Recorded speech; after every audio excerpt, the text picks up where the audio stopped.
Okay, good evening, everyone. Welcome to the Asheville City Council meeting. If you could just take one moment to silence your cell phones. And please rise for the Pledge of Allegiance.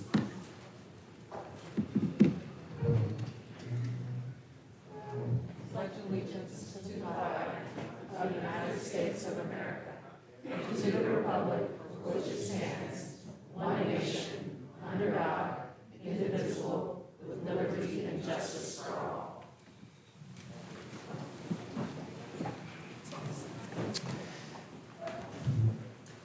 Okay, everybody, bear with me for just a second. I've got a little bit of reading material. First is our chamber decorum statement. Members of the public attending council meetings or addressing the council shall abide by the following rules. Everyone shall follow the instructions of the mayor or any other presiding officer or official, and shall refrain from impeding or interrupting the conduct of business. This shall include, but not be limited to, clapping, yelling, or other audio expressions of approval or disapproval of comments made during the meeting. Persons addressing the council are expected to observe the decorum of the chamber, to be respectful of the council and the public, to refrain from the use of profanity or foul language, to refrain from personal attacks and commentary on candidates for political office, and to refrain from making disclosures prohibited by the Personnel Privacy Act with respect to any city employee. Failure to abide by these rules may subject you to removal from the council chamber. So the bottom line is there's really no clapping, shouting, yelling, that kind of a thing. So just give us your thumbs up or your thumbs down if you want to tell us how you feel about something. Okay, the other announcement for this evening, and we weren't quite sure how many people to expect for this evening, but depending on how many people we have signed up under each item, we have a standing rule of 1 hour of public comment per item. And in order to accommodate a lot of speakers, if we get a lot of speakers, instead of 3 minutes, we'll narrow it down to 2. I apologize for anyone who rehearsed in advance a 3-minute speech. Let me see what else is here. Yes, I mentioned the 1 hour. So and on item B under new business and its subparts, we will have 1 comment period, even though we have to have 2 votes. And that's what we typically do if there's a B1 and a B2 or something like that. And let's see, public comment on any agenda item must be made during the consideration of that item. Public comment on items on the agenda will not be taken under informal discussion and public comment. So in other words, don't sign up for public comment at the end of the meeting to address an item that's been on the agenda earlier or is on the agenda earlier. Okay, I'm going to try to tell you if you're on deck for public comment. So in other words, if you're next, so you can get ready. And then, Maggie, you have a really complicated instruction here about groups, but we'll. I think it's under control. Okay. Maggie wrote these up for me, so I appreciate the attention to detail. Okay, so we have, to begin with, several proclamations, and not in order of importance. The first one is World Facility Management Day. And I have here that we've got Tony Rathbone and quote-unquote others. And Councilwoman Kim Roney will be reading this proclamation. Please join us here in the chamber.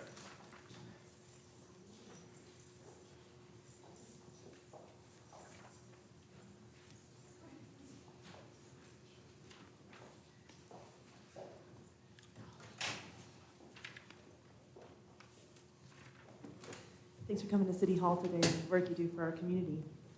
Whereas facilities management is a vital professional discipline that ensures the functionality, comfort, safety, and efficiency of the built environment by integrating people, place, process, and technology. And whereas the City of Asheville's facilities management team serves as the silent engine of our municipal operations, maintaining the integrity of our historic City Hall, public works facilities, and the community centers that serve as the heart of our mountain home. And whereas these dedicated professionals work tirelessly behind the scenes, often navigating complex technical challenges and emergency repairs to ensure that the physical spaces where we live, work, and gather are safe, welcoming, and operational for all residents and visitors.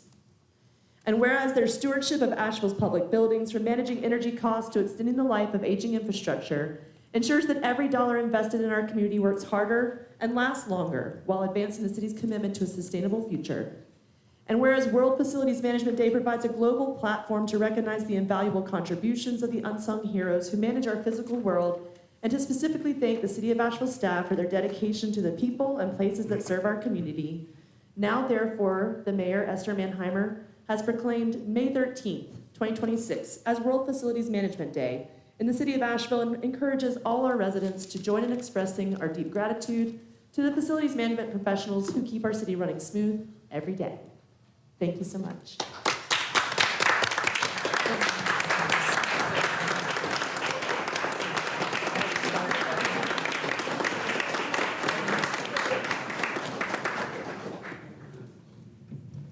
Hi, everyone. My name is. Should I send this weird that way? Or the I know, camera? you don't. Hello. All right. So, hi, I'm Walter Ear, the director of the Capital and Asset Management Department, and I'd like to introduce some of the folks that we have here with us today. Tony Rathbone, our facility maintenance manager, has been working for the City of Asheville for 18 years. Wow. Of working on our city buildings.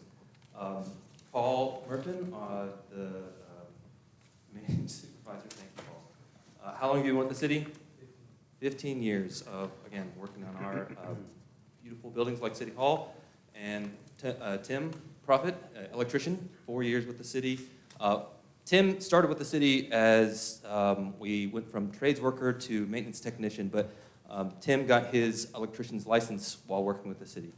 So we're glad to have him and his skills with us, as well as a Marine Corps veteran. And Brian, thank you. So 2 years going on? Just over a year. So I'm really glad that we've worked with our HR department to restructure some of our pay structures to grab great talent like both Tim and Brian. And from the Harris Center, we have, my plane just blinked.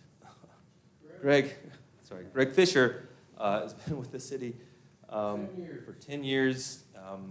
The Harris Center is very unique, and we've given him some unique challenges to work with there to help Chris keep that building running and keep our city bringing in great venues or great shows to that venue. So thank you for your service to Harris and to the city. We have a lot of older buildings and a lot of older structures, and it takes great staff to be able to do to keep these facilities running, and we appreciate their work. Thank you. Thank you.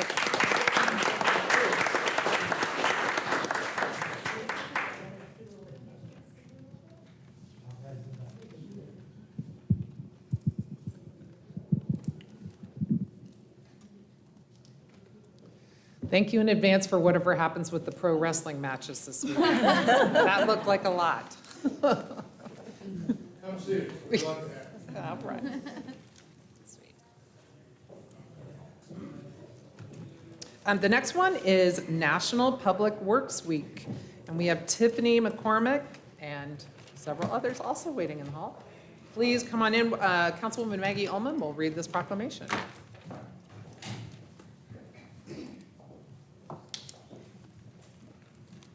Hey everybody. Y'all know I always love to remind folks that I started my city career working in the Public Works Department, and I love P-Dub. Y'all might be my favorite department.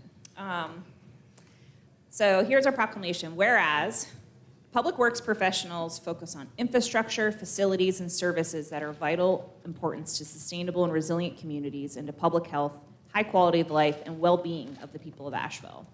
And whereas these infrastructure, facilities, and services could not be provided without the dedicated efforts of public works professionals, who are engineers, managers, employees at all levels of government and the private sector who are responsible for rebuilding, improving, and protecting our nation's transportation, water supply, water treatment, and solid waste systems, public buildings, and other structures and facilities essential for our citizens.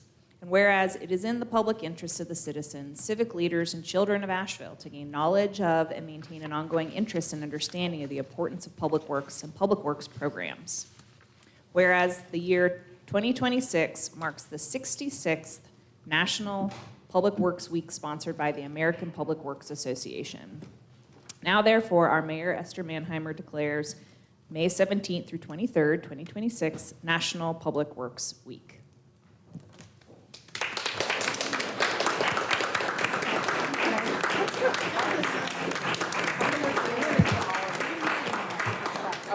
Good evening, Amy Deaton, Public Works Director. I do have a little bit to say. I want to thank you, Council, for recognizing the National Public Works Week and acknowledging our staff for their dedication and service to the community.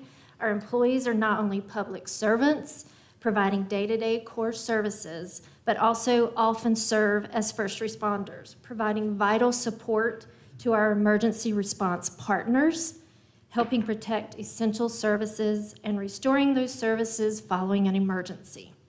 Public Works professionals are sometimes the first on the scene and always the last to leave the scene, especially during major weather events and disasters.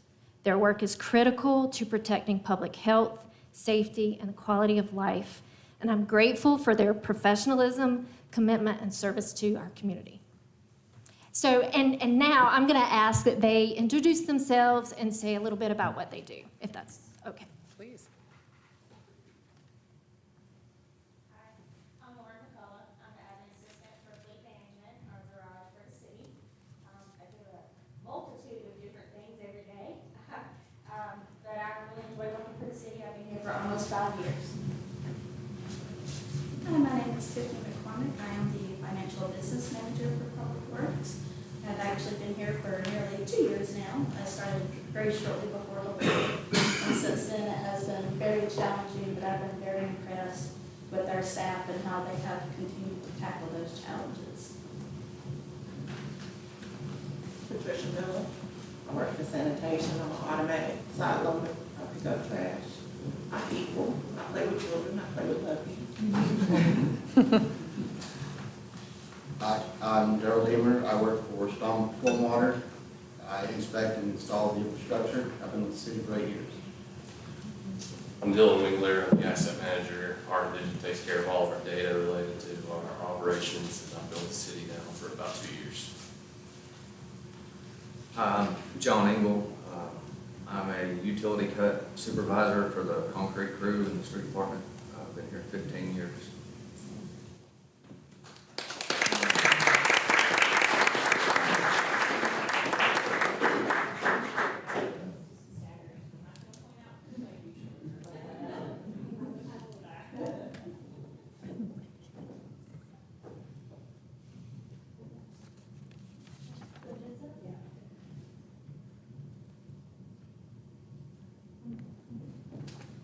Thank you all.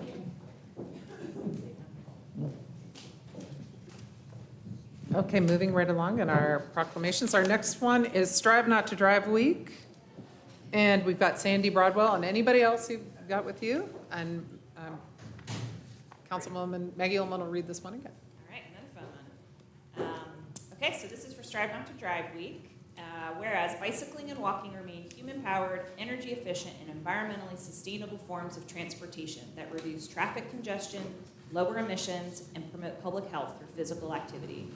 And whereas communities across the whole country, including the city of Asheville, are experiencing a growing demand for safe, accessible, and connected biking and walking infrastructure as more residents and visitors choose multimodal transportation. Whereas the city of Asheville's Close the Gap plan envisions a place where vibrant, safe, and comfortable streets and greenways allow everyone to bike and walk to their destinations and enjoy the convenience and health benefits of such. And whereas the city of Asheville has made significant investments to improve multimodal infrastructure across the city. And whereas, despite this increased interest, bicyclists and pedestrian safety remains a significant concern. Whereas transportation is the second largest household expense in the United States, with car-dependent households spending 50% or more on transportation than households with more accessible land use and multimodal transportation options, even before the recent rises in gas prices. And whereas the city of Asheville has recently undertaken a comprehensive operations analysis for our bus system and signed a new operations contract with RADPDEV. Whereas Strive Not to Drive Week is a collaboration between local governments, nonprofit groups, and advocates in the Asheville metro area that encourages residents and visitors to travel by walking, biking, and riding the bus when practical. Now, therefore, our mayor, Esther Mannheimer, declares May 15th through 22nd, 2026, Strive Not to Drive Week.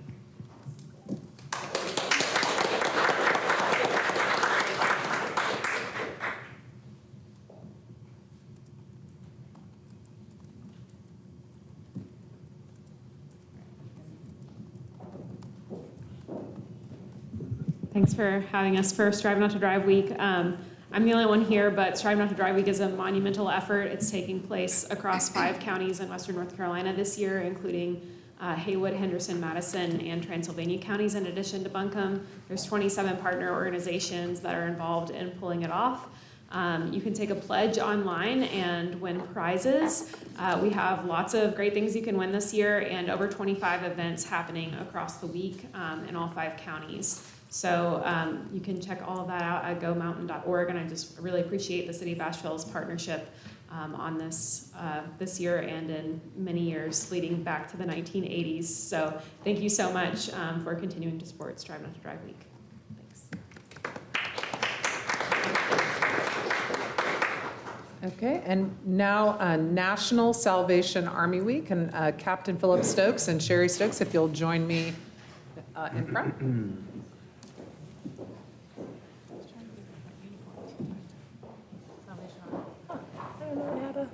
Clearly did. Cool.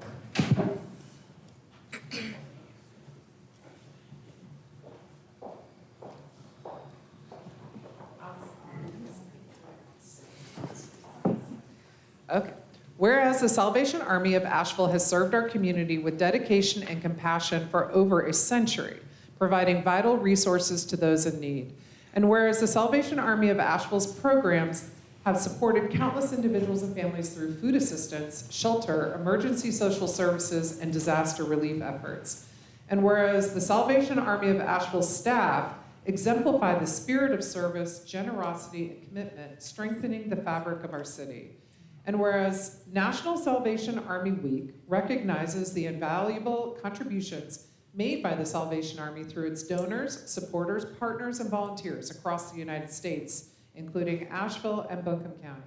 And whereas the Salvation Army of Asheville continues to innovate and adapt its services to meet the changing needs of our citizens, especially during times of crisis. And whereas the City of Asheville is grateful for the ongoing commitment of the Salvation Army to promote hope, dignity, and opportunity for all its residents. Now therefore I, Esther Manheimer, Mayor of the City of Asheville, do hereby proclaim May 11th through 17th, 2026 as National Salvation Army Week.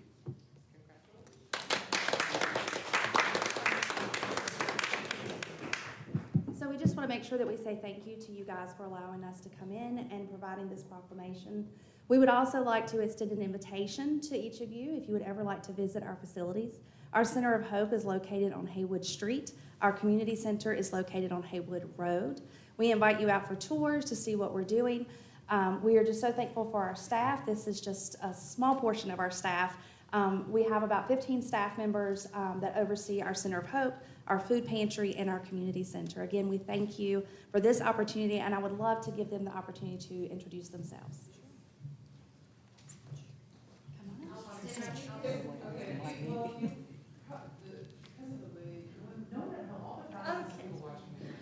Hi, my name is Lori, and I've been with the Salvation Army for 5 years.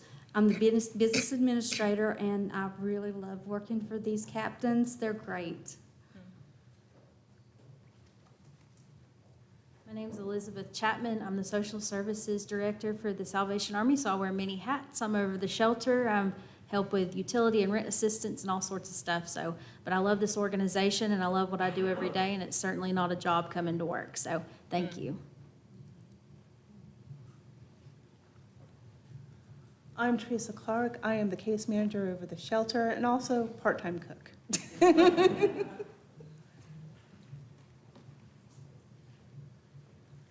I'm Susan Riddle. I've been fortunate enough to be with the Salvation Army for 2 years in their development.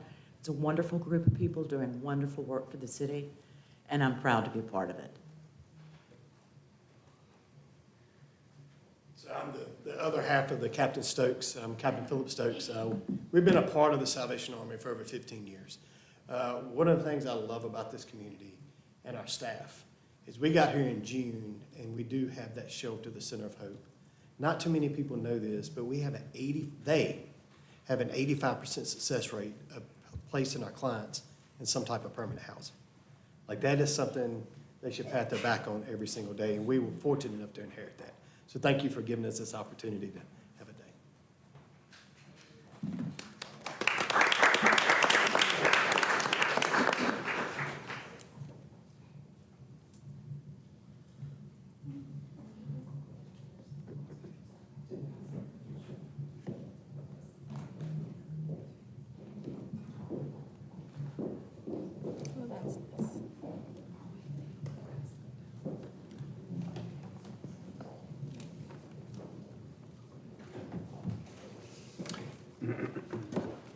Okay, and now, last but not least, National Tennis Month. And Ron Freeman is here, and anybody else with tennis, please come forward.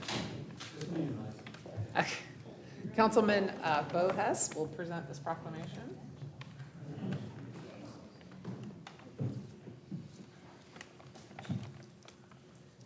Grab that.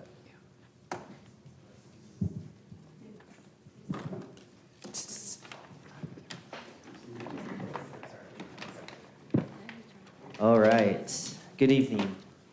Whereas on May 21st, 1881, the USTA, originally known as the United States National Lawn Tennis Association, was founded in New York City, New York, to create rules and standards for the emerging game of lawn tennis. And whereas the USTA proudly partners with the Asheville Tennis Association to showcase the important health, social, and educational benefits of tennis, and make the sport available to everyone, regardless of age, environment, condition, or ability. Whereas the Asheville Tennis Association works closely with the City of Asheville to provide adult and youth programs at Aston Park and other facilities, including the Terminators, a program that provides professional tennis instruction and academic assistance to at-risk youth free of charge. And whereas recent scientific research has named tennis the world's healthiest sport, citing increases in longevity, heart fitness, and mental health. And whereas USTA has declared the month of May as National Tennis Month to encourage players, organizations, facilities, retailers, tennis manufacturers, and more to promote local programs and activities at parks and facilities to showcase tennis and spread the word about the sport and its benefits, and to help players and non-players alike find courts and play opportunities in their communities. Now, therefore, the mayor of the city of Asheville, Esther Manheimer, proclaims May 2026 as National Tennis Month in the city of Asheville, North Carolina, and urges all residents to become aware of and support National Tennis Month. Thank you.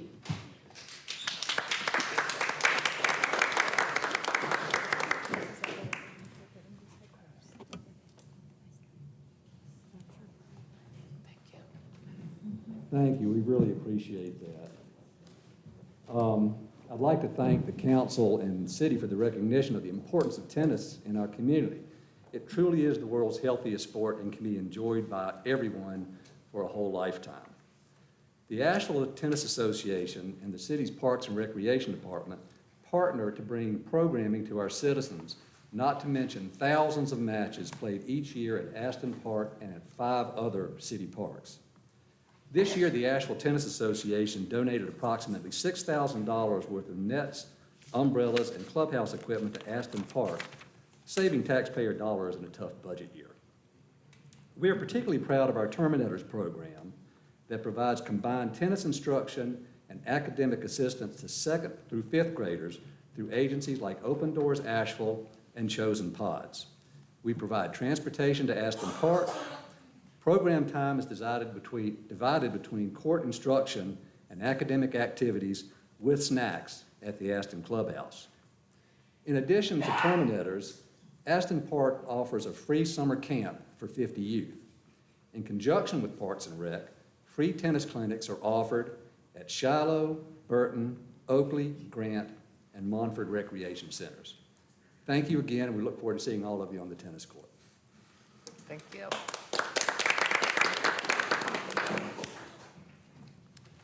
Okay, we have completed the proclamations. Now on to the consent agenda. Council, do I have questions, comments, or a motion to approve the consent agenda? So moved.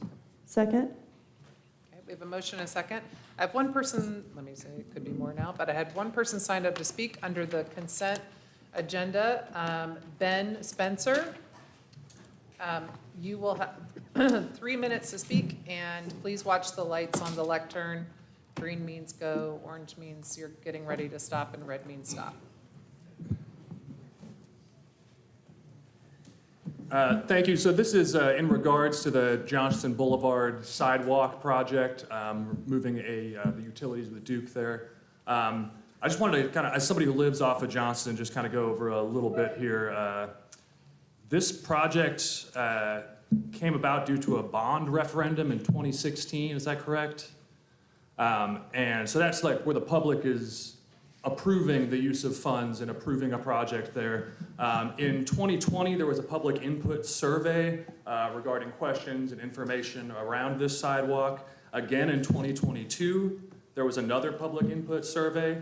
And finally, there was actually a public information meeting just back in February kind of regarding the specifics of this sidewalk project. It's actually, if you pull it up online on the Community Engagement Hub, there's a direct link to the Johnston Boulevard project there where citizens and constituents can go find out information, look into what the process was for how that was approved. However, there's really nothing like that for the Axon contracts here. It's really interesting that we have the ability to have public input, multiple sessions. We have the ability to have transparency and all of this information. I guess I would like to model that in our future decisions and our current decisions, presenting the public with options, asking for permission, asking for input there. Just speaking of input, if you do a Google search of the Asheville-Johnston sidewalk, you get 3 pages of results. That's compared to less than 1 full page of results for Asheville Axon or Asheville Fusus or Asheville RTIC. If you go to the City Council minutes archives, there are multiple different results for the Johnston sidewalk project when you search there. No results if you search Axon, no results if you search Fusus, no results if you search RTIC. That is the City Council minutes as available online. Similarly, if you search the Asheville City website, you get all sorts of information about the Johnston Boulevard project. Let me scroll here to get my results here for the other ones on AshevilleNC.gov. That's 0 results for Axon, 0 results for Fusus, 0 results for RTIC. Now, 3 results for surveillance, but that's 2010, 2011, and then info from the health services about medical surveillance and workplace hazards. Again, that Johnston Boulevard project had all sorts of information available to the public, all sorts of opportunity for input. And I like that in my city's decisions. I like, as a constituent who votes in every election, having the ability to have an open dialogue and conversation with the city about what decisions are being made, what projects are being invested in. I like that. And I think we should do that with everything that is of consequence. This is, again, for a 1-mile-long project of sidewalk. It's been before council multiple times. It's been before the public continually. Not the case with this Axon surveillance package. Again, there's just no information, not even a contract. Thank you. Sidewalk accepted bids and was open. Okay, council, we have a motion and a second for the consent agenda. All those in favor, please say aye. Aye. Any opposed? Thank you. Okay, we're going to move on to presentations and reports. We have the manager's report, the fiscal year 2026-2027 manager's proposed budget presentation, and our city manager, DK Wesley, will take it away. Good evening, Mayor, Vice Mayor, and council members. It is my pleasure to present for your consideration my proposed budget for fiscal year 2026-2027, which also includes the fiscal year 27 through 31 capital improvement program. Before I start, I would like to express gratitude to city staff who supported the development of this recommended budget. Specifically, I want to recognize the Finance and Management Services staff who did much of the heavy lifting. With me tonight, I am joined by finance leadership. Tony McDowell, our Chief Financial Officer, as well as Lindsay Spangler, our Budget and Performance Manager, both of whom will be here to support the presentation with any technical information as needed. This is a balanced and disciplined budget. It makes targeted investments while recognizing the very real financial pressures facing our residents and our organization. It does not attempt to solve every challenge in a single year, but it does move us forward in deliberate and meaningful ways. You will see a continued focus on maintaining essential services, strengthening our workforce, and advancing key infrastructure and capital needs. You will also see a commitment to financial stewardship that protects the city's long-term stability. I look forward to walking through the details and to your feedback as we continue this process together. So let's start with the agenda. Here's an outline of the presentation today. Today we're going to start with background and an overview, including a brief summary of where we started the process and all the progress we've made so far, leading to today's balanced budget. We'll also discuss the total budget and then zoom into the general fund specifically. We'll go forward with the discussion around our city's enterprise funds, as well as the bid fund and our capital improvement program. Finally, we'll talk about our next steps together over the next few weeks. So this slide is familiar to all of you. We've been over this slide on multiple occasions. It's the timeline for our FY27 budget process. And this just shows the touch points since January of 2026 that led up to today. It includes the budget's work sessions as well as other touch points. You may recall on February 24th, we had a public comment session for our residents to provide feedback on this proposed presentation. Key dates going forward will be a public hearing on May 26th, and then the adoption of the budget is scheduled for June 9th. So early in this calendar year, staff began to share the challenges that we face developing this proposed budget. Specifically, as it relates to the general fund, there were challenges on both the expenditure and revenue side. With regards to our expenses, there were some one-time savings implemented in fiscal year 2026 that cannot be repeated in fiscal year 2027. We are also experiencing increases in our personnel costs, with the healthcare being the major driver for those increases. We also have non-discretionary and inflationary increases for existing operations, specifically transit, tipping fees, recycling, fleet maintenance, as well as security needs around our parks facilities.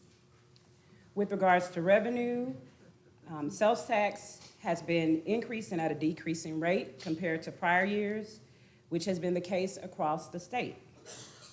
Additionally, for fiscal year 2026, we balanced the budget using one-time revenues, which are not available to us in FY27. That includes a $5 million loan from FEMA to support revenue loss from Helene. And then finally, as you are well aware, our voters approved a tax increase for our general obligation bond debt service in November of 2024.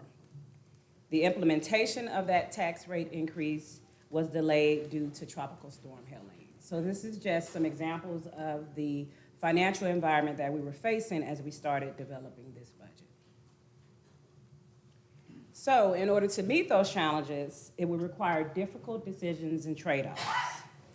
Accordingly, clarity through budget objectives were warranted to move forward deliberately in this budget development. As we discussed during the February 24th work session, our 5 main objectives for this budget process are detailed here. And I'll start from the bottom. because we really tried to ground and center this proposed budget within those 4 recovery priorities that this body set forward in 2025, which included people, housing, infrastructure, and environment, as well as economy. We also moved forward with budget development to achieve a structural balanced budget. That means that we were working to aligning, specifically in the general fund, our expenditures with our revenues. We wanted to move towards intentionality around long-term fiscal stability, continue to ensure the core services and quality of life that our residents expect, and then also prioritize our employees to make sure that we are retaining a dedicated and prepared workforce. This proposed budget adheres to those objectives. On this slide, I want to spend a little time here. I think it's important to spend time on this slide as it shows how we progress from our initial budget gap.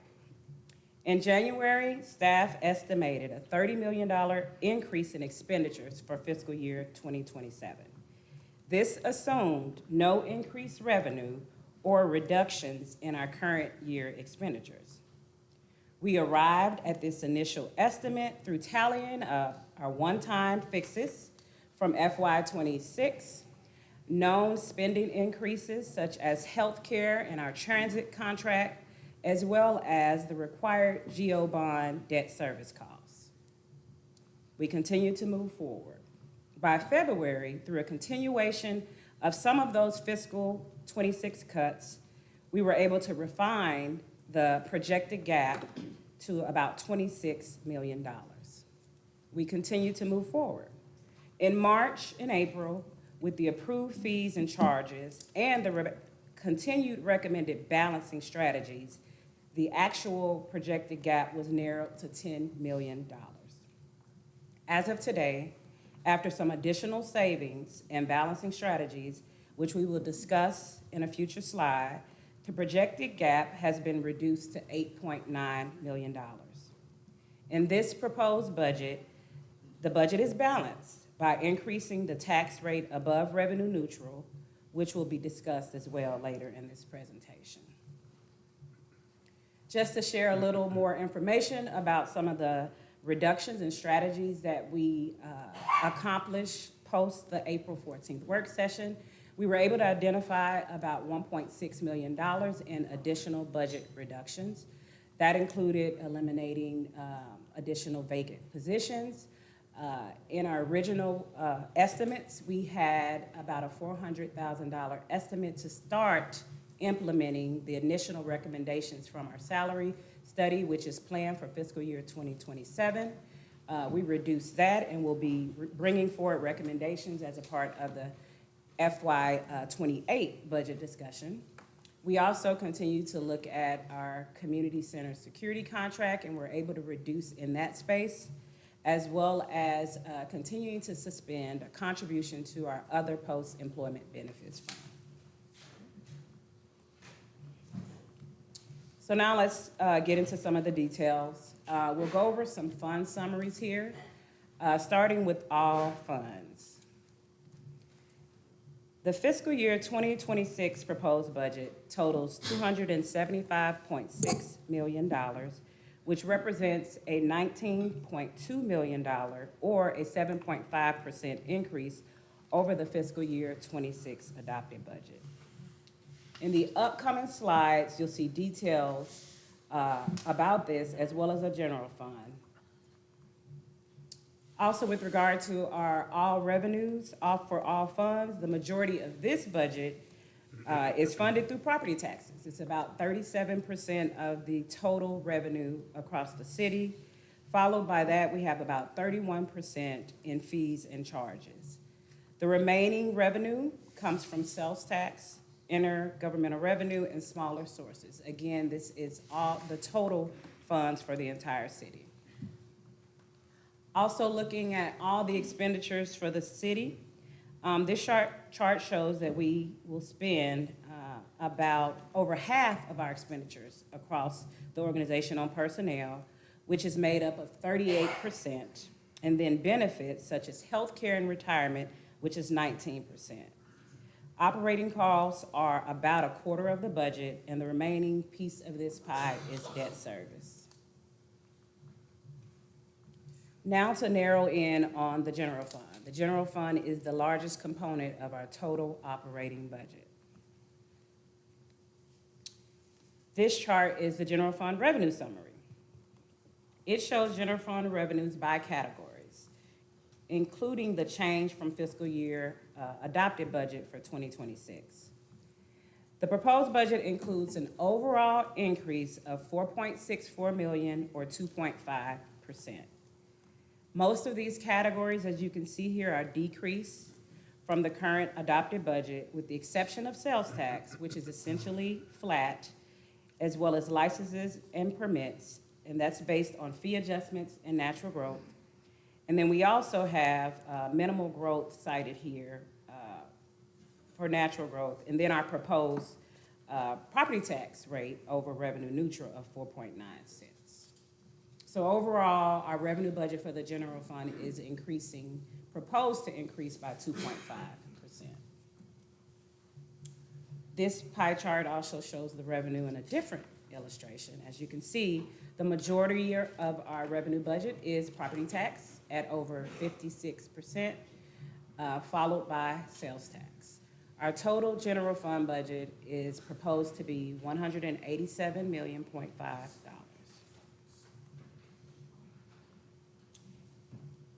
So now we'll walk through some of the assumptions that we had in crafting this budget.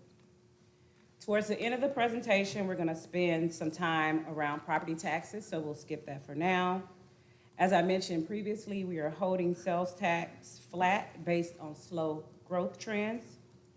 The general fund budget here includes a $1.1 million fee increase that you all adopted on March 24th, plus additional natural growth. Outside of that, we have minor changes expected in our revenue sources.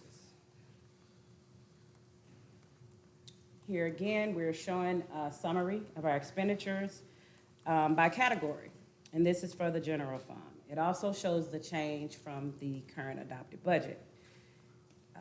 Our increase from the adopted budget is $4.77 million or 2.5%.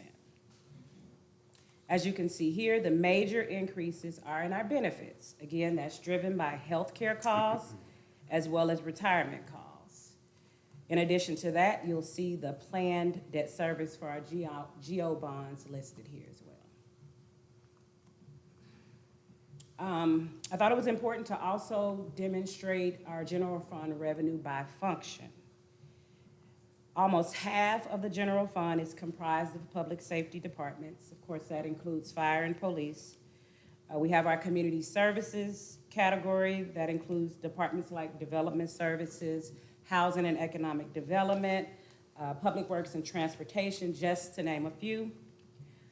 Then we have our cultural and recreations category, which is about 9% of the budget. That includes, of course, parks and rec, as well as community and regional entertainment facilities.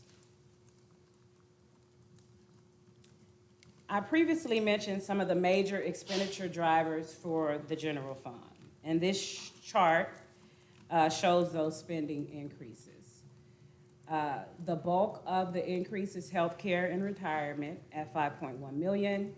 The proposed budget also includes a 2.8% cost of living adjustment for our staff to support our existing staff with inflation and cost of living increases.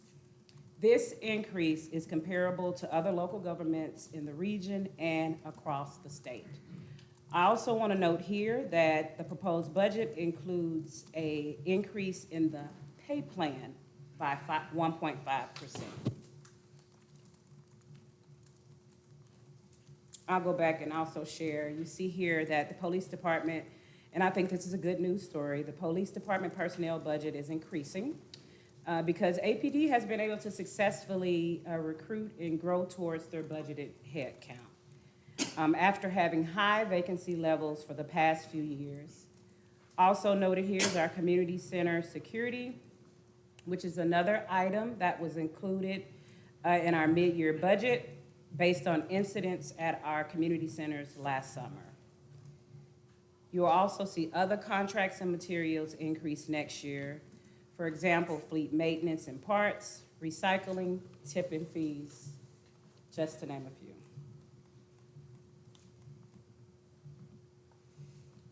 I went backwards, go this way. To offset the expenditure increase and slow revenue growth, staff worked to identify budget balancing strategies. We talked about some of these as a part of our budget work session, so I won't go over all of them. But just to note, we were able to identify some adjustments to our city's health plan that offered some savings in the new fiscal year. As well, I want to note here that we are proposing to eliminate net 16.5 vacancies. And these vacancies, positions have been vacant over 180 days. We also had reductions in services. So due to the size of the gap between spending and revenue, we've identified service reductions, and these reductions are included in the proposed budget as well.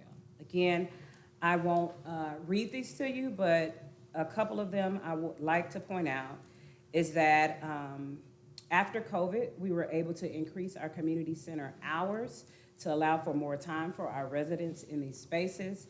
This budget proposes reducing our community center hours to our pre-COVID levels. So that's going to vary across community centers. Would also like to note, and we've had conversations about this previously as well, pausing the annual contribution to Public Art Fund while leaving the existing balance intact for utilization. That balance includes $250,000 available for general public art, as well as an additional $200,000 for the RAD-specific art.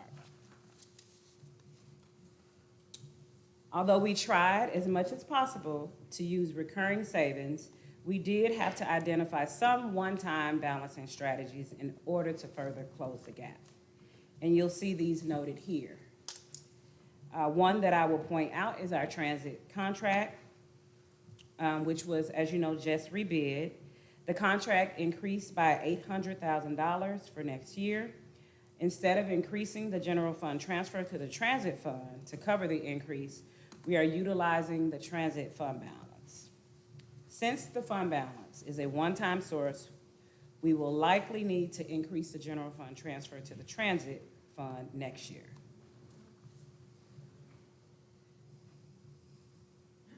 So in the previous slides, we walked through almost $9 million in reductions and/or budget balancing strategies. I believe it's equally important to highlight the valuable services and programs that this proposed budget maintains to ensure ongoing investment in our community, as well as work to fulfill council priorities. I want to emphasize that by balancing this budget with a rate above revenue neutral, we are able to continue providing critical services to our community. Just to point out a few of those ongoing investments, here you'll see investments in public health and safety. That includes the continuation of Asheville Fire Department's REST team. They're going to continue to provide the needed support, particularly downtown. I'd also like to point out that we are continuing trash and recycling pickup at the same levels despite increased costs for waste disposal and recycling. In the area of culture and recreation, our Parks and Recreation Department will continue to provide quality and affordable year-round programming, including after-school programs and summer camp. We've also been able to utilize the sales tax and the bid fund to continue holiday celebrations and our downtown events. In the area of community and organizational investments, these are the investments that we're continuing. I will point out a couple of those as well. Support for our bus services with stricter performance standards, the addition of an on-site crisis counselor, and enhanced metrics. I mentioned earlier that we're able to invest in our staff with a 2.8% cost of living salary adjustment to support staff in managing rising costs. Lastly, and to continue to reiterate that despite the reductions, this budget continues to align and represent the things that are important to our community. It includes strategic investments like continued focus on access and engagement for our residents, support for our neighborhood matching grants program, where we provide funds directly to neighborhood groups, and we're continuing to support key organizations through community services. I also like to mention that we are proposing to maintain our contribution to the county's homeowner grant program, and I'll talk a little bit more about that program on the next slide. For fiscal year 2027 proposed budget, we are including $75,000 to continue the city's participation in the homeowner grant program.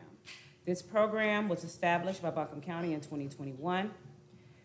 For fiscal year 2027, the county is proposing to revamp the program and transfer the program funds to its Health and Human Services General Assistance Program. This program, as it currently stands, is underutilized. Over the last 3 years, the city has spent an average of $45,000 of our annual contribution.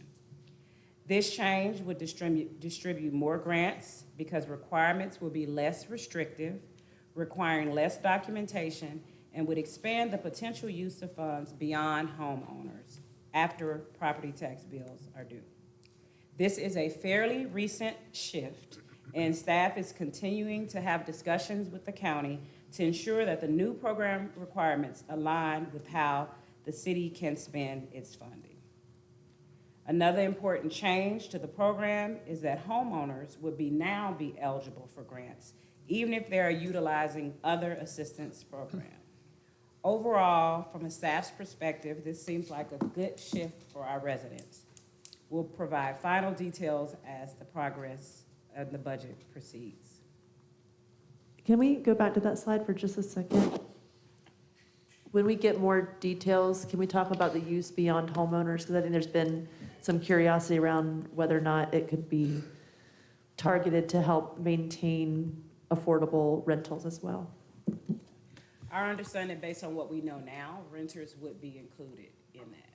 Currently, the program only allows for homeowners, so we'll provide more additional detail around it. So now if we can switch gears and start the conversation around property tax rates. One driver of our property taxes is our 2024 general obligation bonds. Again, as a reminder, in November of 2024, voters approved $80 million in general obligation bonds for critical areas, and those areas are listed here. The estimated annual debt service is approximately $6.6 million, and that included one affordable housing project manager to better manage this portion of those bonds.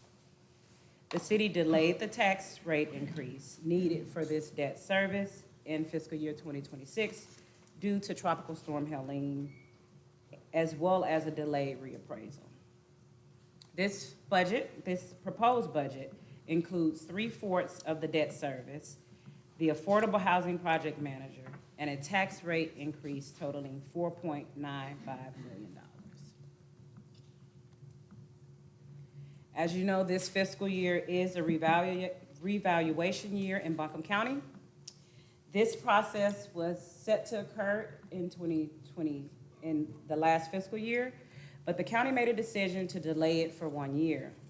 Accordingly, it has been 5 years since the last revaluation for Buncombe County. We are required to calculate and publish a revenue-neutral tax rate. This rate reflects what the property tax rate would need to be to achieve the same amount of revenue if revaluation had not occurred. The calculation follows a required state methodology based on the average annual tax base growth since the last revaluation. The city's current property tax rate is 44.19 cents per $100 of assessed value. Based on the estimates that we received from the county on April 22nd, city staff has calculated the revenue neutral tax rate to be 32.89 cents per 100 of excess value. And this calculation is presented to you in the budget document. The proposed budget includes a tax rate of 4.95 cents above revenue neutral to balance the general fund and partially fund the general obligation bonds. The new proposed tax rate is 37.84 cents per $100 of assessed value. I do want to note that this rate could change if the county provides updates on the assessed valuation numbers before budget adoption.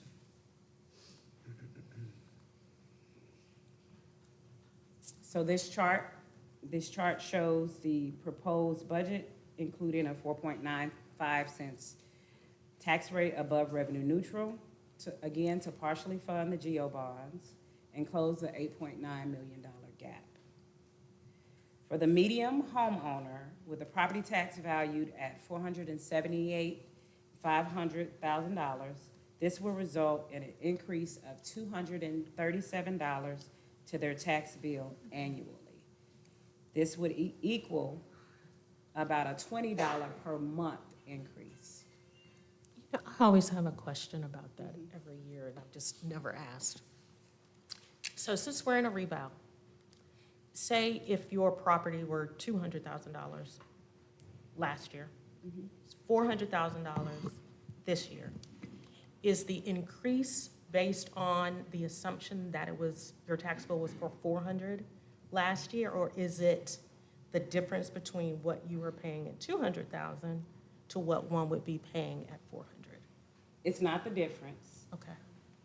This calculates, based on this value, what your tax bill would be. It does not take into account what it was previously. So, okay, so the increase is this if you had the same value last year? It doesn't take into account, yes. It assumes that your value was $478,500 last year. Okay, thank you. Does that? It does. Okay.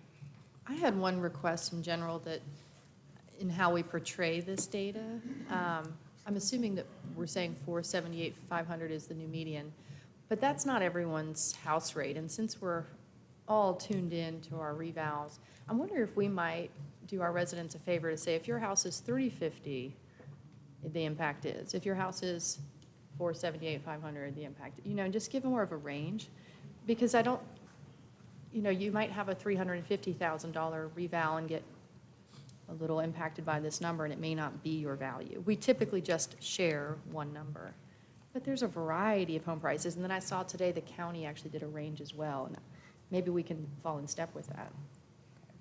Yes, so this is the medium. Yeah. So what you're requesting is to see an illustration that shows a range. Just varying values instead of just the median. When we do the public hearing, that would be a good opportunity to show that. Okay.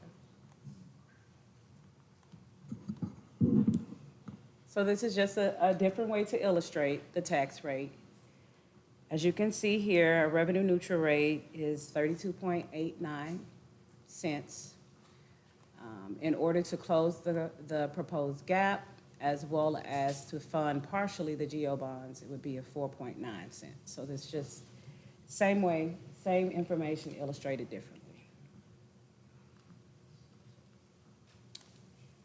We also wanted to update the council on some pending legislation being considered at the state level that could impact our tax rate.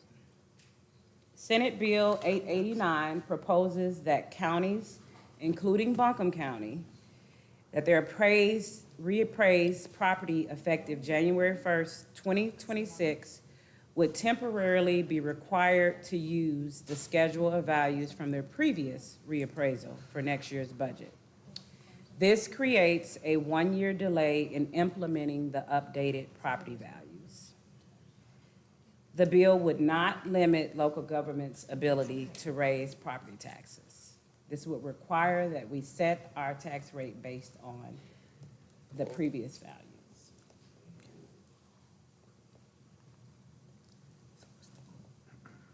If the bill passes, we would need to adjust our tax rate based on current year values.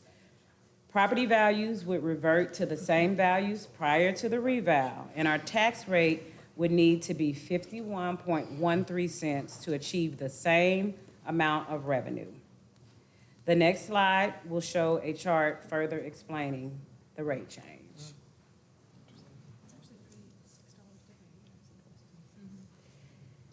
So the median residential tax value would then revert back to the 350,000, the same value we used last year, and the new rate would be 6.94 cents above the current rate.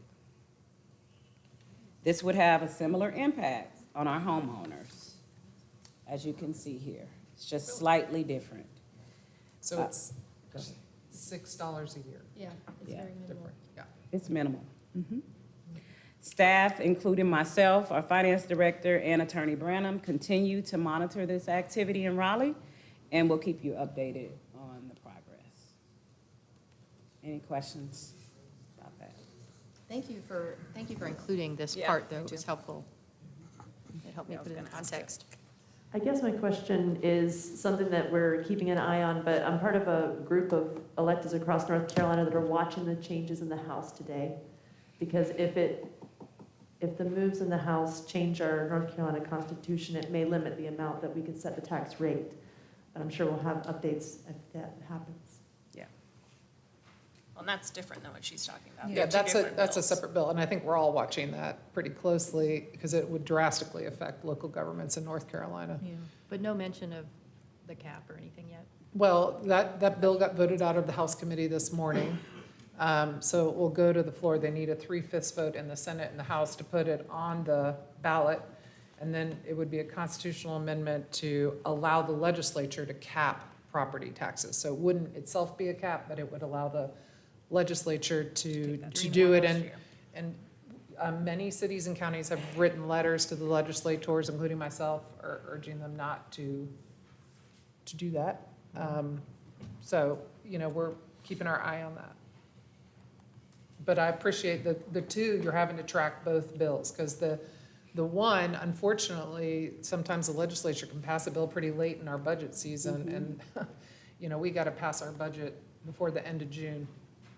So that would be something we'll have to handle at sort of a last minute.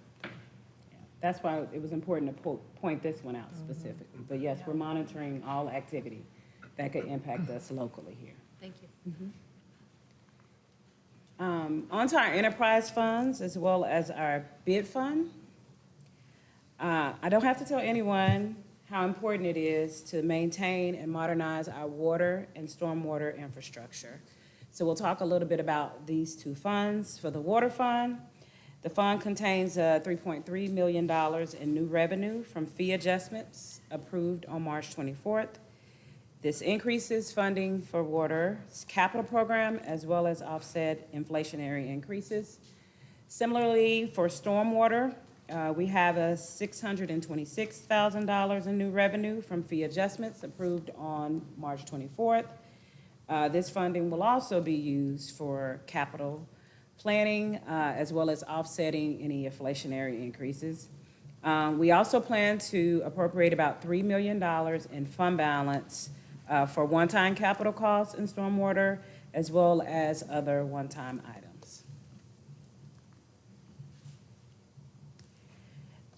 The transit fund is and will continue to be an area of focus for us in the city. The fund is facing decreased revenue and increased costs, including $800,000 increase to the transit contract and a $150,000 increase to paratransit. This has led to a $1.2 million budget gap, which will be covered by the transit fund balance. For parking, during the April 14th budget work session, we reviewed parking fee adjustment options with the council and received general support to move forward with the expansion of meters in South Slope and other minor adjustments. This proposed budget includes that expansion.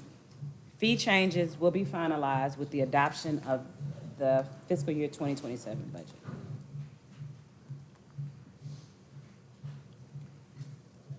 For Harris Cherokee Fund, the budget is up due to anticipated increase in event load next fiscal year.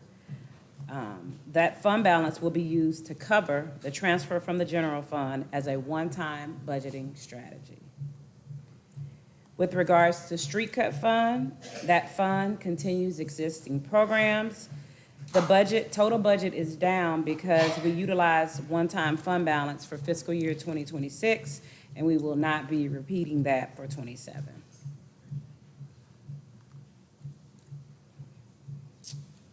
Since the bid is a taxing unit, council is also required to set their tax rate every year and calculate a revenue-neutral rate as a part of the reval process. The current tax rate for the bid is 8.77 cents.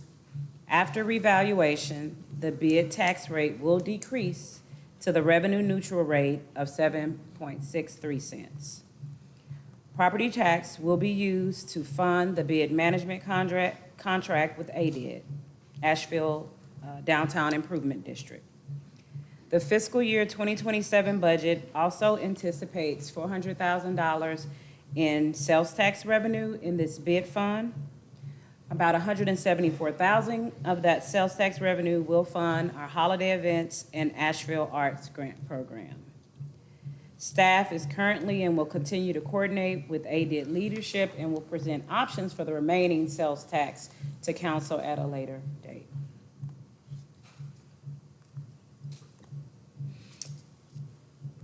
Now we'll turn to the final section of this presentation, which is our capital improvement program. Our capital improvement program is for 5 years, so this is a multi-year strategy for our capital investments. As a part of this program, we're relying on external funding partners for some projects, especially as it relates to Helene recovery projects. Less than 2 years after the storm, Helene recovery is still a main priority for our capital program and capital project staff. Although most recovery projects are funded with federal and state resources, this capital improvement program reserves a portion of the annual CIP capacity as a funding buffer. We want to ensure that our recovery projects can move forward if other sources don't cover the entire amount. Beyond Helene recovery, staff continues to focus on long-range capital planning to ensure we can achieve our long-term infrastructure goals. Based on our debt model, the general fund CIP budget is typically anywhere between $20 million to $25 million per year. This year, staff created a project list. That list was informed by multiple documents, our past CIPs, planning documents like Recreate Asheville, the GAP plan, as well as our facility study. We also utilize a cross-departmental group to determine which projects would be prioritized. You can see here the prioritization was based on what is required, right, readiness for implementation, and financially feasible for capacity. So a very collaborative process to identify these projects. As you can see here, fiscal year 2027 capital improvement budget is a little over $32 million. Over the next 5 years, we are proposing to invest about the same amount through fiscal year 31. And this just shows some of the categories of projects.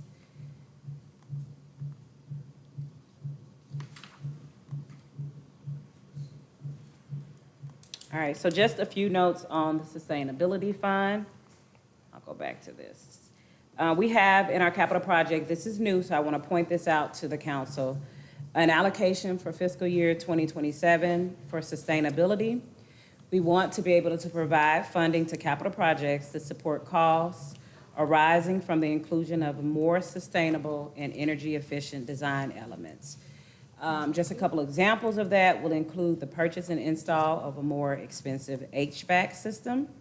This will reduce the city's overall carbon footprint and result in electricity savings over the life of the system. Staff in the coming months will continue to evaluate this sustainability allocation and include future amounts in upcoming CIPs. I already talked about the allocation for public art. You don't see a cost amount there because we're not contributing. We're pausing that contribution for 27.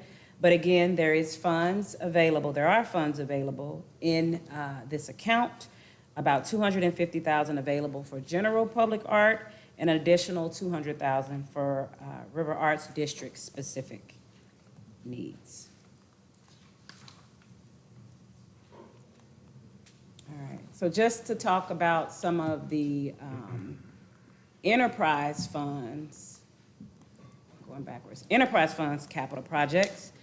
For 2027, we have water line replacement at Cox Avenue. And that's funding, also funding to relocate water lines impacted by DOT projects and regular maintenance. For parking, we have maintenance at Harrah's as well as our Biltmore garages.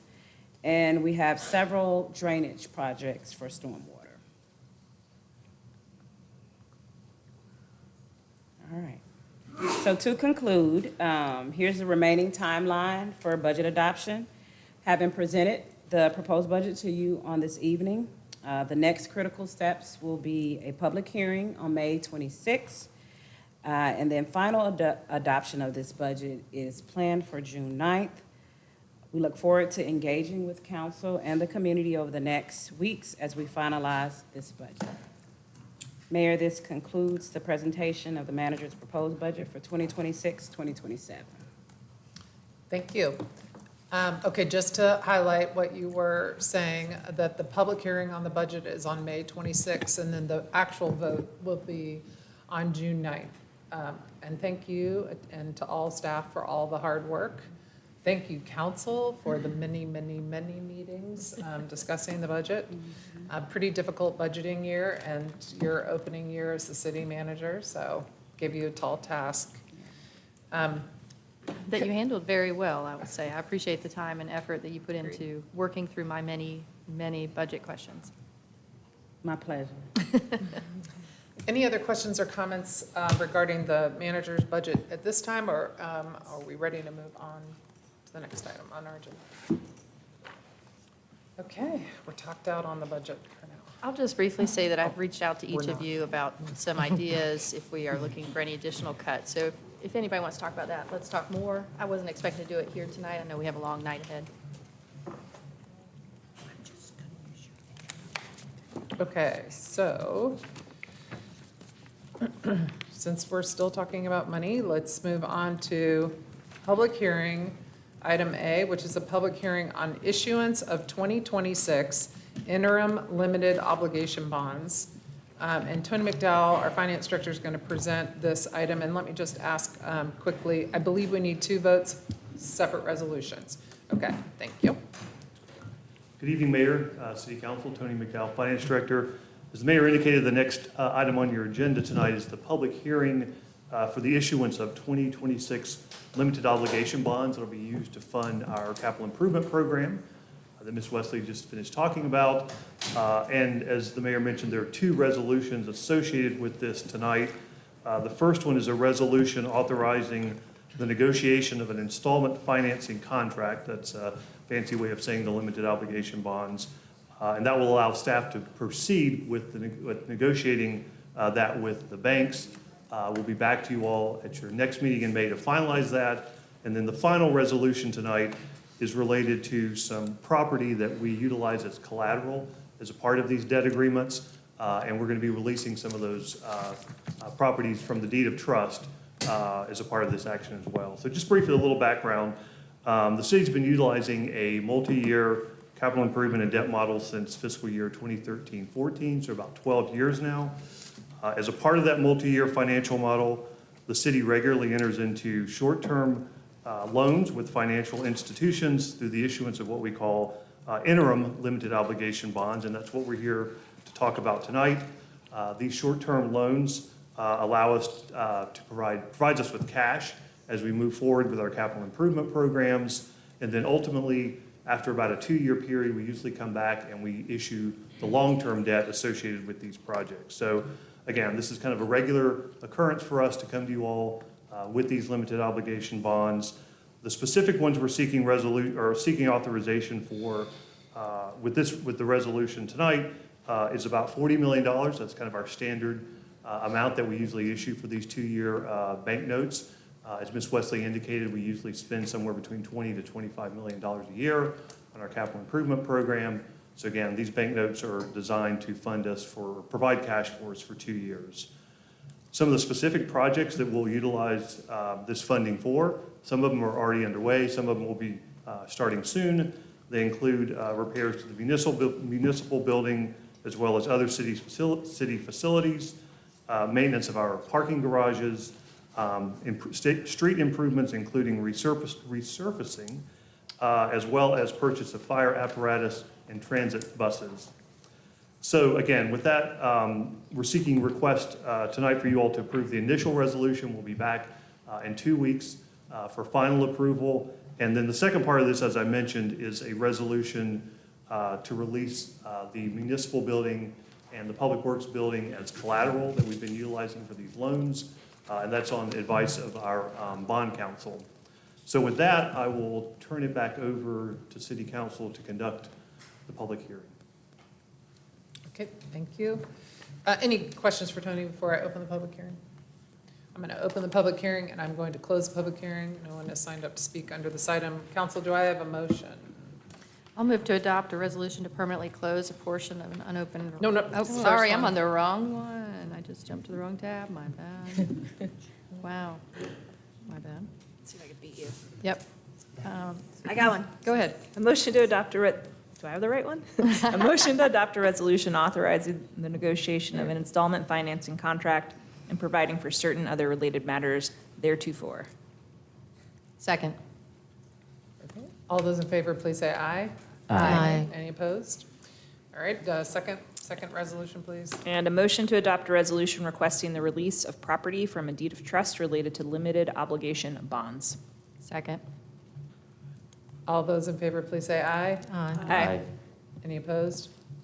Tony, you're looking at us anxiously. Was that the right motion? Yeah. Okay, all right. Okay. You just Wrong kind of, tab, I sorry. don't know if you're just getting ready to sprint Made me out of nervous. here or, okay. Okay, the next item under the public hearing agenda is a public hearing to permanently close a portion of unopened right-of-way on the western edge of St. Dunstan's Road between 159 St. Dunstan's Road and 183 St. Dunstan's Road.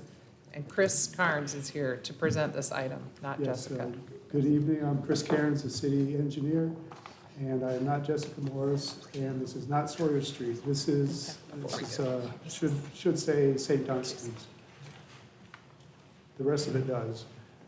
The request is to close a portion of unopened right-of-way on the western edge of St. Dunstan's Road between 159 and 183 St. Dunstan's Road. Suzanne and Lane Godsey petitioned for the closure on behalf of themselves and property owners of the two next properties to the north. The closure will allow these homes to construct driveways that will connect directly to the legal public right-of-way on St. Dunstan's Road. When St. Dunstan's Road was originally platted in 1922, it included a widened area and a triangular portion that was labeled or called a parkway. The parkway was constructed, actually here's an overview of the location. It's basically the western end of St. Dunstan's as it's coming into McDowell Street.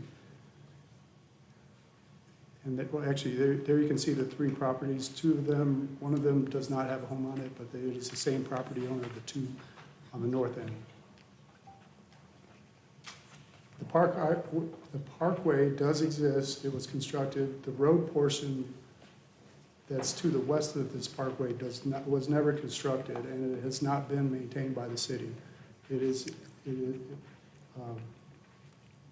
shown in the plat, but it was never constructed. And This excess unopened right-of-way is served as a driveway for access to these parcels, these properties. And until recently, the property owners didn't realize that their properties did not legally access St. Dunstan's Road. This closure will allow the homeowners to construct driveways to access St. Dunstan's directly.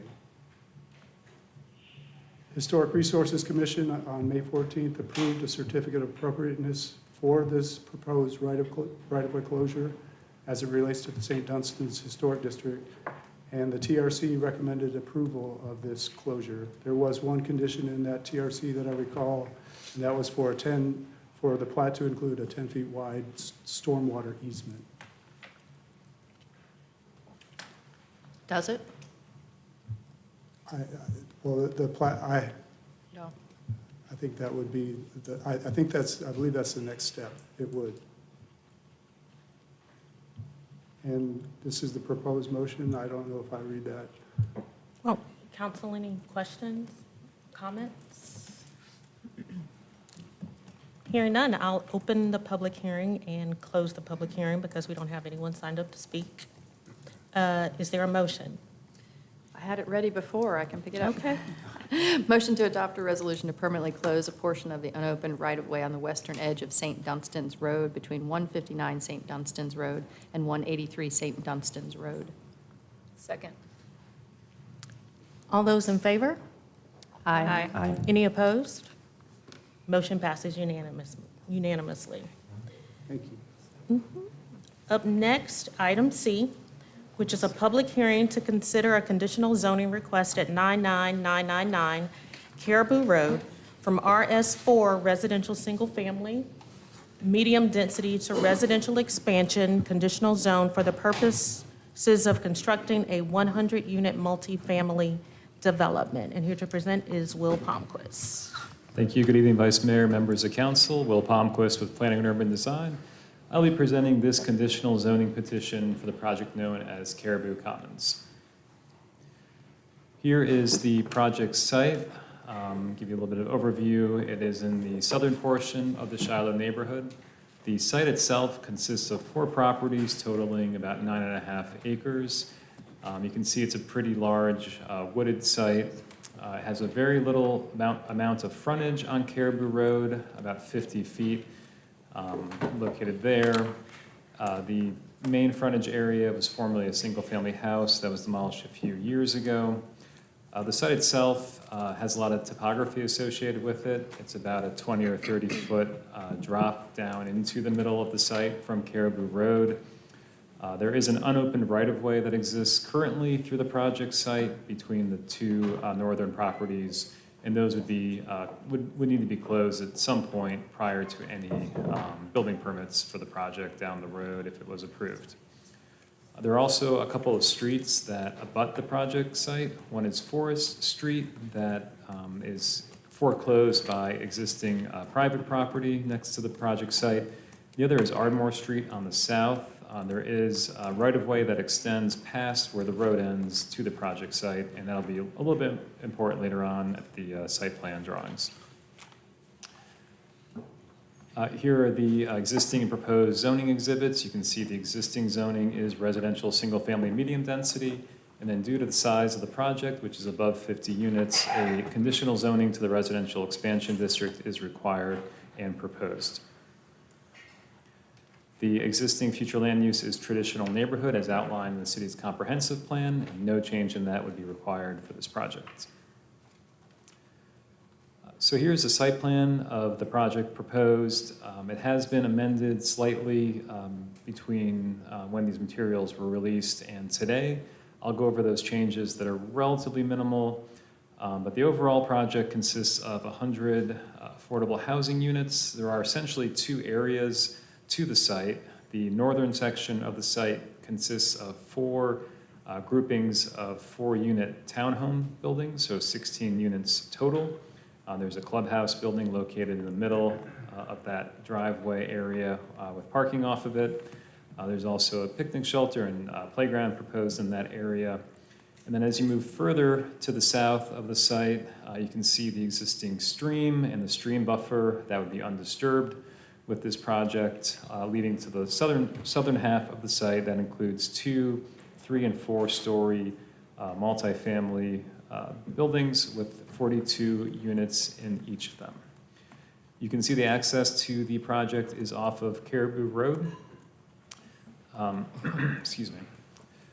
Regarding some of the changes that have been made in the last 24 hours or so, these are in response to some of the discussions that came out of the Planning and Zoning Commission hearing last week, and we'll talk a little more about that later on in the presentation. The two biggest changes proposed is a reduction in the total number of parking spaces proposed. So previously proposed at 172 spaces, with the elimination of the parking lot that was proposed in the southwestern corner of the project site, that drops the maximum, the proposed number of parking spaces to 139. So a reduction of 33 spaces. The applicant is proposing to modify the project conditions regarding the parking to state that as a maximum number of parking spaces allowed for the project. The other change is, in place of that parking area, a sidewalk that would provide a direct connection to Ardmore Street. That was discussed at Planning and Zoning Commission, and a way to allow residents to access Caribou Road, specifically a bus stop located on that southern end of Caribou Road, or southern side of Caribou Road, in a more direct fashion than what would be previously have been the access to go all the way up to the driveway connection at the north side of the site. Make sure I'm not forgetting anything. So moving on to the landscape plan, some fairly typical elements that are proposed as required. These include 2 street trees where the project site abuts Caribou Road, as well as other landscaping elements such as parking lot and building landscaping. What's shown in the green around the perimeter of the site is the required 20-foot wide type A landscape buffer, which is required where there is single-family zoning adjacent to the project site. It would not be required on the southern side of the site where it is adjacent to another conditional zoning residential expansion district. I'll mention this later, but this is a good time to illustrate that the applicant is requesting a technical modification to that landscape buffer in a few specific areas of the site.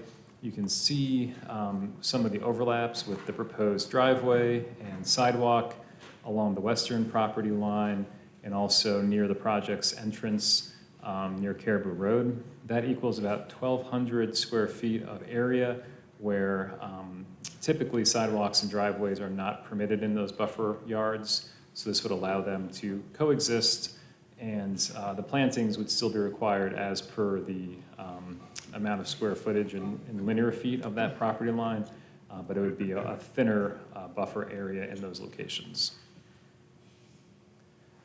Here are some elevation drawings showing the townhouse-style buildings on the northern side of the site. They are 1 story in height with peaked roofs. And then here are the elevation drawings of the basically the 2 multifamily residential structures proposed for the southern half of the site. You can see the 3- and 4-story split, with the 3-story portion of the building facing towards Caribou Road and the 4-story portion facing to the south to work with the topography of the site. So one of the project conditions regards the affordable housing proposed with the project. That would be that all units would be leased at those earning at or below 80% of area median income for a minimum of 20 years from the date of any certificate of occupancy. All the units would accept housing choice vouchers but would not be restricted to them. As mentioned previously, there are a few technical modifications associated with this project through the conditional zoning process. The first is regarding sidewalk width. Instead of the 10-foot wide minimum standard for the residential expansion district, the project is proposing a 6-foot wide sidewalk on Caribou Road. It's a relatively limited portion of sidewalk due to that small amount of frontage that the site has on Caribou Road, as well as a 5-foot wide internal sidewalk width. As previously mentioned, the modification for the encroachment of driveways and sidewalks into the landscape buffer of approximately 1,200 square feet, that would be a correction in the project conditions that the applicant is requesting, whereas the previous number of linear feet was inaccurate and not the correct measurement. Finally, a modification is being requested for the location of street trees on Caribou Road. There's one proposed on each side of that driveway access. This would be a modification to allow for the distance from the edge of pavement to be more than the maximum 20-foot distance, not to exceed 50 feet. This is mainly due to details with the right-of-way width, utilities, and other site features that make it difficult to plant trees closer to that Caribou Road. The project was reviewed and approved with conditions at the Technical Review Committee's meeting on April 6. It was reviewed at last week's Planning and Zoning Commission meeting, May 6. No recommendation was delivered by Planning and Zoning Commission. There were 2 motions that were made. Each of them failed at a vote of 3-3. The motion to approve did propose to include a number of conditions. Some of these the applicant has been working to incorporate voluntarily as they had general support by the Planning and Zoning Commission and tentative support by staff as well. These included the pedestrian connection to Ardmore Street, specifically a general recognition of working with the city to identify improvements to the pedestrian network in the vicinity, a goal to reduce the overall parking provided on site, and then finally to really dial in and make sure that the encroachment into the landscape buffer was an accurate reflection of the actual site plan. So the applicant has verified those numbers as well. And then just to acknowledge, and these slides are new since the original presentation was prepared, but we thought it was important to acknowledge that we did receive, the Planning and Zoning Commission received a significant number of public comment prior to the meeting and at the meeting itself.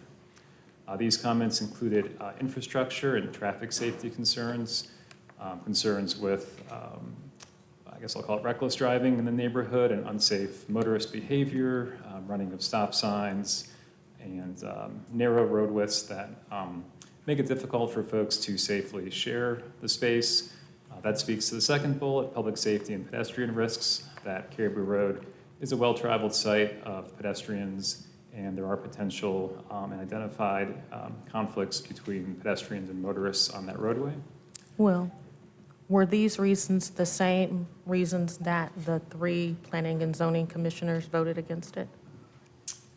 I can't say definitively the rationale for not supporting a motion to approve the project, but these were certainly the main issues that the Planning and Zoning Commission discussed internally and with the applicant to try to come to some resolution on. So I think a combination of some of these, if not all of these issues, were likely the reasons for the commissioners not voting in the affirmative to approve the project, or recommend approval of the project.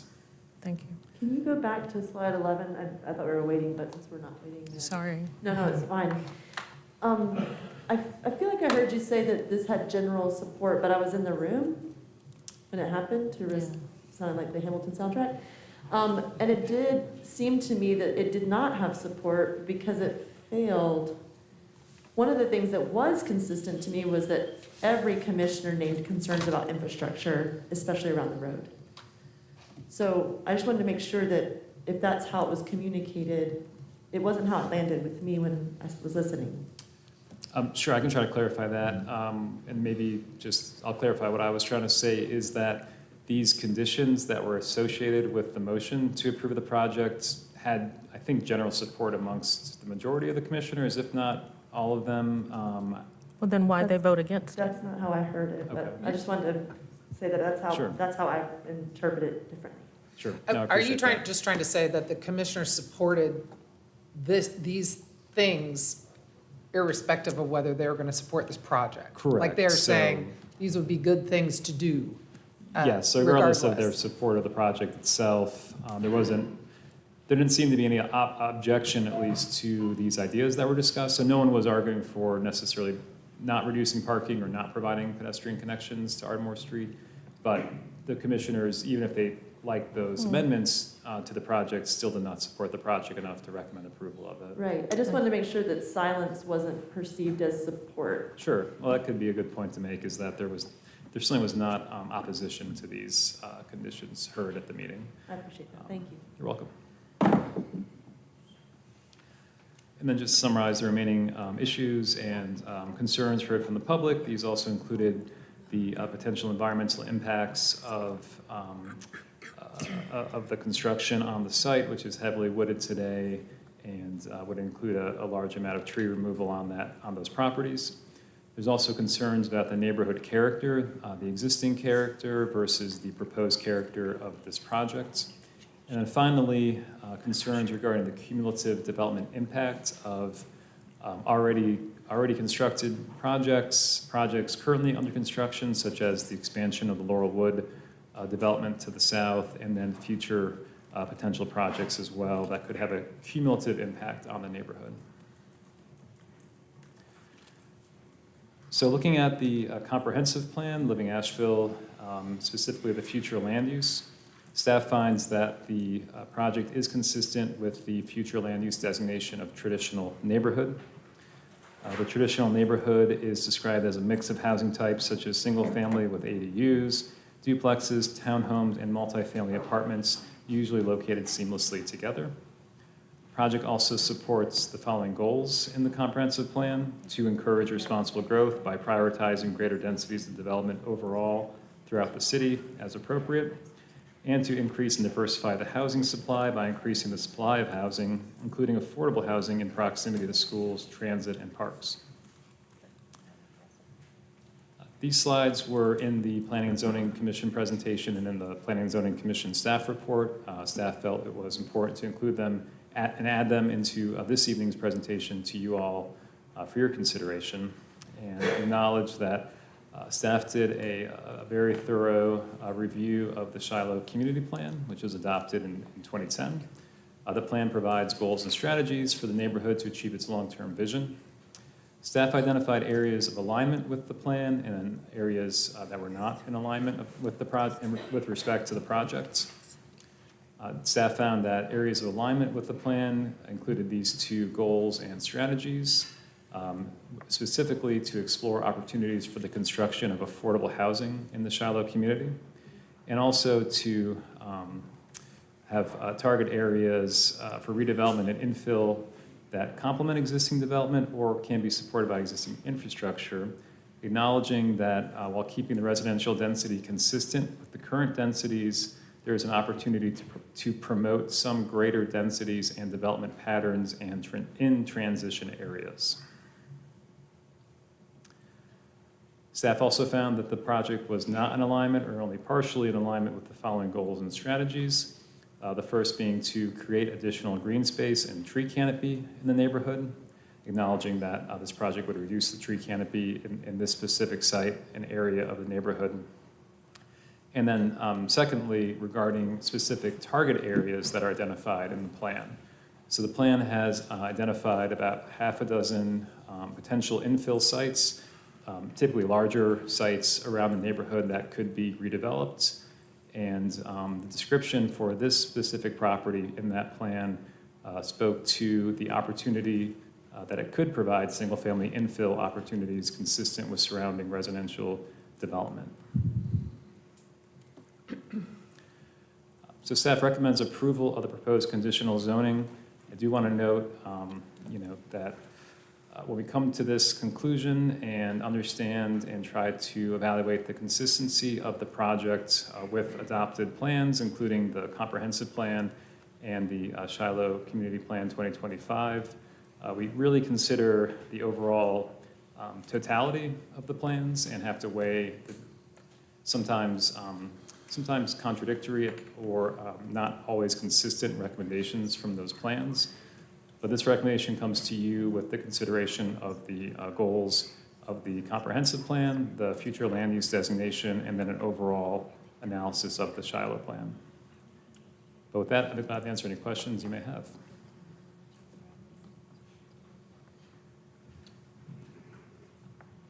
Questions? Okay, because we're not doing anti-displacement analysis yet, right?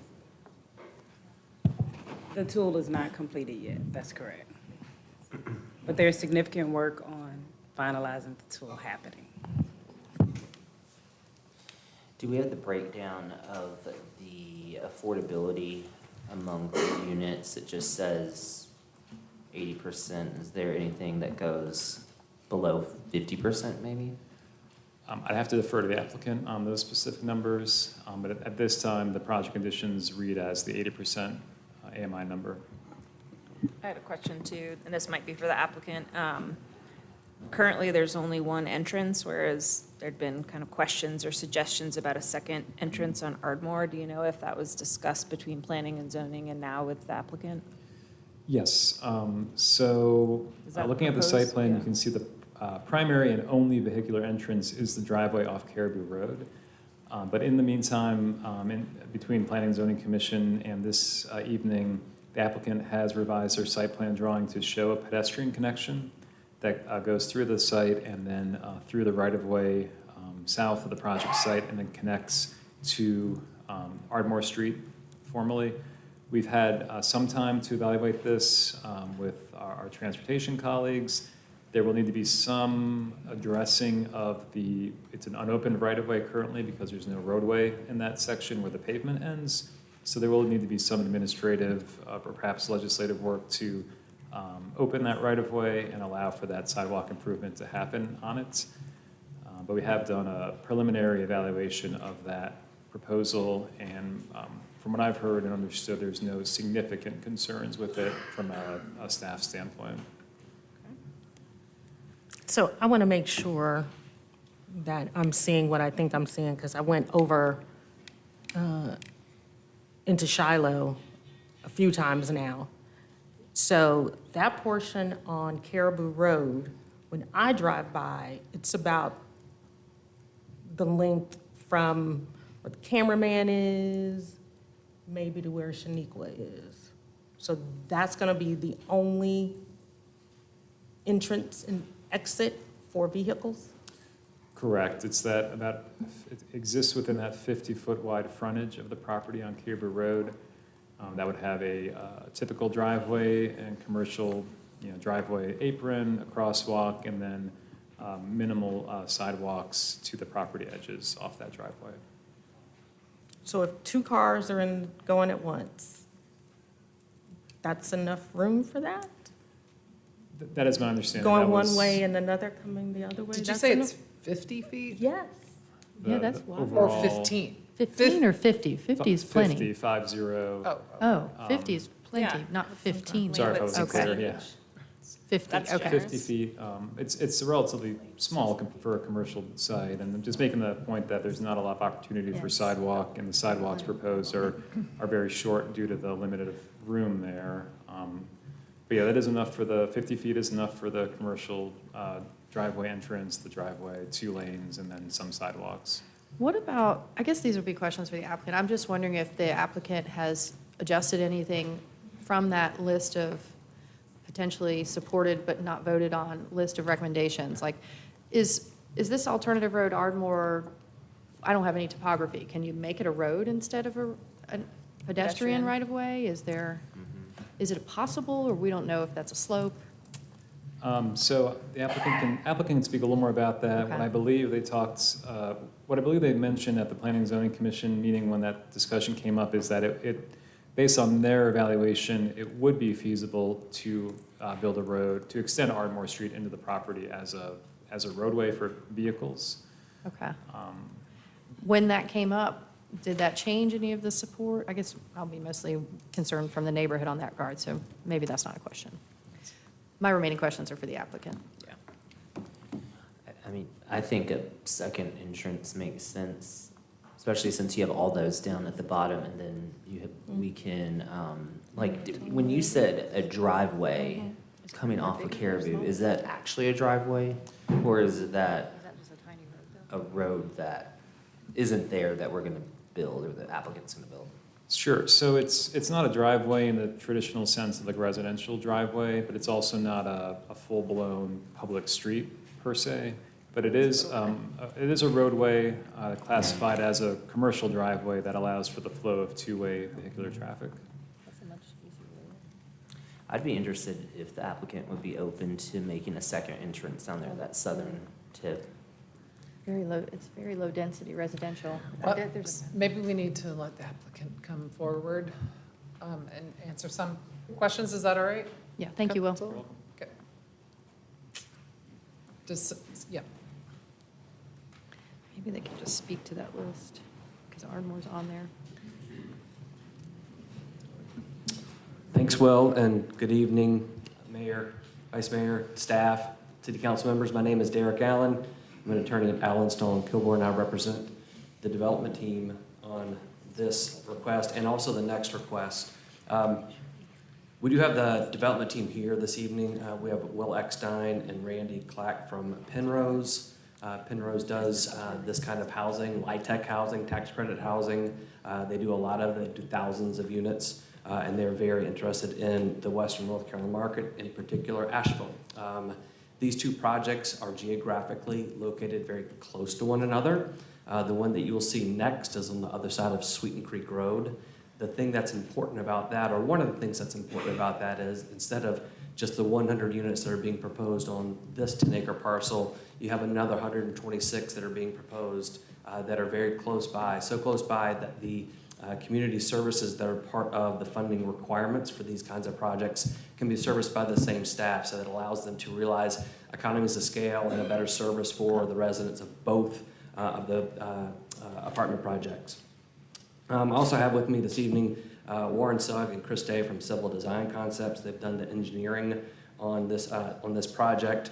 And one thing that I wanted to really talk about, and we'll get back to this a couple of times, is, and this is where staff and I disagree a little bit about compliance with the Shiloh plan, is that this project is designed to provide a buffer from intense development, both from, if you follow the cursor here, from the Laurelwood down here, which is a 4-story project on top of the grade, on top of a hill, back towards the single-family homes that you see up here, from the railroad tracks that are here on the east, from the industrial and mobile home park that's here on the other side of this. And if you look, our project with the most dense buildings here on these 3-4 splits, they're actually kind of down in a bowl, and I'll let Warren, our civil engineer, talk about that.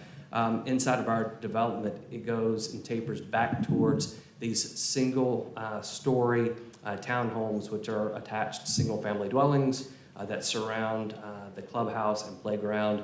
And the clubhouse is where those supported services will be provided for the residents of this development. A couple of quick comments, and then I'll introduce Will, because I would like for him to talk a little bit about Penrose and what they do. This is a normal entrance. There's no reduction in terms of the width of that entrance. And this connection on Ardmore was originally shown on the site plan that we presented to the neighbors before we had even gotten into the planning process. We were asked to remove that, and that's why it's kind of the in-between of the pedestrian now. If it is the will of the city council to have that connection reestablished, we can do that as part of this approval. Will, if you'd come up, I'd like to talk a little bit about Penrose and what they do and how they develop, manage their projects. Good evening. I'm Will Eckstein, the Regional Vice President of Development for Penrose. Penrose is a national workforce and affordable housing developer. We've developed across the country, up through the Northeast, down through Texas, and out in Colorado. We are long-term holders of the communities that we develop, and we own and operate these communities individually with our own in-house property management. And as you will see, and kind of talking a little bit about Penrose, we often develop in partnerships and collaborations with other organizations to try to service the residents and meet them where they are. And so, in some of our development work that we've done across the Southeast and specifically down in Atlanta, we partner with healthcare organizations to build housing adjacent to healthcare clinics. And we're doing development work in high-cost communities where access to affordable and attainable housing is just not capable or is not possible. We really welcome the opportunity to come to Asheville. We're excited to be here. And again, as Derek was saying, the opportunity to kind of develop multiple properties and have a level, not so dense on one site, but to be able to deliver units and kind of operate as efficiently and develop as efficiently as possible is really key and kind of a good opportunity for us. I'm from North Carolina. I was born in Silva. I grew up in the eastern part of the state. I live here. And this is, the way that I consider this is, doing impactful work and serving the communities where you really have your heart, right? And so, as you guys know, housing is, there's a shortage of housing across the country, right? There's a housing crisis. You guys have identified that. You guys have done a ton of work in that space. I kind of applaud your leadership and the position that y'all have taken to support and develop housing in general, because without the ability to kind of go in and affect the housing supply, you're not going to be able to really address that housing crisis that's across the country. That Asheville is not immune to. You have people moving here daily. It's a desirable place to live. And Penrose is excited to be here. I know there are lots of people that would like to speak. I'll be here all night, answer questions, and I know you'll have maybe some specific questions about technical access and kind of the site plan, but here to answer questions and appreciate your consideration tonight. So thank you. Thank you. I'll ask my evergreen question. Is there anything about this project that advances or gets in the way of potential renewable energy options? No. You said something that got the wheels turning in my head. Yeah, absolutely. Are there supportive services available for the folks that are living on this property? Yes. Yes. Can you talk a little bit more about that? Yeah, so one of the things that Penrose does and does well is oftentimes we'll have community impact coordinators on our staff. And I talked about this a little bit at planning and zoning, but really what that does is going to be kind of a conduit or an advocate on behalf of the residents that are going to live in our communities. The defined plan is not set in place today. It'll be more derived based off of feedback that we have from the residents that we're going to that will live here. But oftentimes I mentioned the housing that we have adjacent to a healthcare clinic. Those residents that live in McCauley Station in Atlanta have complete and full access to the health services at the adjacent healthcare clinic. Oftentimes when we come to a new community, and this would be the first time that Penrose had developed in Asheville and owned and operated housing in Asheville, we would seek out partnerships because there's so many folks that are already doing the good work in your community. And so being able to engage and collaborate, we don't need to recreate the wheel, but that really is what that community impact coordinator's goal will be, is to meet the residents where they are in their current situations, be able to provide resources and engagement for them on a level that is appropriate for them, and then be able to engage with the community and establish, identify services and programs that may be beneficial to them outside of healthcare, financial well-being, access to childcare. I guess Penrose really supports that, and that's a priority from the top down. It's not always the easiest. We talks about bricks and mortar, and then heart and soul is one of the things from a Penrose perspective. And so I think a lot of people can do the bricks and mortar piece. A lot of people can develop and build housing, but Penrose's commitment to kind of serving the residents and meeting them where they are is really a top-down order that we have. So that's the way we approach things, and this wouldn't be any different. You did ask too about in the earlier presentation in regards to the servicing of 80% AMI or less. And so that is oftentimes dictated very much by the funding sources that we're able to secure on behalf of the project. And sometimes there will be specific targeting based off of the resources that we're able to do. So at this point, it will be LIHTC compliant, so an average of 60% of less, because this is going to be financed primarily through tax-exempt bonds and housing credits. But at this point, we don't know the exact AMI bands that will be served based off of that. So, what's the lowest possible one that it could go down to? I mean, you can go as low, depending on the funding sources where you target, and just being able to make the, not impact the financial feasibility of the project. And voucher eligible? Could be voucher eligible, absolutely. And just so I understood, I understand what you're saying, if it's pretty early in the project development phase to be able to scope out what percentages, but in a LIHTC project, it's an average of 60% AMI or less? Correct. An average number of units are 60% AMI or less? Across, yes. Okay, I You just could want to be, make sure. you could be, in a LIHTC project, you could have 80% or below, so that is compliant, but across the spectrum of the units that you would have, It has to be. Yeah, they would average 60% or less. Well, that's what I was saying. It's going to be dependent upon funding sources that we secure, but at this point, it could be between 20% and 80%, depending on those funding sources. Okay. Thank you. But that there is going to be variability just, throughout the process where we are. This is a kind of a random question, but it sounds like you have experience outside of the North Carolina LIHTC program and that you're self-managing. I'm curious, in your portfolio, is there an option ever where these projects become ownership after the 20 years? Is that anything you do? Have you ever seen a model? No, typically not. That's not something that they, that has, we will commit to going through this funding process, a 30-year commitment for affordability in the rental phase. So, but then home ownership, I mean, again, I sit from the perspective of housing supply.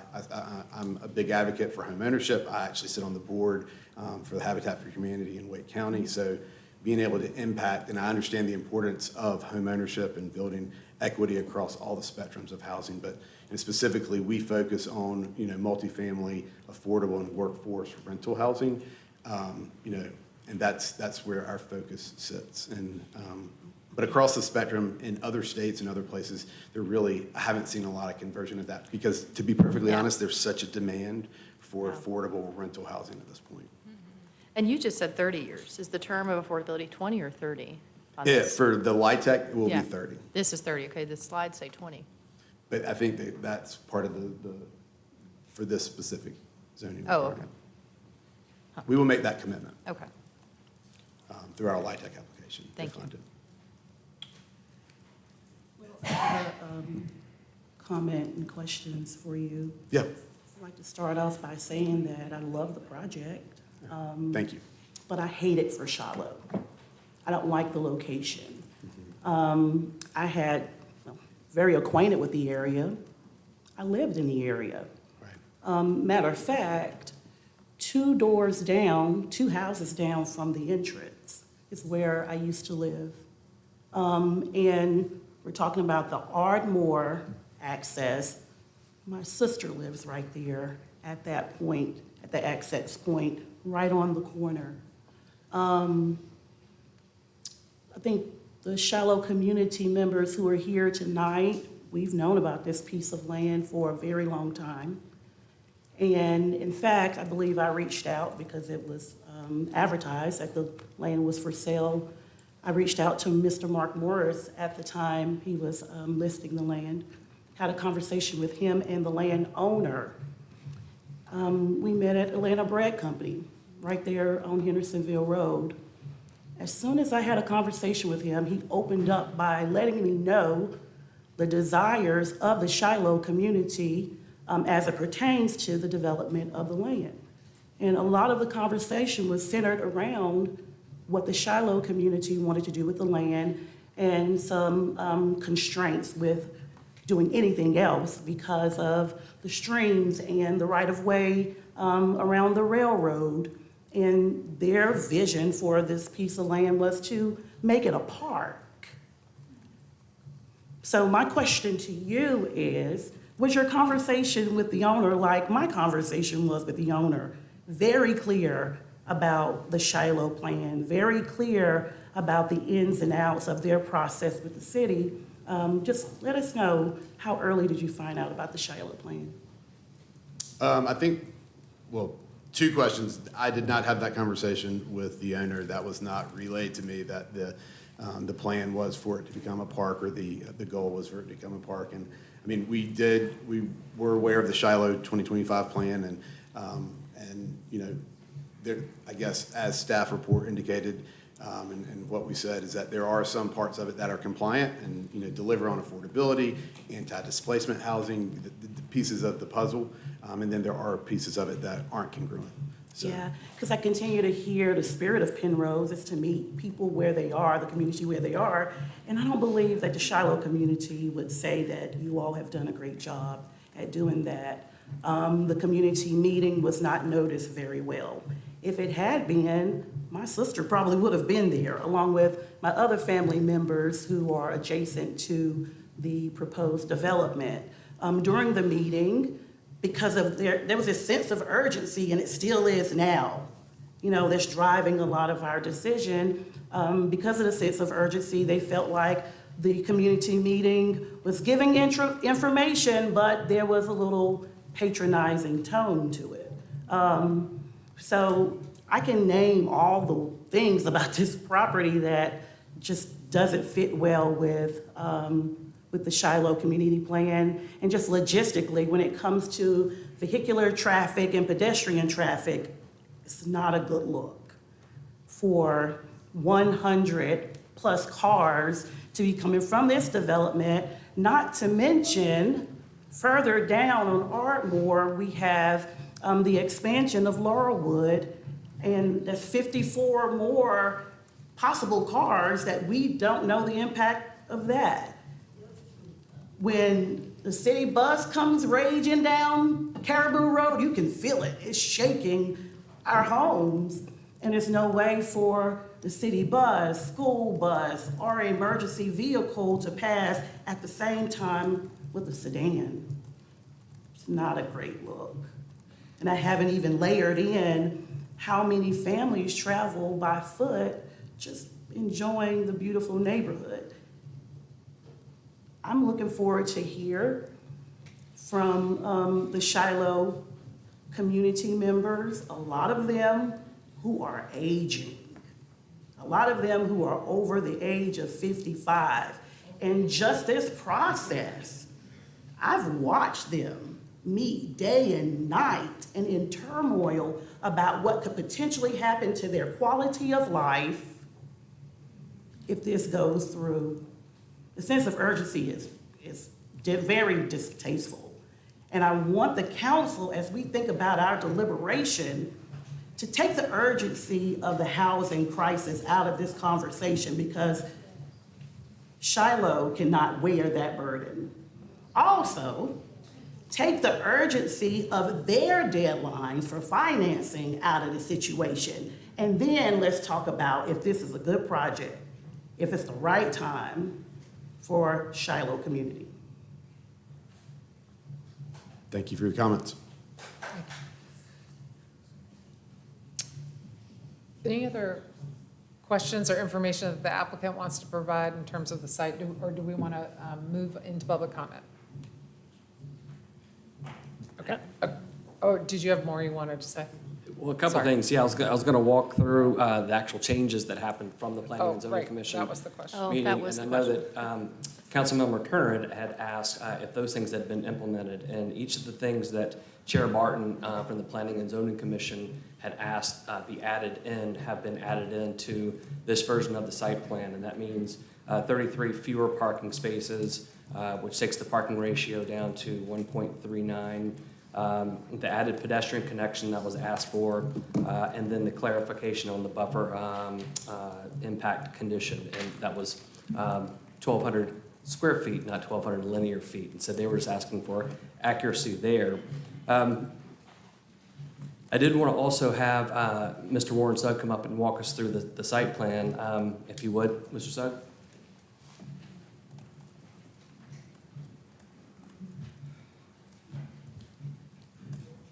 Hey, good evening, Council, Mayor.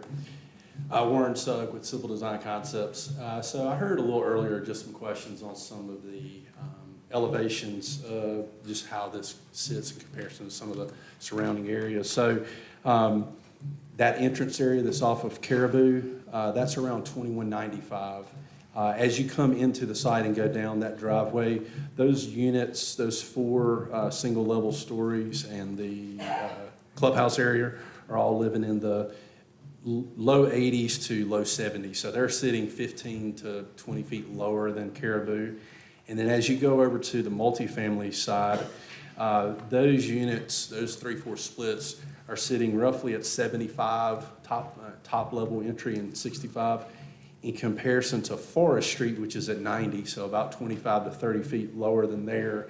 And then Ardmore is up at 2205, so that would put that roughly 40 feet lower. And there was some discussion at Planning and Zoning, and maybe today as well, a little bit about Laurel Woods, the other development that's to the south, and that is being built up pretty high. That's living around 2240, so that's 60, 70 feet higher than where these units are being pushed down into the development. There are some retaining walls that are here, but these retaining walls are actually allowing us to get down further. The discussion on a potential connection to Ardmore, there was a connection originally shown to Ardmore. There was a lot of discussion about safety, walking on Ardmore, folks driving on Ardmore, as well as Caribou. So we did remove it.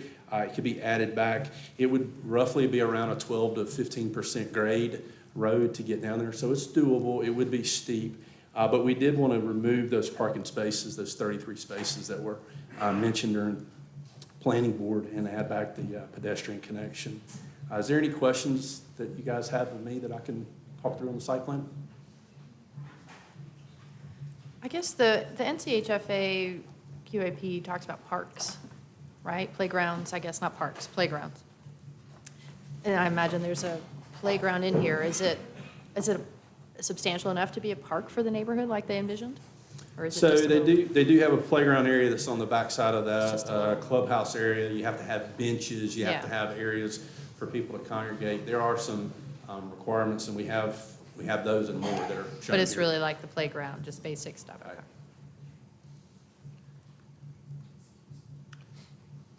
Okay, any other questions? Okay, thank you. Okay, we have a number of people signed up for public comment, so I think in order to get through all of this, we'll ask everyone to limit their comments to 2 minutes unless you're part of a group. We've got 2 groups on here, and then we'll stick to the 10 minutes. So group, we'll still get 10.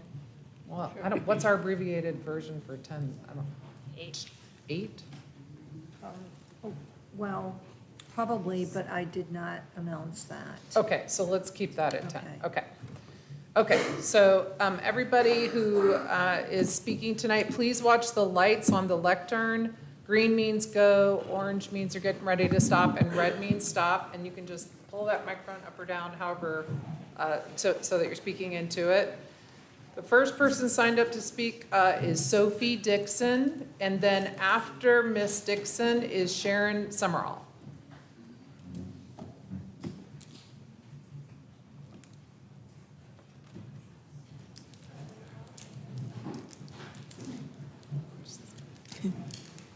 Good afternoon. Good afternoon. I don't know if you can let me have more than 2 minutes, but I'm gonna take more than 2. Well, I'm gonna tell you, I sent all of you the information so we wouldn't have to sit up here. And only 2 or 3 of you even acknowledged that you received it. So I guess I don't count. But if I had gotten that, I would know that you had reviewed it and you knew what was on our mind.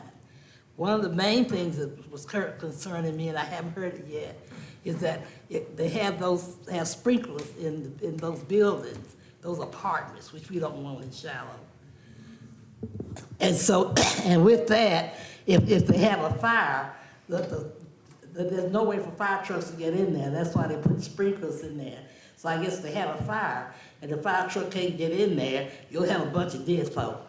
And somebody can go in there and get them. I mean, this is terrible. And everybody knows it.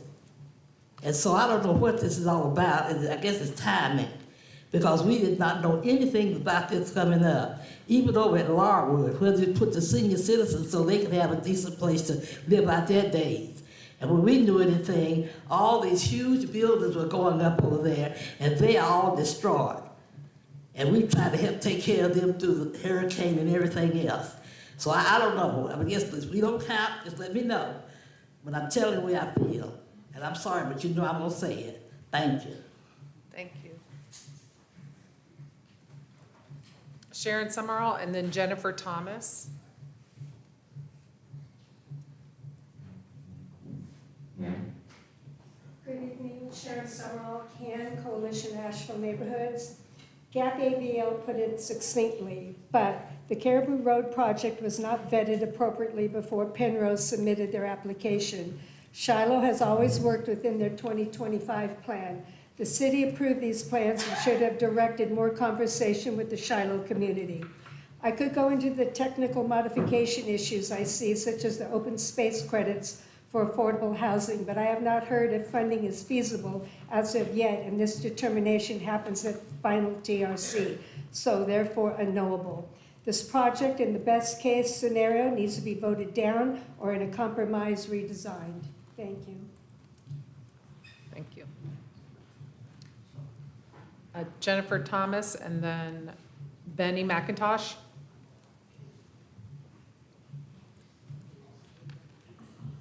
Hi, Jennifer Thomas, retired Asheville High chemistry teacher and resident on Imperial Court. And I'm asking you to deny the Caribou Road project. I emailed you written public comment last week detailing my concerns and asking you to drive around the proposed site so that you could see for yourselves that this project is not suitable for our neighborhood and our neighborhood is not suitable for this project. The sole vehicular entrance egress for these 100 units is directly onto Caribou Road, and the infrastructure of Caribou Road and the associated access roads like Ardmore is inadequate for the increased traffic volume associated with this project. These are narrow residential roads. Also, we are a residential neighborhood with adults, children, strollers, and dogs out walking on a regular basis. Given the geographic layout of our streets, we have to walk on Caribou Road itself because it doesn't have a sidewalk in the vast majority of it. Even with the reductions that were talked about this evening, the increased traffic from the 100 units and 139 vehicles projected onto Caribou Road creates significant safety hazards. And I want to very explicitly state that my opposition to this project has absolutely nothing to do with this being affordable housing. My comments and concerns would be exactly the same if these were luxury suites. Our neighborhood is already supporting affordable housing with the expansion of Laurelwood, currently under construction, so we're still waiting to see the traffic impacts of that. The infrastructure inadequacy and the multiple safety concerns with this project, again, remain the same regardless of what's built there. And we heard earlier in the proclamation of Strive Not to Drive that the city wants to encourage walking, and it was stated that pedestrian traffic was still a major concern. Please deny. Thank you. Benny McIntosh, and then Michael Special. Good evening, my name is Benny McIntosh. I heard the builder say that he built these same projects that he's trying to put shallow in Atlanta. I checked with Atlanta and I found out that these projects were put in the area where people of color live. They moved them from the nice area, the projects, and moved them to another area. And they use that property as prime property. And I feel like they're gonna do the same thing here. Where are these people coming from that gonna move to Shallow? Are they moving from Hillcrest because that's prime property now? Water didn't run up hill when we had the flood. Are they moving from Lee Walker Heights? Water didn't flood Lee Walker Heights. No trees there. No trees fell down on our power line. We had all our flooding in Shallow. So if you move these people from Lee Walker Heights, you move these people from Hillcrest, you move these people from down by the District Art Center, that'll be prime property for the District Art Center. That'll be prime property for AB Tech. Move them to Shallow, because those are the people you're going to bring out there from those other areas. And now you can put hotels, you can put McDonald's, you can put anything over there by Astra Tours and look good. Especially if you move Lee Walker Heights, especially if you move Hillcrest. And I feel that's what you're going to move to Shallow. And now they're going to put retaining walls. It's going to make us look like we in jail. I mean, those walls going to hold up the property on Caribou Road. How would it look in your neighborhood if you put this in your neighborhood? Why you bring this to our neighborhood? We ask you to vote no on this. We vote for you, you vote for us. Good job, good job. Michael Special and then Scott Duncan.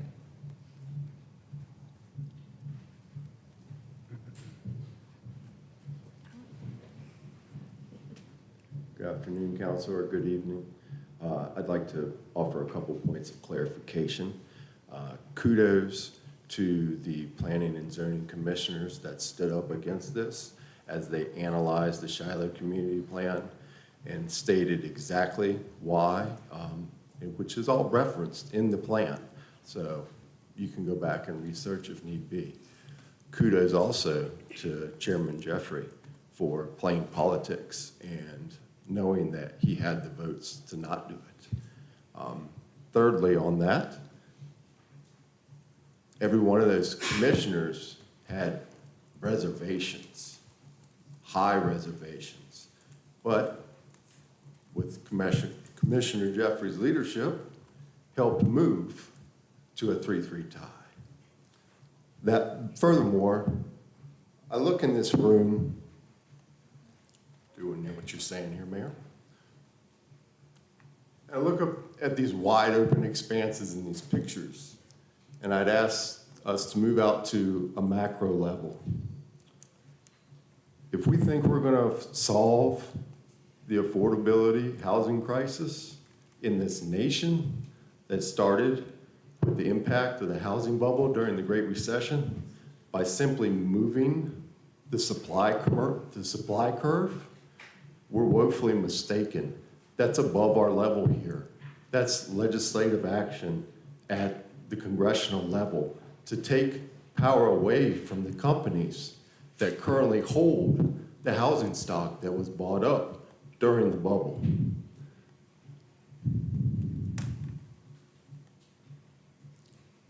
We can't build. We're limited already. Reference your plan, reference the zoning that's already there, provided by your professional staff. Thank you so much. The next person, Scott Duncan, has 3 people ceding their time. If you could just raise your hand when I call your name. Charlie Benning, thank you, and Kevin King.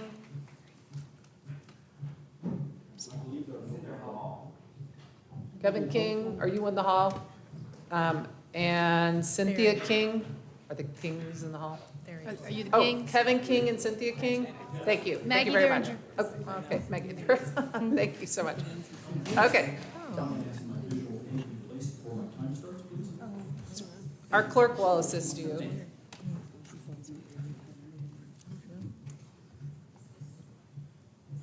Yes. Does it?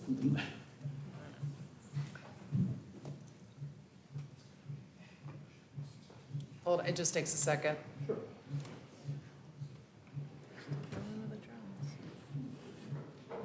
It's a little bit of a glare, but we get it. The glare is impactful. Very good. Thank you. My name's Scott Duncan. I've lived in Shiloh for 24 years. I'm happy to be there. It's a modest neighborhood. Most of the homes are stick-built, one-story homes. This is an illustration. This photo was taken on Ardmore Street. I counted 36 courses of retaining wall before you get to the 3-story building. The UDO states that level 3 developments are expected to have a significant impact on public services and infrastructure and need to be managed for the benefit of the neighborhood. This is not for the developer's sake. This is for the neighborhood's sake. Additionally, in the UDO, under residential expansion, it states under design and operation standards, when a proposed project is located adjacent to residentially zoned areas, and we're all RS4, it should be compatible with the immediate neighborhood context in the following ways: building scale, setback, and the relative height of structures should transition to the existing neighborhood fabric. Also, the proposed development shall comply with adopted neighborhood plans and design guidelines. This photograph shows that there's zero transition from the 3-story to the 1-story homes on Ardmore. This would be the same thing where we have large 4-story buildings facing 1-story homes for Sarah and Jacob, for myself. The entrance to Charlie Williams is here. He's adjacent to the entrance. Mr. Biddix, a retired city firefighter, is next to Mr. Williams. One of the things I'm disappointed was how we were given street signs at the end of Ardmore, a street sign with a notification of pre-application at the end of Forest Street. Nobody goes down to the end of those streets except 1 or 2 residents. So this information on the pre-application was limited in scope. Additionally, the distance is only 400 feet from the proposed site. This is a list of names that notices were sent to. There are 4 people on Taft Street given on this list. Nobody on Jeffress, nobody on Shiloh, nobody on Deanwood, nobody on Booker Street. When people come out, they're going to go down Booker Street to get to Chapel Road and get to Sweeten Creek. There is no notification. The people that will be affected by this permanently will not have an input. And also limiting the 1-hour time for public comments on several of these. It was a Zoom meeting, so as someone pointed out, not all the elderly residents are adept at computers or adept at using a Zoom meeting. I have a couple points about traffic. A single car accident on a pedestrian is life-altering. One incident, one single incident would be life-altering. It's a major deal. And we're not talking about just 100 units and maybe 100 cars that might be in our mind, but there's also Amazon trucks, there's post office, there's the DoorDash, there's home and health services. Those things are all coming and going daily to this development.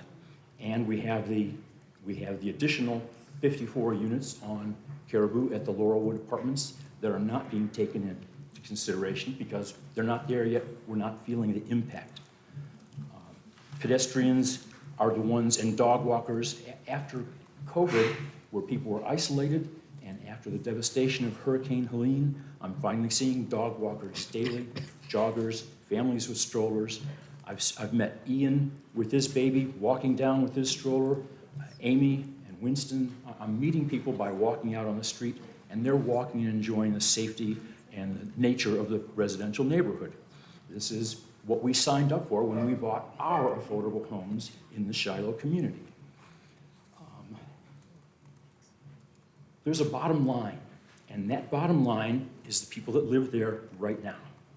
If you do this, our bottom line is affected. One of the things, I do give credit to Penrose and to the city planner, and they pointed out there are some things that are not compatible with the Shiloh Community Plan 2025, and some are. One that wasn't mentioned was goal number 3, which is improving livability, specifically improving safety. Goal number 3 was important to the Shiloh community, and putting this number of traffic addition, the additional Laurelwood, 100 here, cars and trucks, buses, moving over on a narrow lane is difficult. It's not the simplest thing to just pass. Also, on Forest Street, when people leave this complex, they will be going down one of the streets, primarily Forest Street, and there's not a way for people to make a left turn on to Hendersonville Road in the morning. It gets backed up immediately. It'd be a lot worse with a lot more traffic. I think there's a lot of slices to this pie. I think it's complex. I appreciate the work that the city planners and the engineers with CDC have done. There are a number of reasons. It's sort of like a clockwork to make this all mesh, to make the deadlines occur. Some of the planning includes underground storage of water for retention and for disbursement during flooding. It's a bowl, it's a topographic bowl. The bowl will reflect sound and heat just by itself. There's 2 portions of the Shiloh community that have tracts of land. One is about 4 acres, one's about 9 acres, this one. And wiping out this 9 acres, part of it's already gone from the expansion of Laurelwood, but taking out the rest of it reduces the green space in opposition to the livability, Asheville, et cetera, et cetera. There's a number of slices to this pie, from the environment and the topography, particularly the traffic. There's no equity here. The people want homes that they can, like me, buying a home, you buy it, you pay for it, you build equity, you can pass it on to your family. There's no generational wealth. Apparently, there's still quite a number of vacancies in Asheville that can be converted or revised. I'm urging the City Council on behalf of myself and all of my neighbors to not take this extreme measure of changing the density to residential expansion. Thank you. Thank you.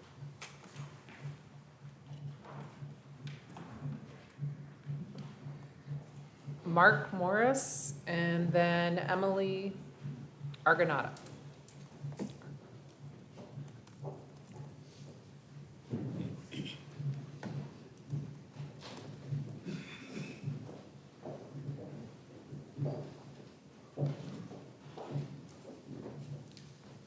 Mayor and City Council, Mark Morris, I am the broker for the property. This property has remained a non-performing asset for years. It is within the city, it's 10 acres in the city with infrastructure, okay? There has been no meaningful economic activity on this site. There has been no productive use of this site. And again, it has been on the market for years. The developer, the property owner, attempted to reach out to the association group multiple times, no response.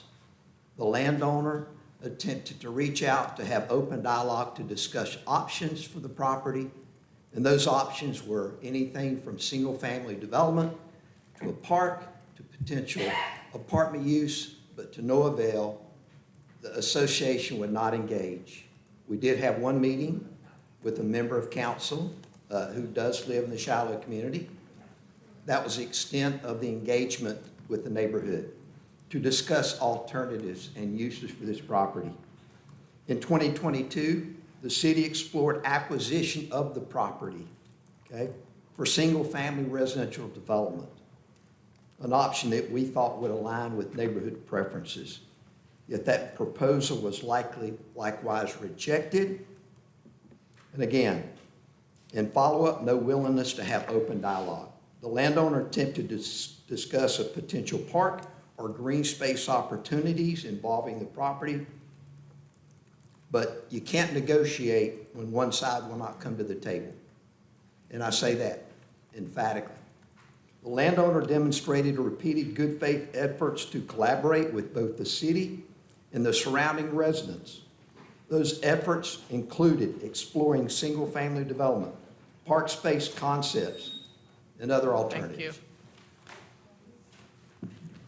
Thank you. Emily Argonata, and then we'll do Sarah Jones, who has several people yielding time. Good evening, Council. Thank you for taking the time to listen to what I have to say this evening. My name is Emily Argonata. I'm here to stand with my neighbors of the Shiloh Community Neighborhood Association to ask you to vote against the conditional rezoning project. The residents of Shiloh spent 9 years of what I presume was unpaid laboring to develop a plan for their community. Y'all should really not need us here, and the gentleman before me says, they needed some input. There's a plan in place already that was developed in collaboration with the city and adopted recently. This is a group of homeowners from one of the very few remaining historically Black neighborhoods in our city. Y'all are aware of the impact of urban renewal and gentrification on our city. You voted for reparations. I'm a native of West Asheville, and I currently live in West Asheville, but important parts of my life were spent in Shiloh, and my best friend owns her home there. The city has already taken so much from the Black people of this city.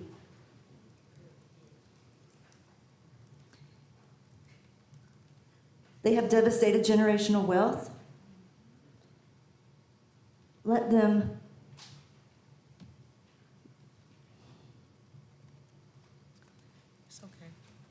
The city has already taken so much land and wealth from Black people. Let them keep what's left, and let them keep it nice.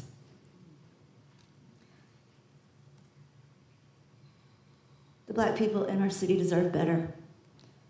Asheville is tired of developers thinking we are stupid because our city government treats us that way. The developers don't have our interests in mind, but y'all are supposed to. Thank you. I appreciate you for voting against this project. Sarah Jobs, and Sarah Jobs has 3 people yielding their time. Jacob Cook, just raise your hand. Jacob Cook, come out of the hall.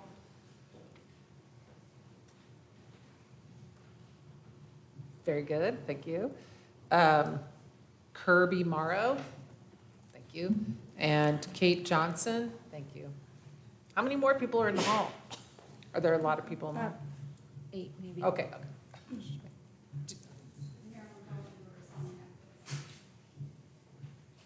Oh, I'm sorry, Ms. Bollinger, did you want to yield your time too? You're signed up to speak. Oh, yeah, okay.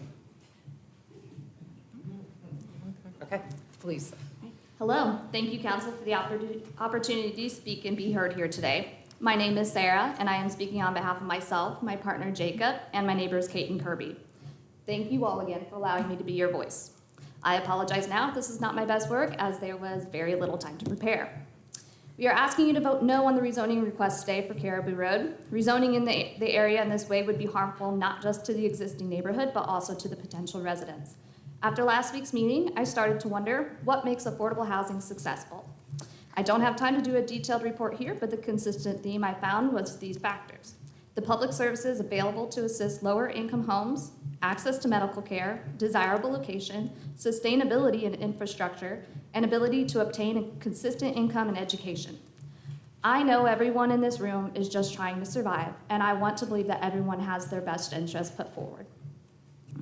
As I mull over the many words said last week, I am still bothered by the contradictions, lack of answers, and general narrative put forth for this. Traffic. It was the reigning topic and understandably the first thought that comes to everyone's mind for this. I don't know if you've been down Forest Street and Caribou or the surrounding roads, but they are small. It fields any traffic cutting between Hendersonville Road and Sweeten Creek, but there was not a study done. It doesn't meet the threshold to need one. Yet when asked when the last traffic study had been performed, no one could answer. I personally asked Will Palmquist if the new Laurelwood units, 60, 50, however many it seems to be, had been taken into account when considering this study, and the answer is no. The Laurelwood development isn't even completed yet, but it borders the property of this project and will let out onto the same small road. We can't talk about traffic without also talking about pedestrians. What I took from last week is there is no plan to incorporate or improve any existing or new sidewalks. Existing is a funny word to use, though, as there already aren't any. Connecting and ensuring access to public services is an integral part of helping those who need affordable housing thrive. In addition to the lack of sidewalks, none of the bus stops I am aware of in the neighborhood have so much as a bench next to them. It is dangerous to be a pedestrian, and this again will increase cars, foot traffic, and the danger. With that thought in mind, it seemed very counterintuitive for the applicant to request that all required buffers be halved. The requirements are there for a reason. Why make an unsafe situation even more unsafe? And in addition to that, they're requesting to encroach on the surrounding properties in order to make their entrance and exit just big enough to be acceptable. The roads of this neighborhood barely fit a city bus. The major concern is for emergency services. Parking is a hot commodity here, and if you have enough drive to park your car, it's bully for you. But it is not a rare occurrence for someone to be parked in the street. And I don't mean a little. I mean straight up, parked in the road, does not even look like they tried to get out of the way parked. And so again, what happens when just one car is blocking a fire truck or an ambulance from getting down that road? Access to medical care is a vital component of making affordable housing successful. The design as it is borders on hostile to all of the residents they wish to bring in.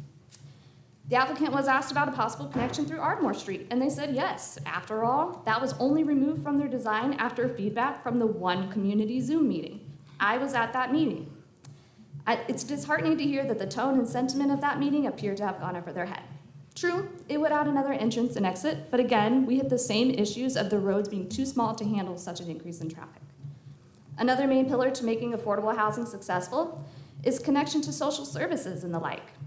The applicant spoke about their pride in working with local organizations, but when questioned by commissioners last week which ones they may be considering, they could not name a single one. It's troubling to hear no research has been done for this. It seems like that would be worth at least a Google when considering the needs of the community. Another main focus last week was infrastructure. I'm not an expert about sewage and water lines, but I do understand the basic concept. If I'm correct, the plan is to just tie into the main line. Whatever system it is, they say can handle it. Well, if I may, that is a really nice pipe dream, because I can't resist a terrible pun. But it's true. That sounds like a perfect plan when you won't be the one footing the bill for every single patch to a burst line up and down 4th Street alone. For real, 4th Street looks like a patchwork quilt as I stand here today.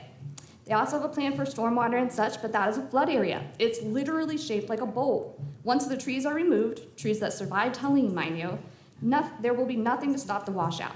It takes years for buildings and walls to settle, and in the meantime, all of the shifting ground caused by removing the trees and runoff from the higher elevated areas of this property will spill to the surrounding homes like mine. And my neighbors, Tommy and Kirby, who have so graciously donated their time to me today, have spent thousands of dollars trying to mitigate the washout damage that happens to their home. They are the lowest house bordering this property, and I shudder to think what this would cost them. Sustainability and infrastructure is imperative to the success of affordable housing. Another topic addressed last week was the height and design of the buildings themselves. I really struggled to picture how a 3- and 4-story building on a hill, because it is on a hill, would not tower over the single-family homes around it. The Shiloh Community Association has a clear path for housing and growth that was adopted in 2010. This would not be in compliance with that agreement. As a commissioner pointed out last week, the Shiloh plan specifically calls out this area as an opportunity for growth for single homes as to fit the fabric and character of the neighborhood. The proposed design simply does not fit. It would irrevocably change the nature and character of the Shiloh community. The Shiloh agreement goes on to lay out a path for areas where forests can be maintained. This is the only area in Shiloh that still has an uninterrupted forest canopy. And here's where I must reintroduce myself. Hello, I am the Lorax. I speak for the trees. We have seen everything from bears, turkeys, turtles, owls, coyotes, frogs, groundhogs, lunar moths, raccoons, monarch butterflies, and the list goes on. And as I mentioned earlier, the trees that there survived Helene, and any of us who experienced Helene know that it's nothing short of a miracle. If they are removed, it will not only exacerbate flooding, but there will be no barrier to traffic noise from Sweeten Creek and the active train that runs directly along this property. With these things in mind, it is again counterintuitive for the rules to be changed, yet the applicant is requesting they only be required to replace half of the vegetation that will be destroyed. I do feel it prudent to state my personal stake in this project, as it will border 50% of our home and property. It cannot be understated how fortunate my partner and I to have bought a home, truly. I don't know how we did it. The mortgage process is blocked from my mind like a bad dream. We are on the dead end of 4th Street. The proposed road would run directly along the entire length of our backyard. We chose a dead end for a reason, and this will put a busy road right next to where we spend most of our time. I really struggle to understand how these multi-story apartments would not have the ability to look straight down into our yard and into our life. It's hard not to feel like this is being shoved through. It's hard not to feel incredibly misled. This simply cannot fulfill the promises offered. The applicant spoke last week on their outreach to the community on this project, but I wonder, what community were they in? This would be right next to me, and somebody could have knocked on my door. But the only people who did that were my neighbors from this community. And from what I can tell, the community is here in the room with us, and in the next room, and outside, asking you to vote no. The last topic I want to mention tonight is another crucial component of the success of affordable housing: quality of life. I don't believe in warehousing people, and that's what this feels like. It's the only option for those most vulnerable among us to be shoved into a crowded space regardless of what's around it or the lack thereof. Is it truly responsible to add more people to an environment that can't sustain it? Does it really make sense to rezone an area for new builds instead of rezoning for existing structures that can be repurposed? Is this small space truly conducive to helping those who need it, or even those who just want to move there? Quality of life is essential to everyone. I know I'm almost out of time, so I'll wrap with this. I feel the overarching message from our community was lost last week. Not one person then or now has said we don't need housing. We do need housing. But I cannot stress enough that the opposition to this is sheer lack of volume, the lack of consideration to the Shiloh Agreement, placement, and the lack of longevity to success. Following the path for growth laid out in the Shiloh Agreement would allow us the space to truly wrap our arms around new residents and families, regardless of their socioeconomic status, and genuinely incorporate them and support them into the fabric of our Shiloh neighborhood. We are asking for the chance to grow with the new instead of having it placed on top of us. Please vote no. Thank you. Thank you. Michael Bozes, am I saying it? And then Marilyn Bollinger.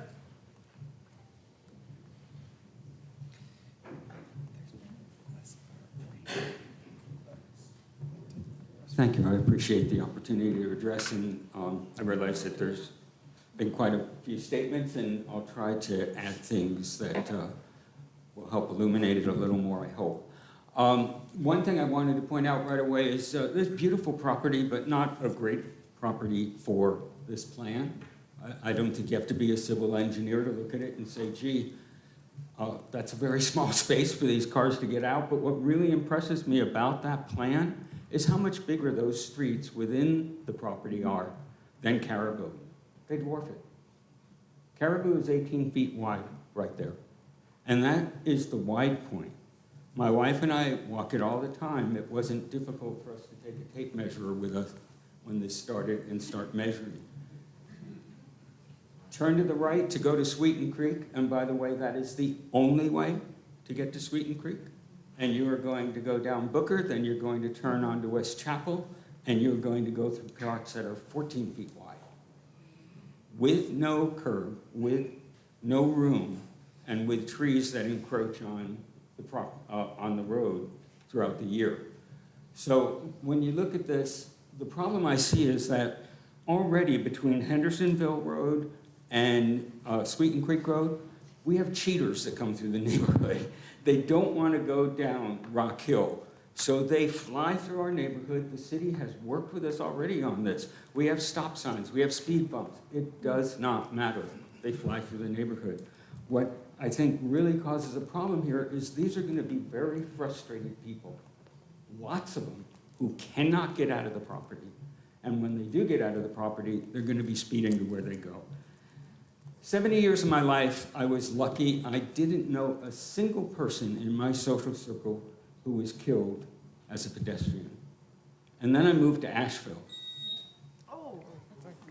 In the past year, 2 people in my social circle, a pedestrian and a bicyclist, have been killed in their own neighborhoods.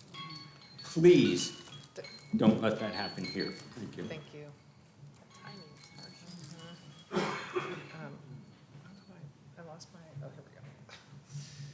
Marilyn Bollinger, and then Jeff Alexander. Make sure everyone, turns their cell phones off. Thank you. I'm Marilyn Bollinger, a retired teacher from Asheville Middle School, and I certainly understand the need for affordable housing. However, I live on Forestdale Drive, directly off of Caribou Road, and I am absolutely opposing the Caribou Commons development. Our aging water and sewer systems, the power grid and the potential overload, how can we support a 100-unit development? People have already mentioned traffic safety. People do fly through the intersections routinely despite the four-way stops. Children, senior citizens, moms and dads with strollers are all at risk when we add additional traffic to our already crowded neighborhood. I wonder who will pay for the infrastructure to mitigate problem issues that develop if this is approved. Do you honestly believe that the developers are going to pay to mitigate the problems that develop once this project is proposed? The impacted community, that is me and my neighbors here, should not bear the cost of that. We currently have Laurelwood Apartments for affordable senior living on Caribou Road. The 3-story addition is already under construction. Many of the neighboring streets are already impacted by the traffic of construction vehicles heavily barreling. They're obeying the speed limits, I think, but the impact on our roads is significant. We are a wonderful, diverse community, but more construction is not feasible, wise, or necessary. Please do not allow the developers to alter and damage the character of our neighborhood. Thank you. Thank you. Jeff Alexander and then Stephen Riblett.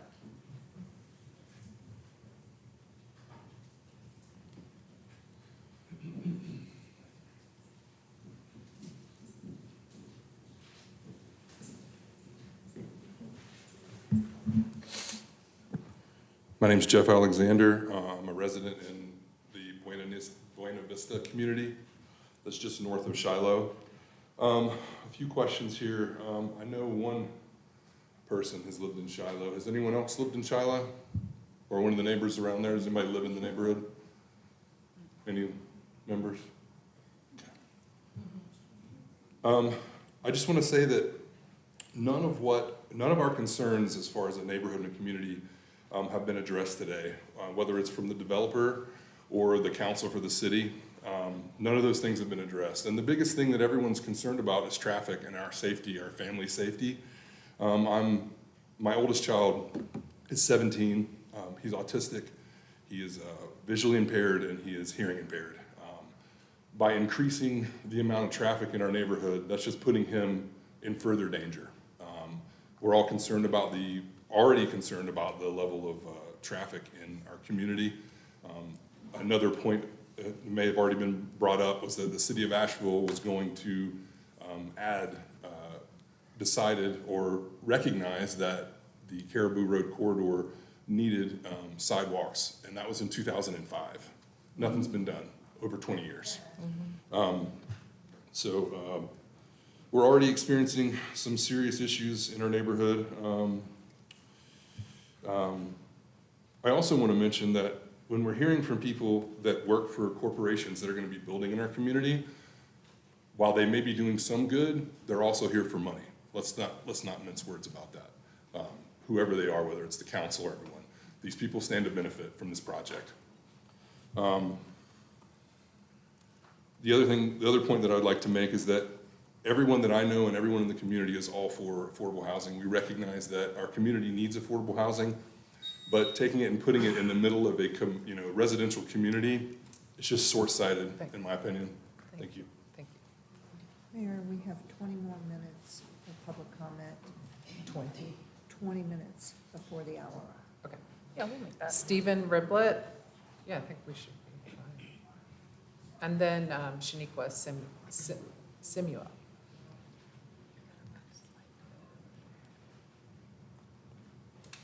They're doing 2 minutes. Yeah, they're doing 2 minutes. Okay, so, Hello. I just want to start off with saying that change is inevitable, but that doesn't make it any less challenging or scary. We could have the type of change as a community in which citizens are leaving our city and we're struggling to find funding. We have the opposite problem in which more and more folks have moved. Oh, I'm sorry. 2 minutes has changed. He gets 2 extra minutes now. I hope not. I don't have 2 more minutes of content. But yeah, thankfully, we have the opposite problem. That doesn't mean it isn't without challenges in which we need to adjust for more folks coming to the region. The downside is it puts pressure all over the city and the county to house people. With that, it is inevitable that affordability is strained, even more so when you consider other causes such as the cost of construction and labor going up.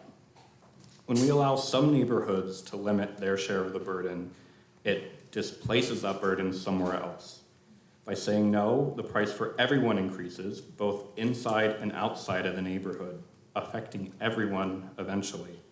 The future neighbors of an area cannot speak for where they do not yet live. We've needed to say yes. We need to keep saying yes. Thank you. thank you. Shaniqua Simuel, and then Eric Scheider. Good evening, Mayor, Vice Mayor, and council members. My name is Shaniqua Samuel, and I'm speaking as neighborhood navigator and as a young person who grew up excited to be in and a part of the Shiloh community. I also appreciate all the commentary that has come before me. In a historic African-American community like ours, land should be used in ways that help local families build ownership, stability, and generational wealth. Instead, this proposal brings large-scale multifamily housing that many residents fear will primarily benefit outside investors rather than the people who have sustained the community for decades. Today, through my work with the Shiloh Community Association, I have helped residents think about how to keep their homes and protect what they have built. We host estate planning workshops, digital literacy classes, and help connect residents to home repair resources because we want families in Shiloh to remain in Shiloh for generations to come. This is why the development matters so much to me. For many years, our neighborhood has worked side by side with the city of Asheville to plan for our future. The Shiloh Community Association's 2025 plan was not created to stop growth, but to make sure growth happens in a way that is thoughtful, balanced, and respectful of the people who already live there. Our adopted plan calls for harmonious growth, quality housing, and preservation of the original character and integrity of the community. I understand Asheville's need for housing, but I also believe growth should create opportunities for people to stay, own, and build a future there, not make long-time communities feel like they are slowly being pushed aside. I ask council to think carefully about what kind of future we are creating for Shiloh and whether this project truly reflects the values of equity, preservation, and community partnership. Thank you. Thank you.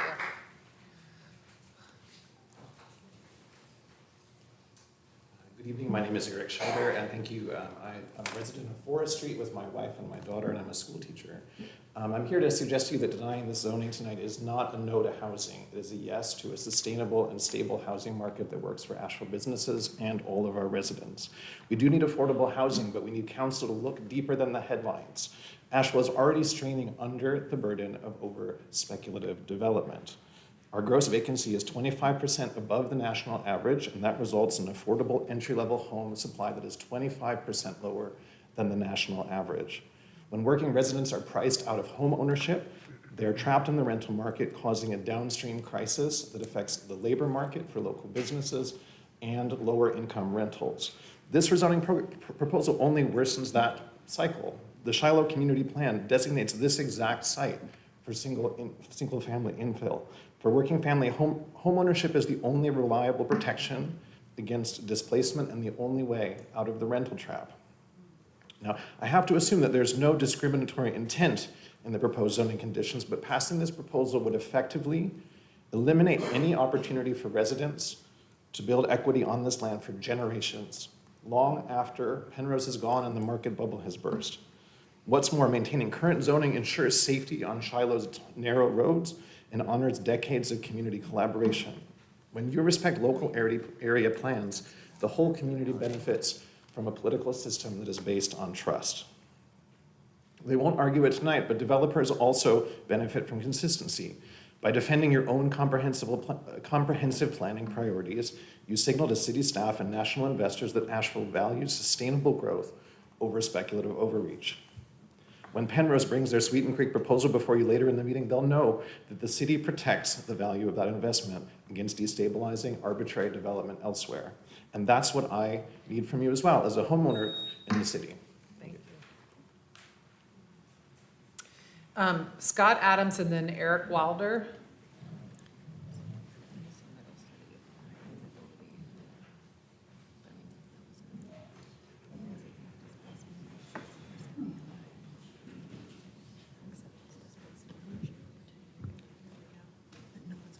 When the time start? Yep. No? Okay. Hi, I'm Scott Adams, and I support this project as a volunteer member with 3 groups: the city's Affordable Housing Advisory Committee, Strong Towns, and Asheville for All. And I support this project with 2 comments. First, the project should have a secondary full street connection to Ardmore Street on its south side. Right-of-way acquisition and street widening to the south side of Ardmore Street as exactions and conditions of this project have a rational nexus to traffic distribution, route choice, and emergency access. The Laurelwood Apartments property that's to the south is large enough to accommodate this. The developer initially proposed the second connection, and both planning and transportation staff should require this per the city's standard specifications and design manual, or SSDM. Section 3, Transportation Design Standards, notes, where existing right-of-ways abut property to be developed, streets shall be built to connect to rights-of-way as feasible. Right-of-way acquisition and street widening don't happen quickly, but they're indeed feasible as a latter supporting phase of this project that would benefit existing and future residents. Second, this project could serve entry-level police officers, firefighters, and teachers. 80% MI for a single-person household is $57,000. Starting salaries for police, fire, and school staff start at just shy of $50,000. And as of 2024, 85% of police staff lived outside of city limits. Some of that's by choice, but a lot of that's by affordability. As of 2019, 64% of fire staff lived outside of city limits. Survey other city departments and Asheville City Schools, and you'll likely see similar numbers. Thank you.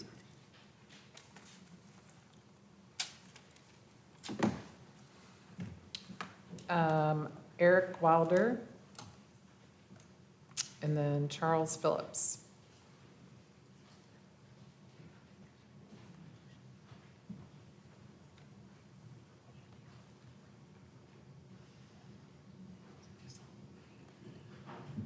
Green skill, right? I'm pretty late on the list tonight to speak because I wasn't prepared to speak tonight till I heard the gentleman from Penrose speak about commitment to the community. I actually I can watch Laurelwood being built from my back porch. That was very open. We knew what was happening. We had a chance to speak about it.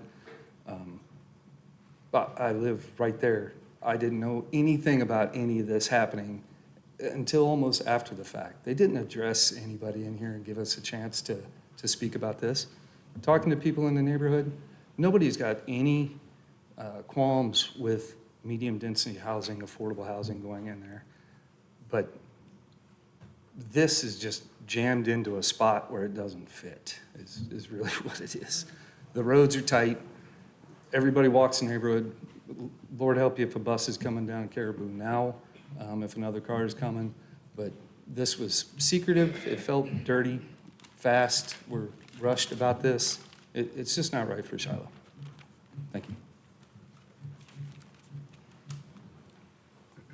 And then Charles Phillips, and then Judy Williamson. Are they in the hall? No. Are they hungry and tired and went home?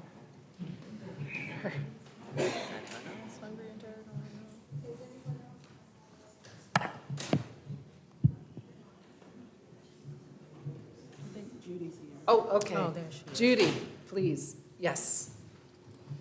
Judy Williamson, you are the last person signed up to speak under this item. Well, there was Charles Phillips, but I don't believe we have Charles with us still. Good evening, and thank you for this opportunity. My name is Judy Williamson.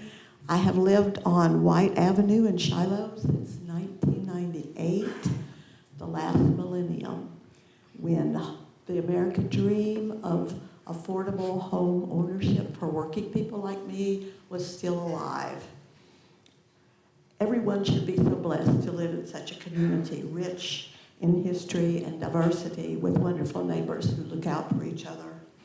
You've heard many, many concerns, but I want to address one that I think deserves more attention. Loss of tree canopy. It contributes to climate change. Remember Cool Green Asheville? We don't hear about it much anymore because we've lost so much tree canopy and our climate has changed. Our temperate rainforest is now suffering drought conditions. According to a February 9 Watchdog article, Asheville lost 900 acres of trees in the decade leading up to Helene. And then Helene took out or damaged another 40% what remained. And yet development just keeps on keeping on without a lot of concern, in my opinion, about the effects. Meanwhile, there's supposed to be mitigation measures in place for remedying some of this, but I just also read that Asheville has a fund that the developers can pay a fee instead of taking mitigation measures, and that fund just keeps accruing money because there's no mechanisms for accessing it. That is unacceptable. We must do better than that. It's time to pause, regroup, reevaluate. Please protect Shiloh, protect neighborhoods, make affordable home ownership available again to working people. Say no to Caribou Commons. Thank you. Thank you. Canyon DeLuca.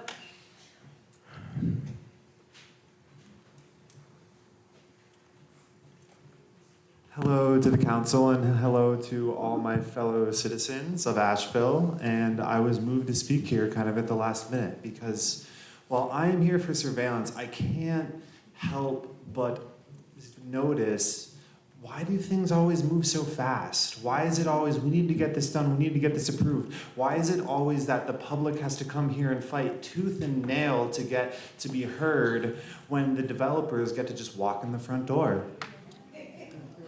Asheville, a city, I think it's fitting that our city has the baseball team, the tourists, because is it a city for the people or is it a city for the tourists? Okay, that is the last person signed up to speak under this item. Council, do you have any other questions for staff or for the applicant? Do we need to take a quick break? No, we'll do it after this item. Okay, I make a motion to deny the conditional zoning request for the property located at 9999 Caribou Road from residential single-family medium density RS4 to residential expansion conditional zone RES EXP. Don't put that in condition, And Brad. find that the request is unreasonable, it's not in the public interest, it's inconsistent with the city's comprehensive plan, and does not meet the development needs of the community, and that the request does not provide it does provide greater density, but not density that's needed, from the development overall and throughout the city as appropriate. And I think I'll say right there, because. Second.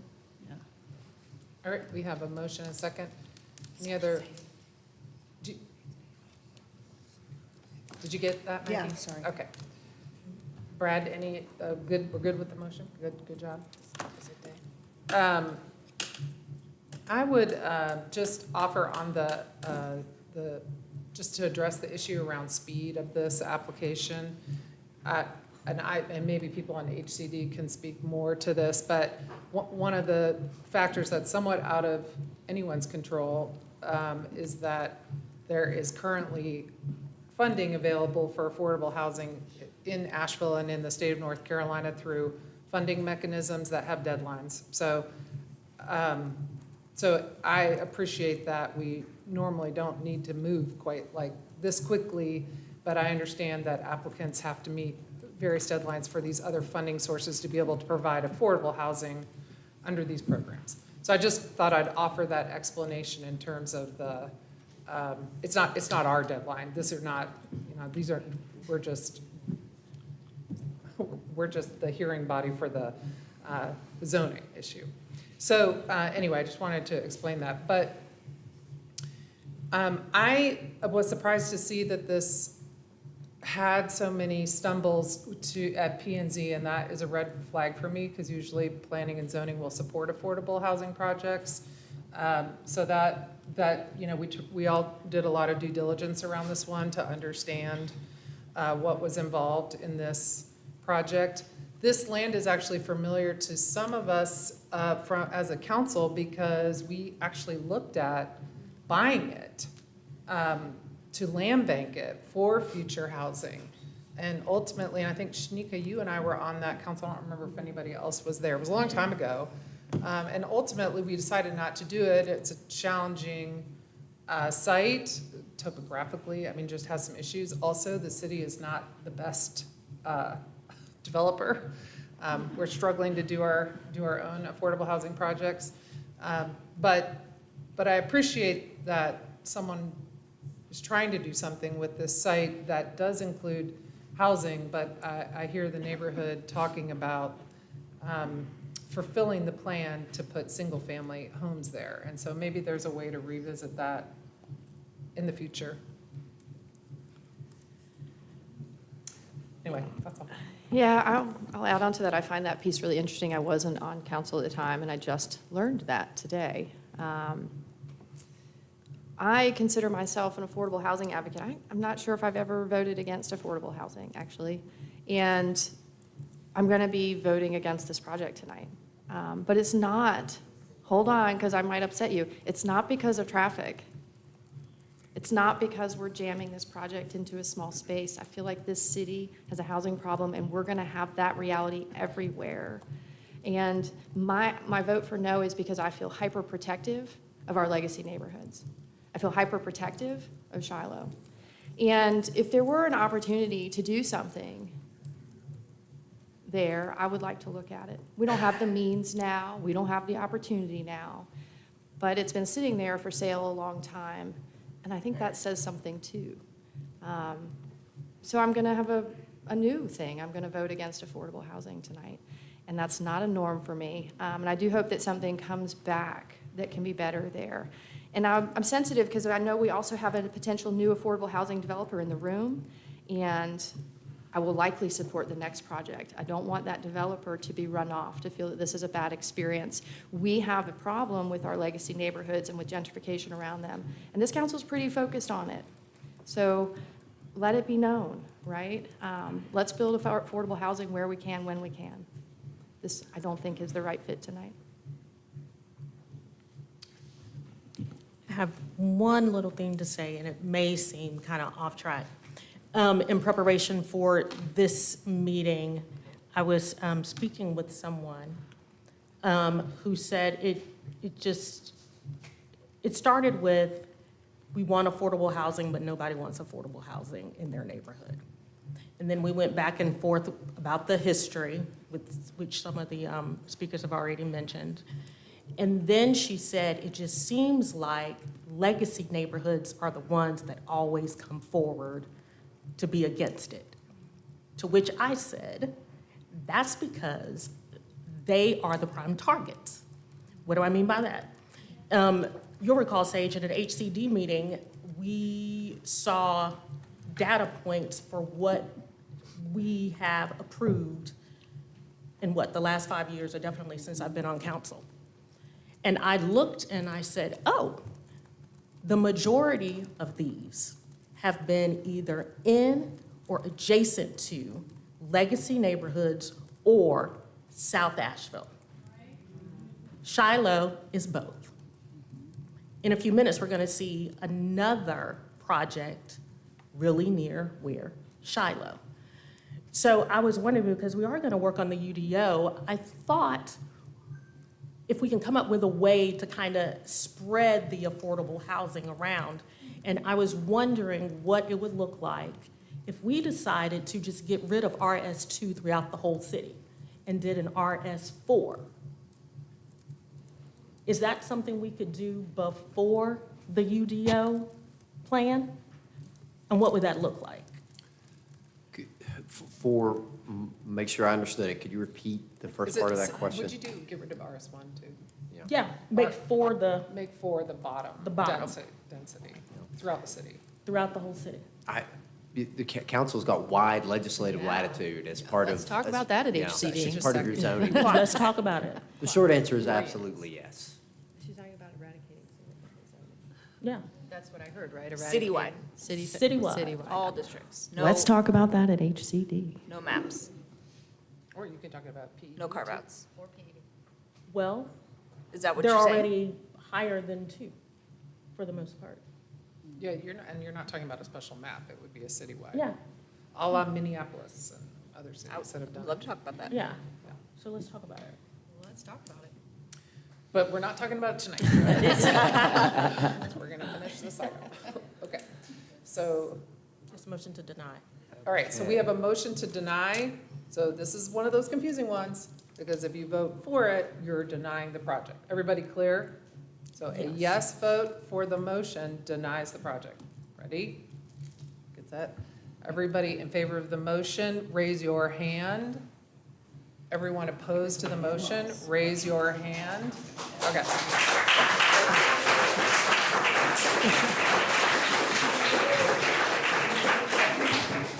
For those listening and for those listening at home and those who couldn't see the hands raised, it was unanimous.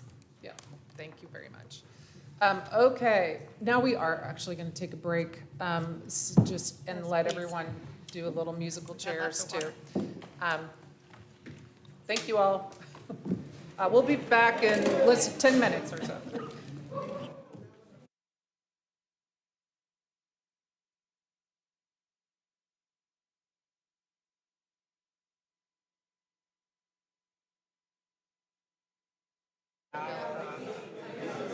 Yeah. I think that might be a little too. Okay, we're, everybody, we're live, we're back in action. Welcome back to the Asheville City Council meeting. All right, we got, believe it or not, we're like not even halfway through. Okay. Woo! Oh my God. Got you, babe. Dang. Okay, we're doing our last item under our public hearings agenda, and we are going to hear from Clay Mitchell, who has been very patiently waiting. Mayor, councilors, good to see you. It's been a while. It's glad to be back. I'm here presenting a project that is in some cases similar and different than the last project. It's brought forward by the same applicant team. It is dealing with the same deadlines for financing, and it is also located in the Shiloh neighborhood. This project, however, is located on Sweeten Creek Road. Here on the map, you can see to the north of this location, while I have this image up, at the intersection, there is an ART bus stop. To the south, just off the screen, is another ART bus stop for Route S1, just targeting that because of the detail in the map. This is a property that is elevated from Sweeten Creek up to the road, Rock Hill Road in the back.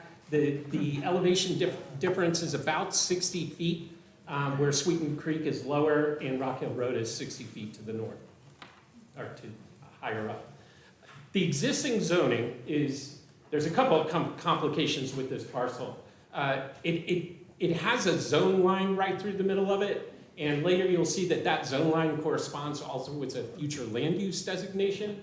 The front portion of the parcel is part of a corridor of commercial industrial zone land, and that one back area of the parcel, the eastern edge of the parcel, is RM16.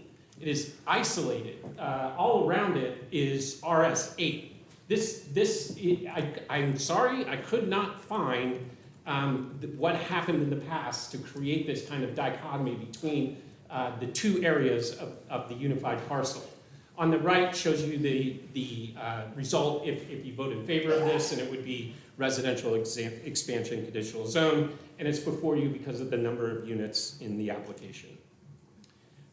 Here is essentially the same split in the types of future land use. The rear portion is residential neighborhood, the front portion is urban corridor.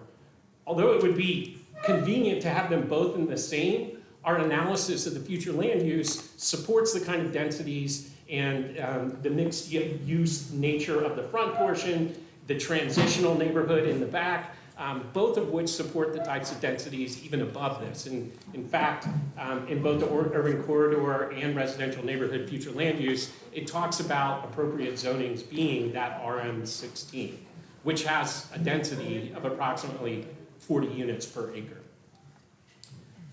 Here's the site plan. It is comprised of two buildings. The northern building is a larger building. It's L-shaped. It is a four-story building. The building to the south is a smaller building. The buildings respond to the shape of the parcel. The parking is interior to the site. The access is through a drive to Sweeten Creek. Sweeten Creek at that location is a 4-lane divided highway with a dedicated left turn. The exterior of the parcel, you'll see that dark green line, is a landscape buffer between the property and the adjacently zoned RS8. There are single-family homes down in this area. You can see them outlined on the map. The applicant's plan set shows an attempt to maximize the preservation of the existing mature trees, as well as planting new trees to reach our requirements for the landscaping buffer area. The rest of the landscaping is distributed throughout the site. Obviously, lots of landscaping in the parking area, street trees all along Sweeten Creek. I'll use this image to show. It's a 5-foot sidewalk up and down Sweeten Creek on this side of the road. And unfortunately, it's a back of curb sidewalk, which isn't the most comfortable pedestrian environment to walk on. But for the portion of the frontage of this site, they're pulling that sidewalk back and putting in a grass buffer between the sidewalk and the roadway. The buildings, this is the 4-story building, shows you the general design capability, our design results. The project conditions, similar to the last one, these are the 20-year requirements for affordability. If the application is successful in securing the other funding, they will be providing that same type of 30-year period with the averaging of the AMI. But this is the most appropriate and gives other options for future development if that funding application is not successful. The modifications on this are a reduction in, and we've seen this a lot, a reduction in the sidewalk width. We feel that that's supported along the front because of the ability to provide that wider grass buffer. Internal to the site, it gives some flexibility to keep the buildings as internal as possible. There's an extensive amount of connectivity within the site with sidewalks. You can kind of see the different directions of the sidewalks. One thing that this plan does not show that will be on the site is a passive recreational path that'll connect the front building at the corner all the way around the site in the exterior to the central area, which is where some of the common amenities are. There's a playground here, a pavilion for barbecue, and then some seats and seating there. And so that path would go, and this is, again, a passive path, would go all the way around kind of the outside, staying out of the buffer a little bit, and then connecting there. The Technical Review Committee approved this in April 6th. The Planning and Zoning Commission met on May 6th and approved it unanimously. There were no additional conditions placed on the plan.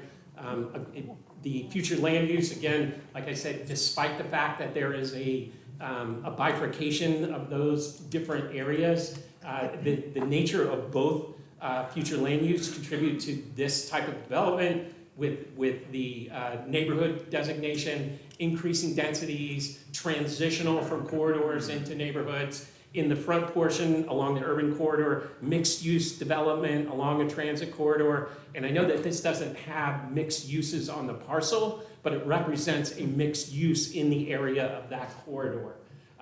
We feel that it is generally consistent, therefore, both with those designations as well as encouraging responsible growth, increasing mixed-use development along transit corridors, increase and diversify the affordable housing supply. I will make one more comment about the transit corridors. The one thing that initially we were somewhat concerned about is it's very difficult to get to the other side of Sweeten Creek, but because of the nature of the S1 route, it is a loop in that location. So whether you're leaving or coming, you will be getting off that bus on the same side of Sweeten Creek, which is where the development is. So that concern was, to a certain extent, mitigated. Based on that, we concur with the Planning and Zoning Commission's recommended approval of the proposed conditional zoning, and I'm happy to answer any questions. Transit-oriented development of housing that goes at least once an hour. We should probably keep that transit funded. Can you let me know, Clay, if there's anything about this development, and maybe the developer can speak to this, that either advances or prohibits the future installation of solar renewables?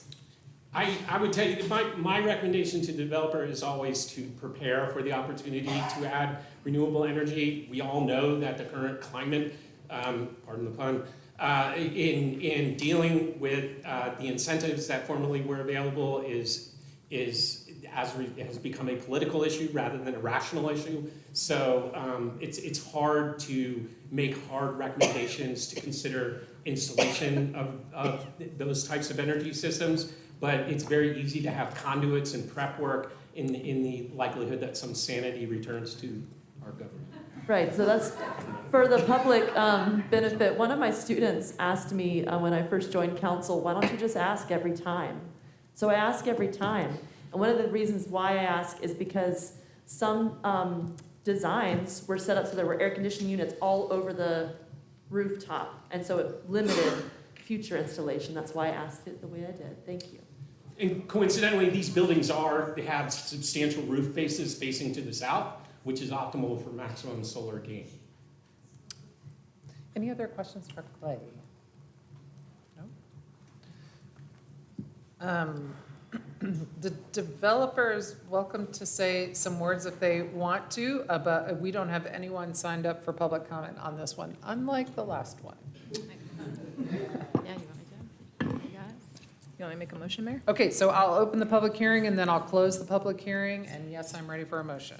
Make a motion to approve the conditional zoning request for the property located at 1116 Sweeten Creek Road from commercial, industrial, and residential multifamily high density to residential expansion conditional zoning, and find that the request is reasonable in the public interest, is consistent with the city's comprehensive plan, meets the development needs of the community, in that the request, one, prioritizes greater densities of development overall throughout the city as appropriate, and increases the supply of housing, including affordable housing in proximity to schools, transit, and parks. Second. All right, we have a motion and a second. The only comment I would add is I've shared from the dais before a concern of how much multifamily is going along the Sweeten Creek corridor. However, this project is really along the northern section where it's still 4 lanes and it doesn't whittle down. And so I think that alleviated some of that concern. It's still in a place where that infrastructure exists. And the Shiloh community isn't against this one. Nope. Okay, we have a motion and a second. All those in favor, please say aye. Aye. Any opposed? All right, thank you. Okay, the next item on our agenda is new business, item A, a resolution authorizing the award of Community Development Block Grant Disaster Recovery Multifamily Housing Funds to Mountain Housing Opportunities / South Creek Development, parentheses, Terrace at River Hills, Commonwealth Development Corporation, District East Commons, and Laurel Street at 319 Biltmore. Elma, you're here, and not Nikki, but Nikki is there behind you. So Elma King, take it away. Thank you so much. Good evening, Council. Nikki will be taking on half of the presentation this evening. Thank you so much for your time. My name is Elma King. I'm the CDBG-DR Program Manager, and I'm here to provide some housing updates applicable to the Community Development Block Grant Disaster Recovery Program. First, we'll give a brief overview of the substantial amendment to the single-family program, as well as recommendations for the CDBG-DR multifamily housing awards, along with a suggested motion this evening. In terms of the proposed allocation to the single-family housing program under CDBG-DR, here's some information that we have for you this evening. The final cost of serving all Asheville applicants to renew NC is yet unknown, but estimated to be $30 to $40 million. Staff proposed pursuing a substantial amendment to the CDBG-DR action plan to reallocate $19.2 million to the state's Renew NC program, comprised of $9.2 million from the Affordable Multifamily Housing Construction Program and $10 million from the CDBG-DR Infrastructure Program. City staff identified $10 million in estimated design costs associated with the North Fork Water Project as funds likely to be reimbursed first through HMGP, and therefore believe this funding amount can safely be reallocated to the single-family home repair program now. The single-family home repair and reconstruction program would be allocated a total of $22.2 million should this substantial allocation change take place, which the state estimates will serve 55 to 65 Asheville households. Here we have a timeline for the Substantial Action Plan amendment. We're here tonight to provide a housing update to council and with a multifamily vote regarding the affordable housing construction. On May 15th, this Friday, we'll publish the draft amendment and the public comment period would start. A 30-day public comment period would start at that point. We would go to the Housing Recovery Board on June 3rd for informal comment, seeking informal comment, and then come back to council for a public hearing on June 9th. The public comment period on the substantial amendment would end on June 14th, and we would seek a vote from the Housing and Community Development Committee on June 16th. We'd return to council on June 23rd for a vote on the substantial amendment alongside an associated amendment to the Renew NC agreement, should all go as planned with the public comment period. Then at that point, should we receive an affirmative vote on the 23rd, we would submit the substantial action plan to HUD for approval on June 24th, with the hope of finalizing and publishing that updated action plan to the CDBG-DR program in July. Some knowns and unknowns inform staff's recommendations tonight. City residents eligible within the Renew NC program are among our most vulnerable and at greatest risk of displacement from Tropical Storm Helene. Investment in this program provides impacted residents with the ability to build wealth and equity within their home. And data since December has confirmed that the cost and demand for single-family repair requires a more robust commitment to meet our community's recovery goals. Transferring the additional funding now will ensure verified eligible program participants are able to get in their homes before the full cost of the program is confirmed. It allows reconstruction to move sooner. And the full cost for city, in terms of the unknowns, the full cost for city residents in the Renew NC program won't be known until later this year. And as mentioned, staff has identified alternative funding as at the lowest risk, but does not yet know if HMGP funding will be approved to any degree for city infrastructure applications, and that is not likely to change within the year of 2026. And additional CDBG-DR programs outside of infrastructure may need to be reevaluated to support single-family home repair down the line. In terms of next steps, as mentioned, the demand for home repair and the costs associated exceed expectations, and the total need is estimated at 30 to 40 million. This proposed CDBG-DR amendment reallocates 19.2 million to the Renew NC program, bringing the program total to 22.2 million, again with a council vote on June 23rd. The 2024 affordable housing bonds will provide additional home repair funding via the Archer Coalition to address unmet needs. A home repair policy and bond allocation will also come before council on June 23rd. This strategy combines and balances the needs between the need for multifamily development to address the needs of displaced renters with homeowner repair programs, including Renew NC and Archer, to stabilize residents, preserve generational wealth, and prevent further displacement following Tropical Storm Helene. And with that, I will turn it over to Nikki Reed for our recommendations around the CDBG-DR multifamily housing construction program. Thank you. Thank you, Alma. Hello, Nikki Reed. I'm going to walk us through the CDBG-DR funding recommendations. So thank you for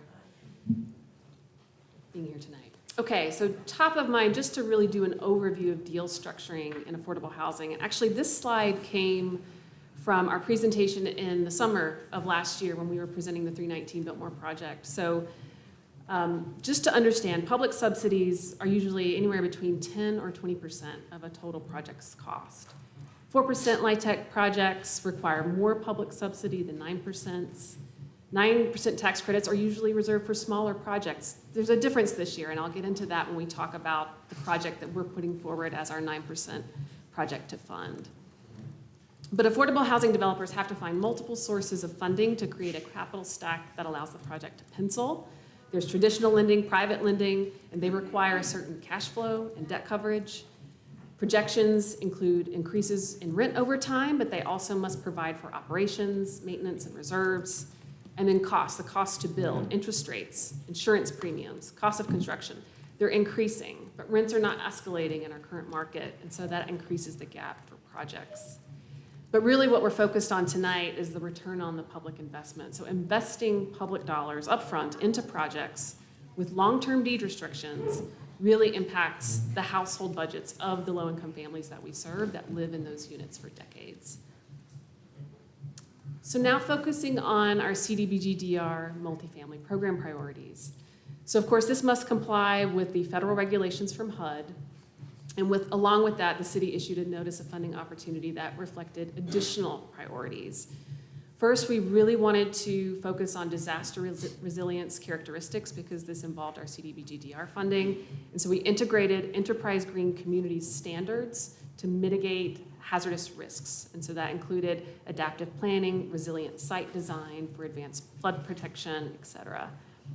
The other piece, and we really wanted to ensure that we covered a mixed income project. Properties developed under this program needed to have units at a range of incomes and operated as mixed income, so that's 80% and below. But the other thing that we heard so clearly in the action plan development process was the need for deep affordability in our community. And so each of the projects that we present tonight must set aside at least 5% of the units at rents affordable to 20% AMI, and for occupancy by households with incomes at or below 30. So really, these units may be overlaid with project-based rental assistance by offering housing to the even most financially vulnerable. So again, really reflecting what we've heard from our community to offer lower rents. And strategic, we want to make sure that these funds provide a lasting impact to Asheville's overall affordable housing. So a little bit about our notice of funding. So that was issued on February 25th. 13 applications were received and 12 eligible applications have been considered. So that was a lot of units. So over 1,400 units proposed. In terms of total development costs, that represents $453 million, with the ask of the city being $70 million in our CDBG-DR funds. So really more responses than we can fund, which I think is why it makes having a strategy very critical in this point. Scoring criteria was published. We used a 100-point scale, but really we looked at financial efficiency, so making use of our dollars, the affordability, that deep affordability that I spoke about, and compliance with that, the disaster resilience characteristics, commitments to long-term viability, making sure that those projects are going to be maintained for the future, and shovel readiness. And recommendations being aligned with the results of the evaluation is what we're framing up tonight.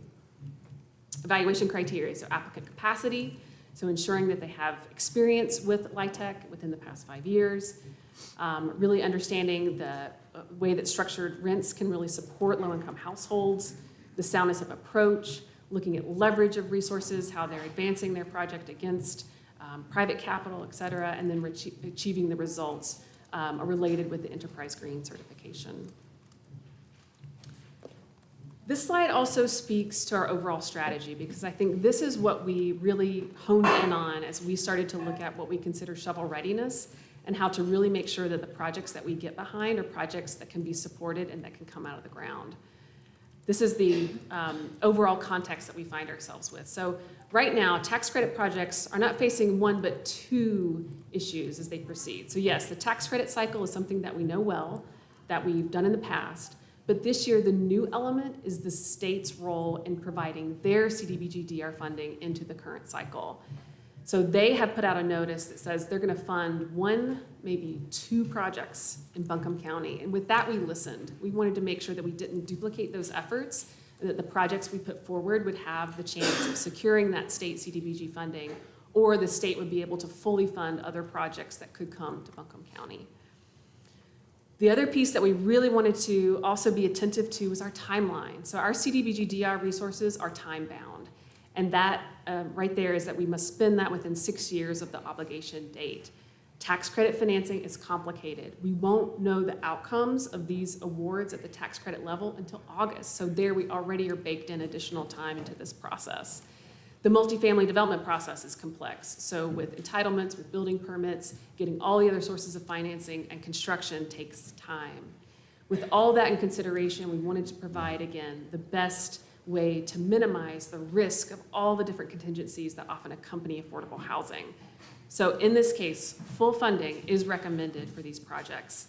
In our opinion, this positions Asheville's projects as the most competitive and shovel-ready in the NCHFA tax credit pool, and it minimizes the risk of losing leverage from those private sector resources or failing to meet our federal expenditure milestones. We want to provide recommendations that we can really see come out of the ground. So here we go. Here is our recommendations for council's consideration. So first is the recommendations that align with our NOFO evaluation process. So we put forward a NOFO for $10 million, And the top-ranked proposal was Terrace at River Hills for $9.5 million in funding for 126 units, and that's a 4% LIHTC.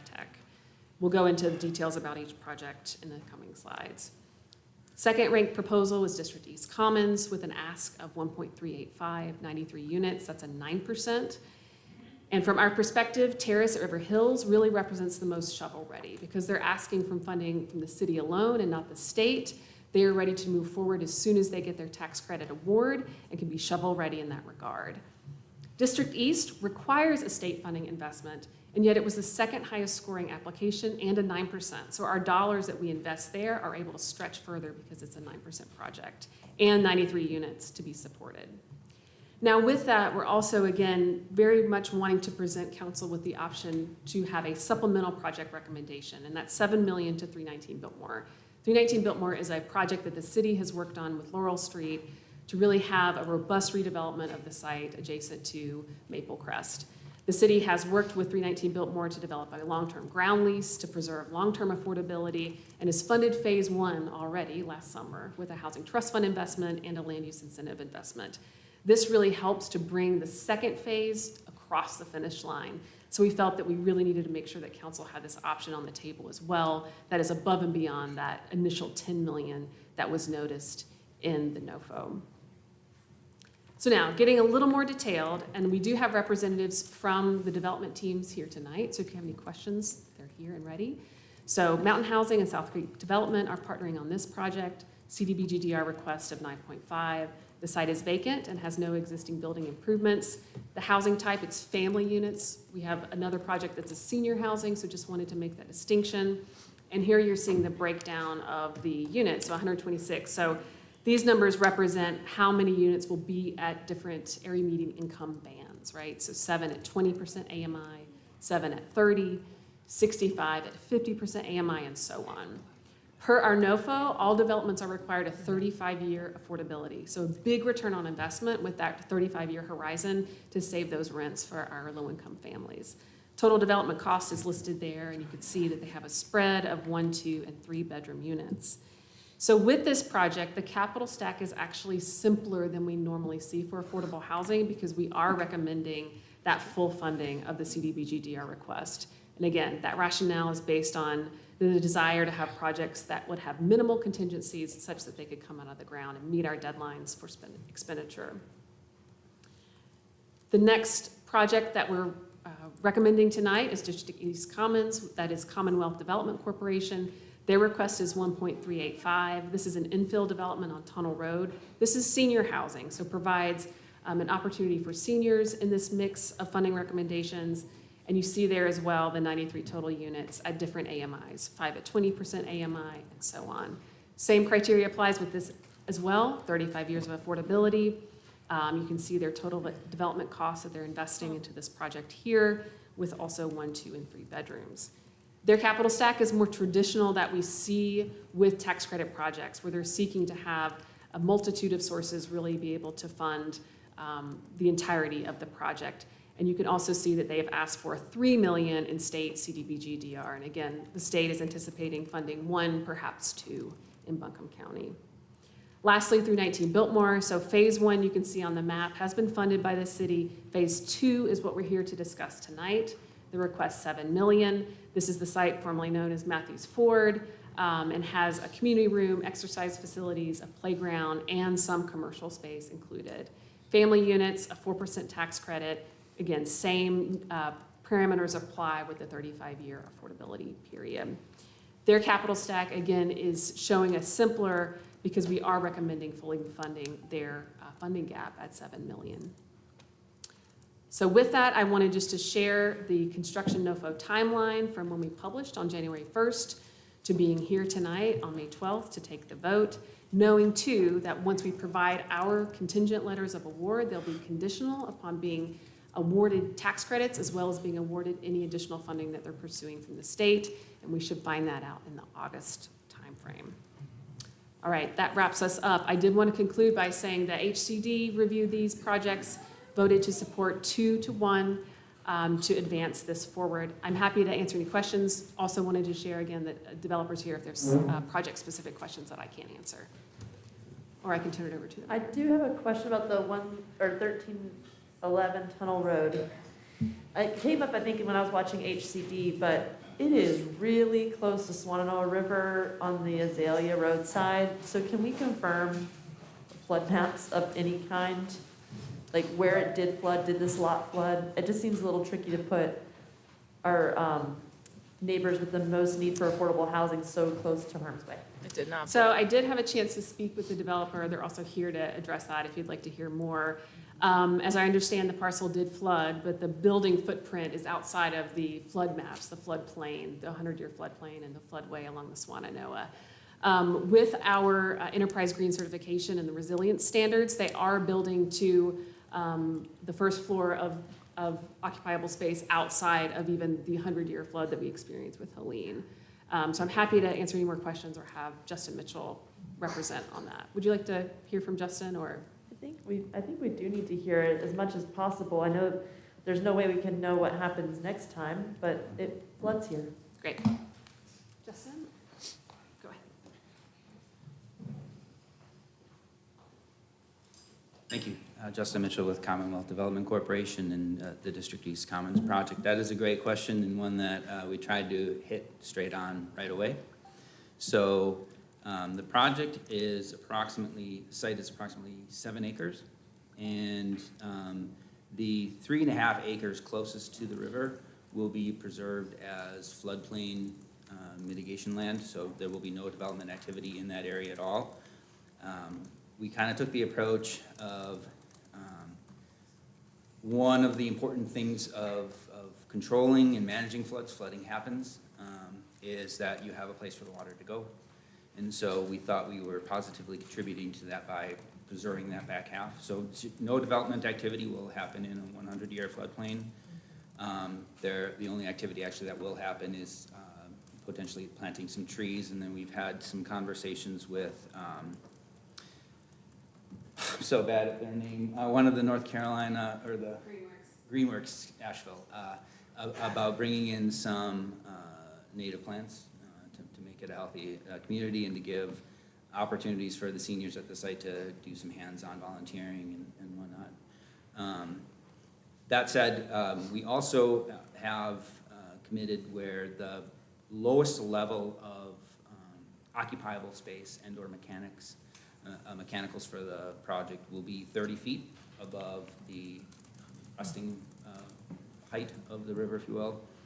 And so that would have withstood the 27.2 feet that the river rose this last flooding episode. So we further had an independent surveyor provide a certificate that we shared with city staff affirming that our footprint of our plan doesn't impact any floodplain areas.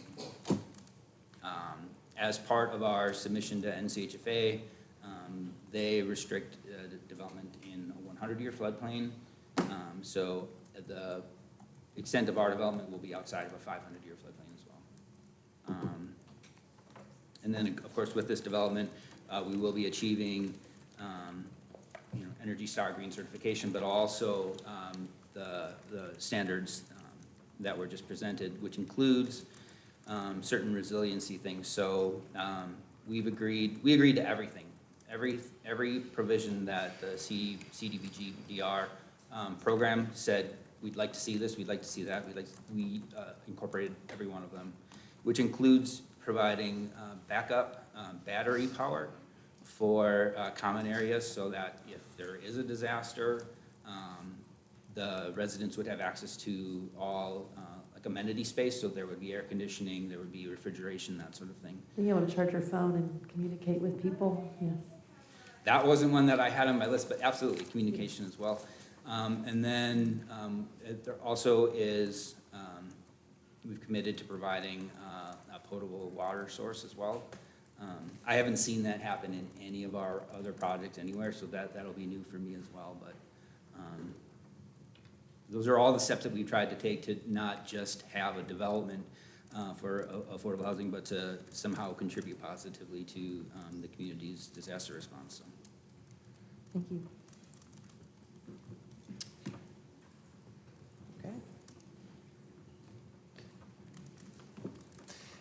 Nikki, can I ask you a question about, on the,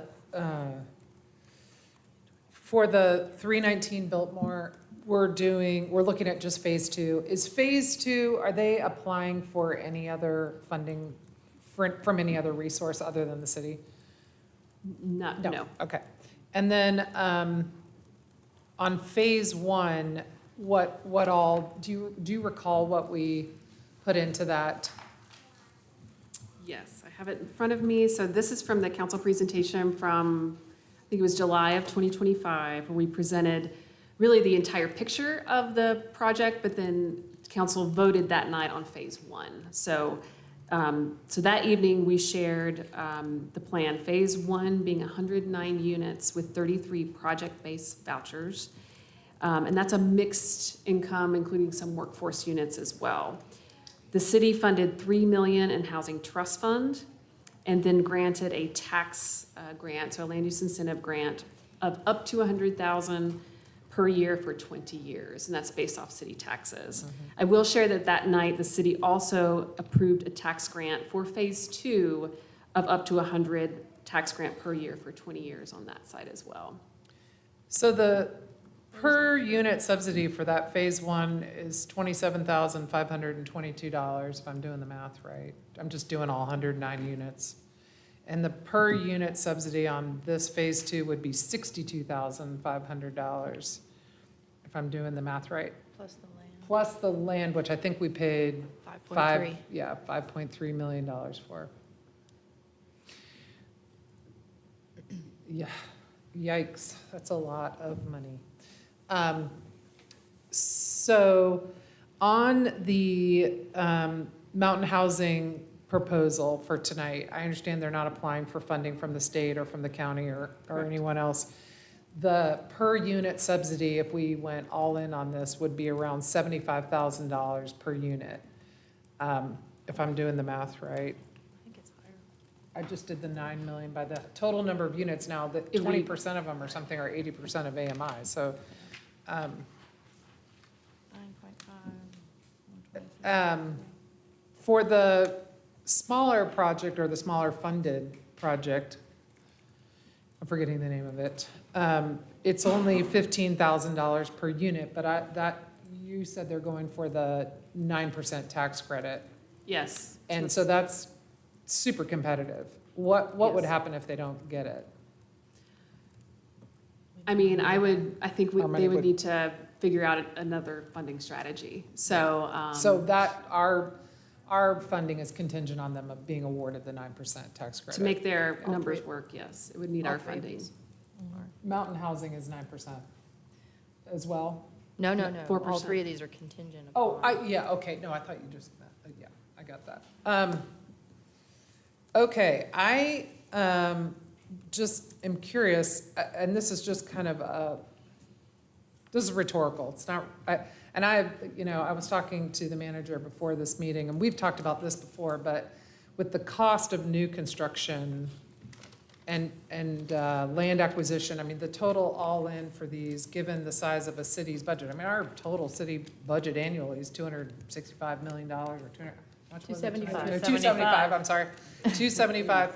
But I mean, when we're talking about having to provide taxpayer money to subsidize a single unit for $75,000, and that's pretending all of the units are affordable. Some of them are, 80% of AMI is barely below market. I guess I just want to say, I think we need to start asking the question of whether this makes sense, or whether we should be directing these funds towards home repair, or. You say that every time. I know. Amen.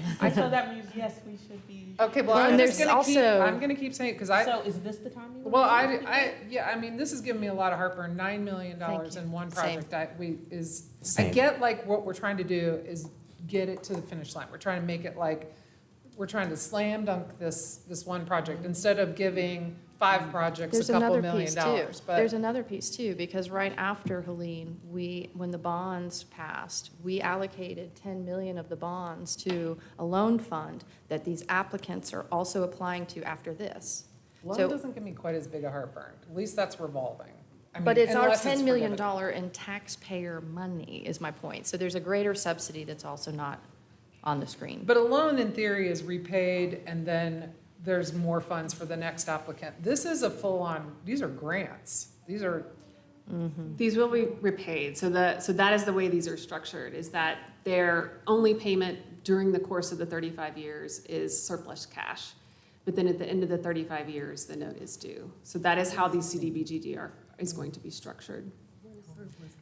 surplus, extra cash. Just laying From, around. yeah, after all the expenses have been I got paid. plenty of that. Well, Esther, before we derail in the numbers too far, I want to echo what you're saying, because my primary concern is ensuring that we repair the damaged homes from Helene with the DR money.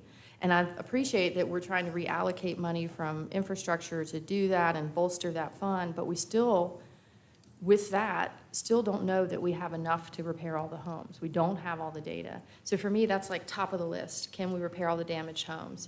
We also had damaged apartments. I'm not saying we don't need to repair apartments or rebuild them. And we also have, I don't know how many studies on the shelf that say we need thousands of apartments. So I'm not overlooking that either. But we boast that our subsidy per unit is about $25,000. And a couple of these are into the $75,000, $90,000, $100,000 range. And it's making me step back, similar to the mayor, and say, is this the appropriate level investment? And since we know the NCHFA is lifting this cap, saying we might actually get more than one award, 9% this year, and we might get several 4% awards this year, I'm wondering if a better strategy is to support 4 or 5 of those applications in the hopes that we get 4 or 5 awards, not just 2. I think the only challenge is you're correct in that there'll be multiple tax credit awards, but only 1, maybe 2 CDBG funding awards. Correct. 9 out of the 12 applications, so all but 3 are seeking state CDBG-DR. Correct. So if we even put forward 4 that we say, let's fund 4, still only 1, maybe 2 of those might be funded by the state. So then maybe we're only 2 having 1 9% as project well, that comes right? into Asheville. Like, it would be great if we got 2 9s and 2 4s. But again, if they can't make their capital stack work with the lack of state funding into the deal, then we can't guarantee that they would even be built, even if they got credits. It's about the state CDBG-DR funding, and that's how we have made these recommendations. I agree. I'm a little uncomfortable that one of the applicants didn't want to use that program. I guess I'm seeing both sides of that argument, because on the one hand, it's, why wouldn't you? The state program? Yeah, why wouldn't you also apply for the state program instead of just coming to the city for all of it? They've sent some, well, and they've sent some strong signals that they may not fund any multifamily housing in the city. So Ooh, I hadn't heard that. that because we have our own DR money. And so they may look in the county where there's not other DR money, because the county has no DR money. So Well, I guess one of the points I was going to make is that when we sat down as a council and said, how do we want to do these buckets, we said we would do 10 million. Well, first we did the 10 million for the bonds, and then we said, let's give DR money, let's do 10 million. So now this is an additional 7.89 million on top of that, on top of the 10, on top of the second 10. And I kind of feel like it should be in the single family column. So for tonight, we're being asked to vote on this allocation of funding for multifamily housing, these 3 projects. We will not be voting on the, whatever it's called, the major change to move funding into single-family home repair, because it requires that 30-day comment period. So we can vote on that in June.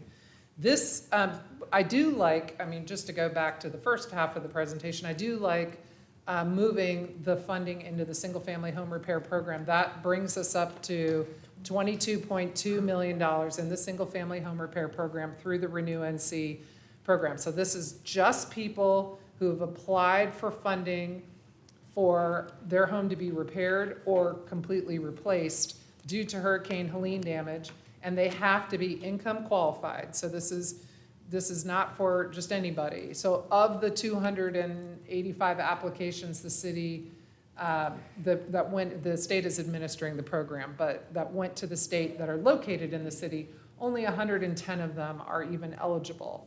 And the state has worked through their list to the extent that they have been able to identify that at least there are about $12 million in repairs ready to go in that application pool.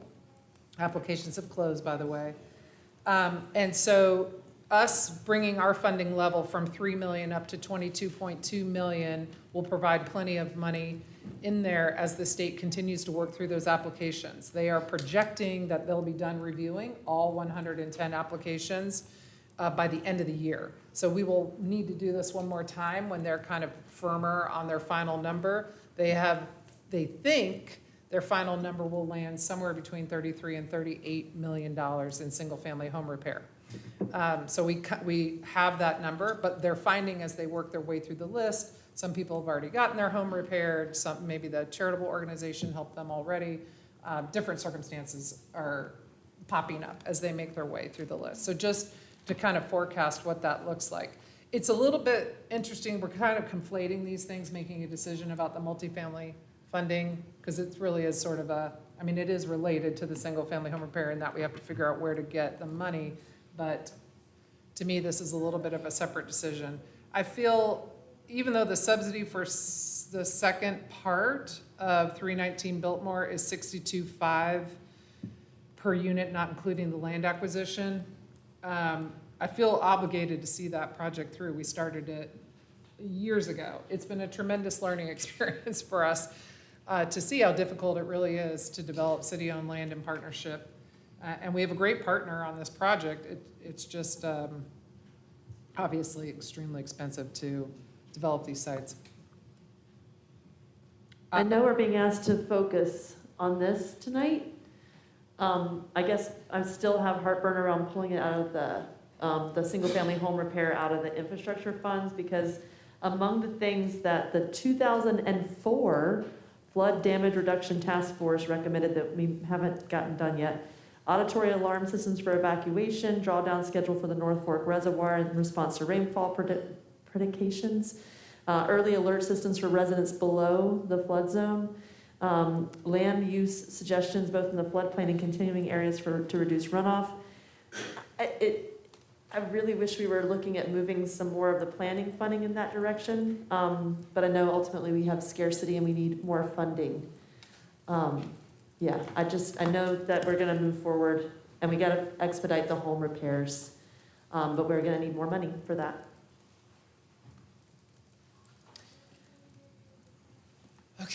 Okay, so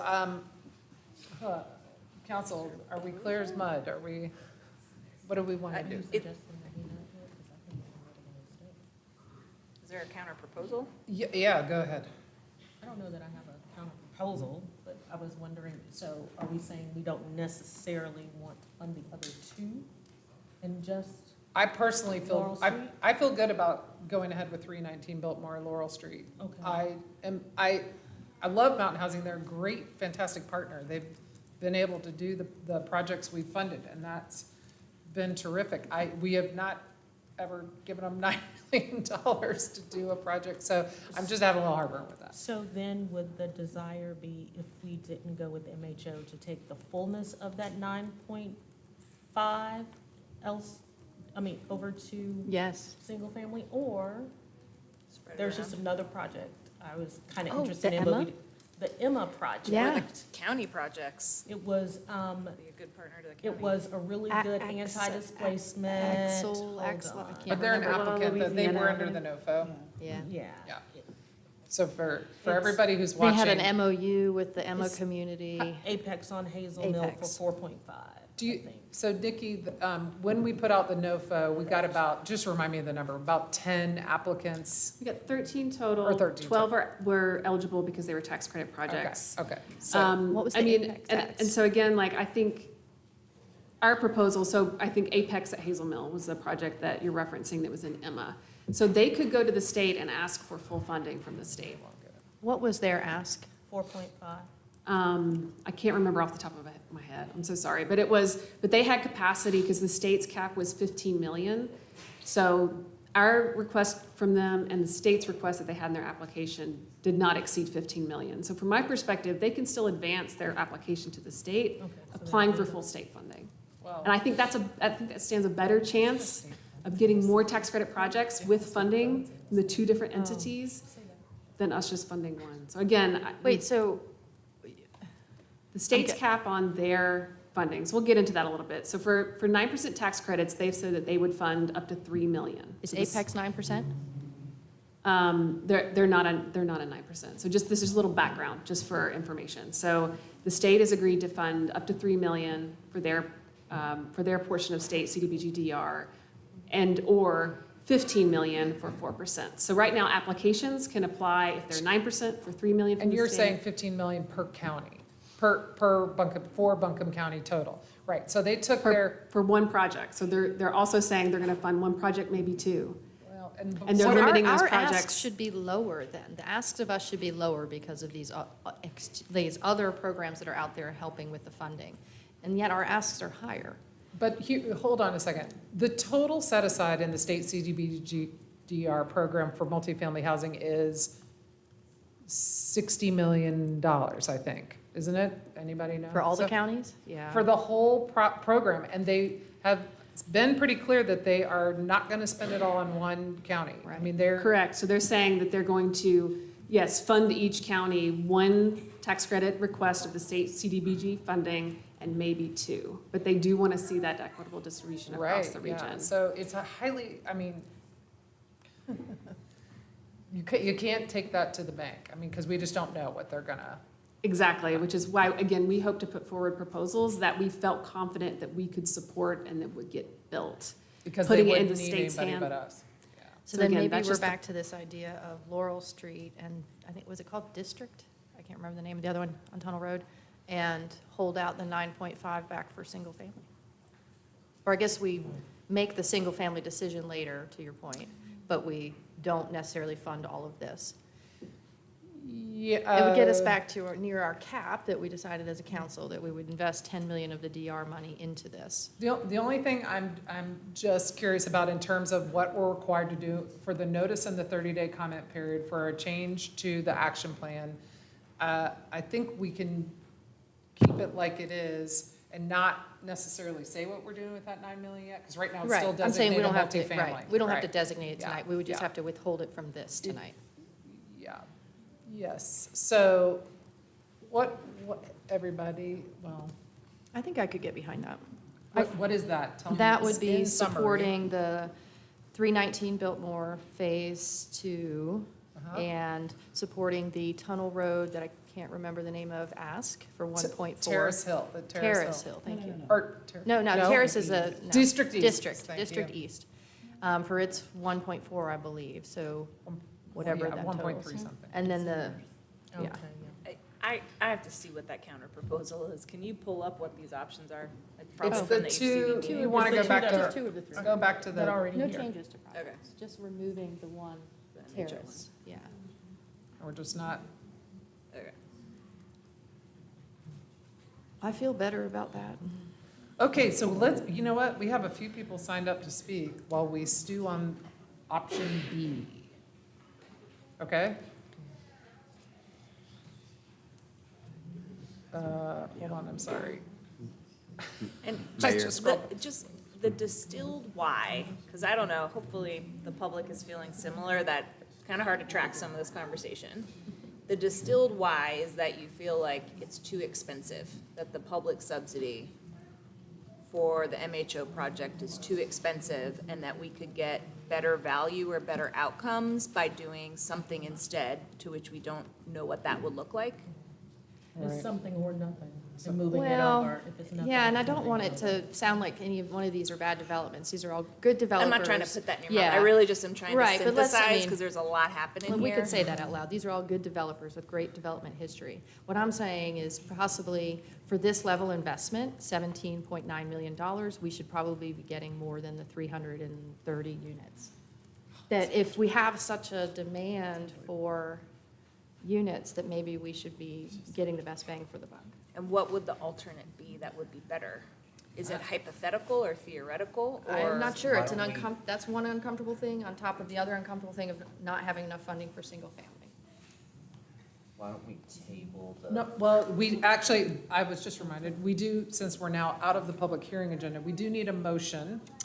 And then we can take public comment. So the motion, so if somebody wants to make a motion regarding 319 Biltmore and. I move to authorize the city manager to award. Are we going to make two possible motions? Yeah, just remove the one name, one motion. Or just remove the one. Okay, I move to authorize the city manager to award CDBG-DR multifamily housing program funds to Commonwealth Development Corporation, District East, and Laurel Street, 319B Biltmore. I'll second that. All right, so we have a motion and a second. I have one person signed up to speak with 3 people ceding their time to Mr. Howell. Mr. Howell, I have the 3 people who have ceded their time, please just raise your hand. Ann Craig, Susan Kitson, and Nina Tovish. Okay, you guys are all pros, you know, so.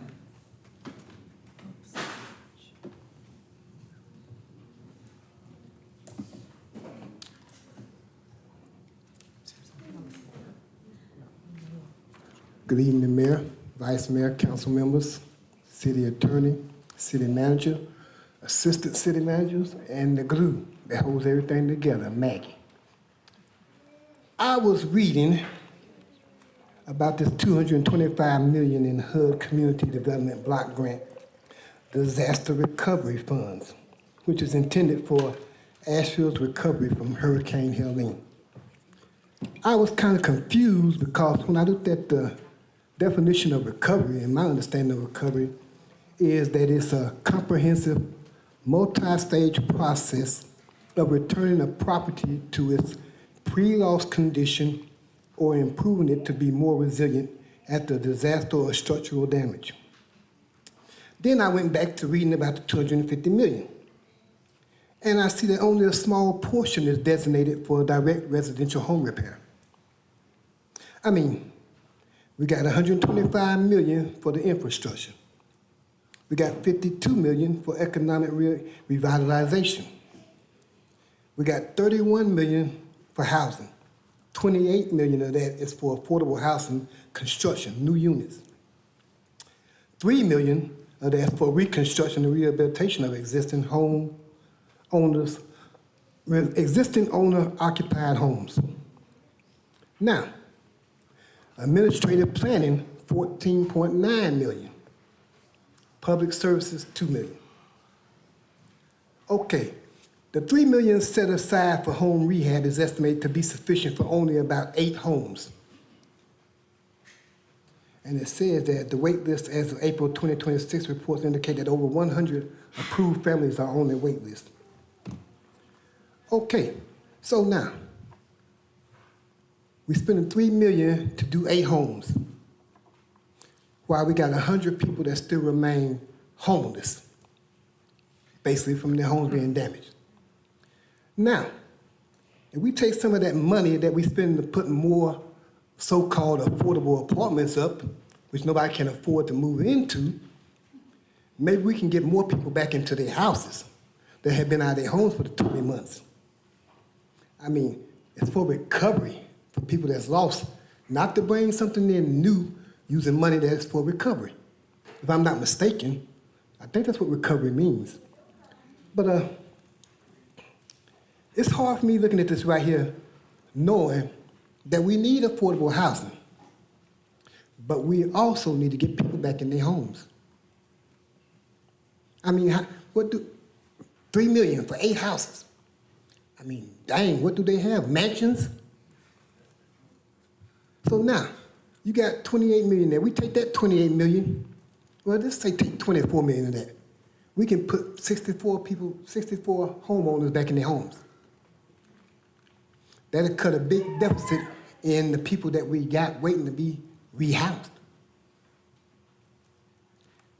Everybody wants to have affordable housing. We need it. But at the rate we're going, we don't have it.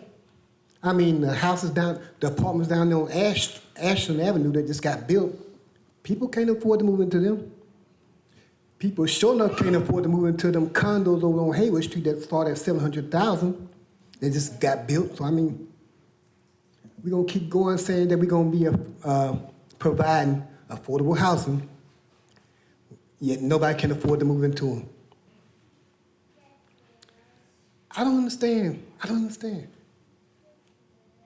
The people that aren't in their houses still got to pay their property taxes. So they're paying taxes on something where they can't even live. Strange. Very strange. I hope that I was up here when they came up about the apartments on John Walker. That's been a long time in the making. But some of this other stuff can wait. Some of this other stuff gotta wait. Let's get people back in their houses. I'm quite sure nobody up here likes being up out of their house if they gotta be up out of their house. And if there's funding available for you to get back in your house, you would like that funding to be applied to your house so you can get back in it. So let's take a good look at what we can really do here as far as putting up apartments. And let's go back to getting houses restored. Thank you. Thank you. Jeffrey Barton.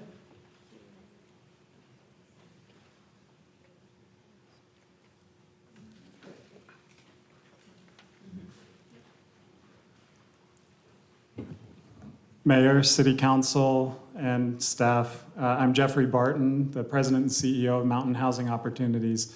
Thank you for the opportunity to speak on behalf of our development, Terrace at River Hills.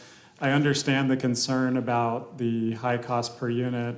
Let's go back in time to when the zoning was approved for this with a prior developer in 2022. The city committed $80,000 per unit for 31 80% AMI units. $75,000 a unit is a great deal to guarantee production of a significant number of affordable homes. I get that $9.5 million is a very strong ask. The reason that it's so strong is to get certainty of units produced. I worry that by not following the consultant's guidance, we're going to hobble ourselves into this tax credit cycle, and come August, when awards are made, Asheville will be left with crumbs. We have an opportunity to get a significant number of multifamily rental units, and it takes strong investment. You have tough decisions to make. This is a woefully under-resourced recovery operation, but multifamily rental is critical, and I'd suggest that you please follow your consultant's guidance. Thank you.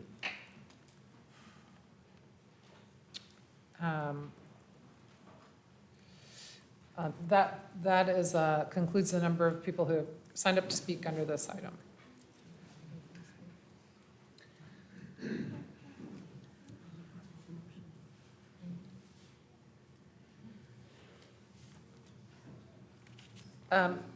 Do we want to ask Ms. Martin some questions? I don't.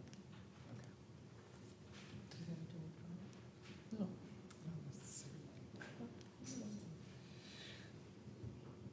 Jeffrey, can you come back up here?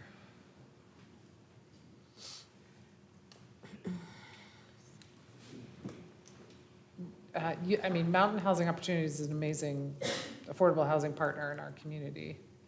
You heard the conversation we were having. Is there a way for us to reduce the amount awarded to this project and still allow it to be viable?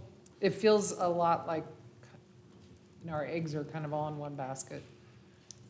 Yeah, I certainly hear that, and that was in response to the NOFO, which requested shovel readiness. This was the best prospect of not subjecting ourselves to the state competition. So sure, a reduced award, we would go into the tax credit application cycle and request some state CDBG-DR. That's 60 million spread across a huge disaster area. So there's no guarantee, and to your point, the state's made it quite clear that because the city has DR funds, they're not going to fund multifamily. So, I couldn't say that the proposal is viable with a lesser award. We'll make an attempt. The application deadline is Friday. So, it's a No, right. It's No tough pressure. to find Yeah. another commitment between now and then, so this is kind of it. Yeah. I guess, just kind of zooming out here, I guess I'm just wondering if anything's gonna change, if we're going to always see these kinds of funding level requests to be able to leverage this type of a project. Yeah, the county's strategy in their housing bond is to go big on 4% LIHTC development. It's seen a significant number of affordable units produced because it is still leveraging significant private investment to solve our community's affordable housing crisis. Mountain Housing Opportunities has not been alone in successfully using county funds to bring 4% tax credits to our community. There have been several developers who have done that pre-Helene, and the numbers are the numbers. $300,000 a unit total development cost is what it takes to build these, and the reliance on local subsidy is what it is. The county's been going big to the tune of $8 to $10 million per development to get this number of units for the last several years. So I know it's new to the city to put that level of subsidy in. The CDBG-DR is the mechanism that allows it to happen. And it's great strategy. It does leverage, significant private investment, even well above and beyond the $75,000 a unit that we're requesting. I guess I was under the impression the county was not doing it quite at that level, but. Yeah, that's been- there've been, I think, 3-4% developments. MHOs in Arden is one of them that have gotten between $7.5 and $9.5 million to do 120 to 130 units. Well, council, he's got a deadline of Friday. Everyone does. Everyone has a deadline of Friday. Thank you, Jeffrey.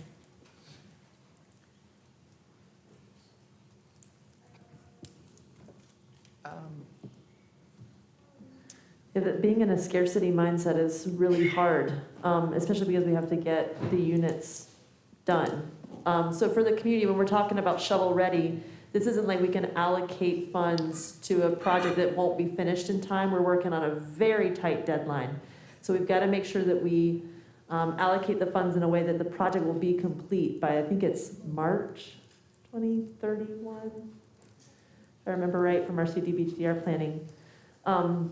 I did wonder, because Antoinette, you brought up the other project that we had just approved, if you would be open to a friendly amendment to add the Emma project, the Apex? Yeah. And how, But none for let's not MHO? call it by developer, none for the Terrace Hills, I don't know, y'all are the ones on HCD that we listened to in committee and talking about the I'm wondering how, price per unit. Jeffrey's got a lot of experience in this field. If he is, for the if he's full saying, 9 if million? the concern is really for Apex. So I did the motion for 2 for 3. Yeah. And then she just asked for. Yeah, how much for, process. how much was that one? I think it was 4.5? 4.5, but we could do less. So what if we did 4.5 and the remainder for this one? Okay. 5, 1.4, and 2. And then, What do you wanna do? so we're not talking Back to a our little. microphones right now, and people are trying to pay attention to us. Sorry. And the words that we say are not only important, but they're part of the public record. So if I'm trying to follow the thread here, we're now talking about, we're gonna fund the request of the 2 that the motion was made by the vice mayor. And then I asked if we might pull back in the Emma Hazel Mill Road Apex project, which had asked for about 4 million, and that would give us some remaining funds to go, what I'm hearing is to Mountain Housing, knowing that it's possible that we're gonna have to be making some amendments later anyway, because once the state approves the LIHTC development funding and its funding projects, we'll be back making amendments anyway. Okay, so how many units would that be and what's the total cost? It's 9:30 at night. We're making sausage with important disaster recovery money. I need someone to write this down so we can look at it. I'm just gonna say that right now. So maybe Nikki get Well, up and there. I'm not gonna just say we've yes. Nikki, do you remember how many units are in Apex? Yeah. Also, the reason we're What would doing the this and it's cost- kind of chaotic and sloppy is because we're trying to move fast. We need to fix people's homes in our community, so we're trying to move funding out of multifamily into home repair, rebuild. In order to do that, we have to decide what we're gonna do with multifamily first. So we're just trying to include everyone in the conversation as much as possible. Apex, 89 units, asked for 4.5 of city CDBG-DR, asked for 4.5. state CDBG-DR in the amount of 3.5. But they did apply to this process. We just didn't elevate them to this part of the. Correct, because they scored in the middle of the pack. Okay, so Middle of 89 the pack. units, 4.5. Excuse me?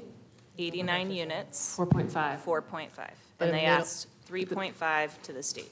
Correct. Okay. So that's why I would say, like, again, if middle they of wanted the to apply for the 15 million from the state, I would see no reason to prevent them to do that. And if they don't get the 3.5, how fundable, like, I mean, to Jeffrey's point, everyone's asking for shovel-ready, both the state and us. So if they don't get the state, which is extremely competitive, But if the in your city only funds professional, part of it, if in your professional assessment, how likely would it succeed if it only had our 4.5? Would their capital stack completely fall apart?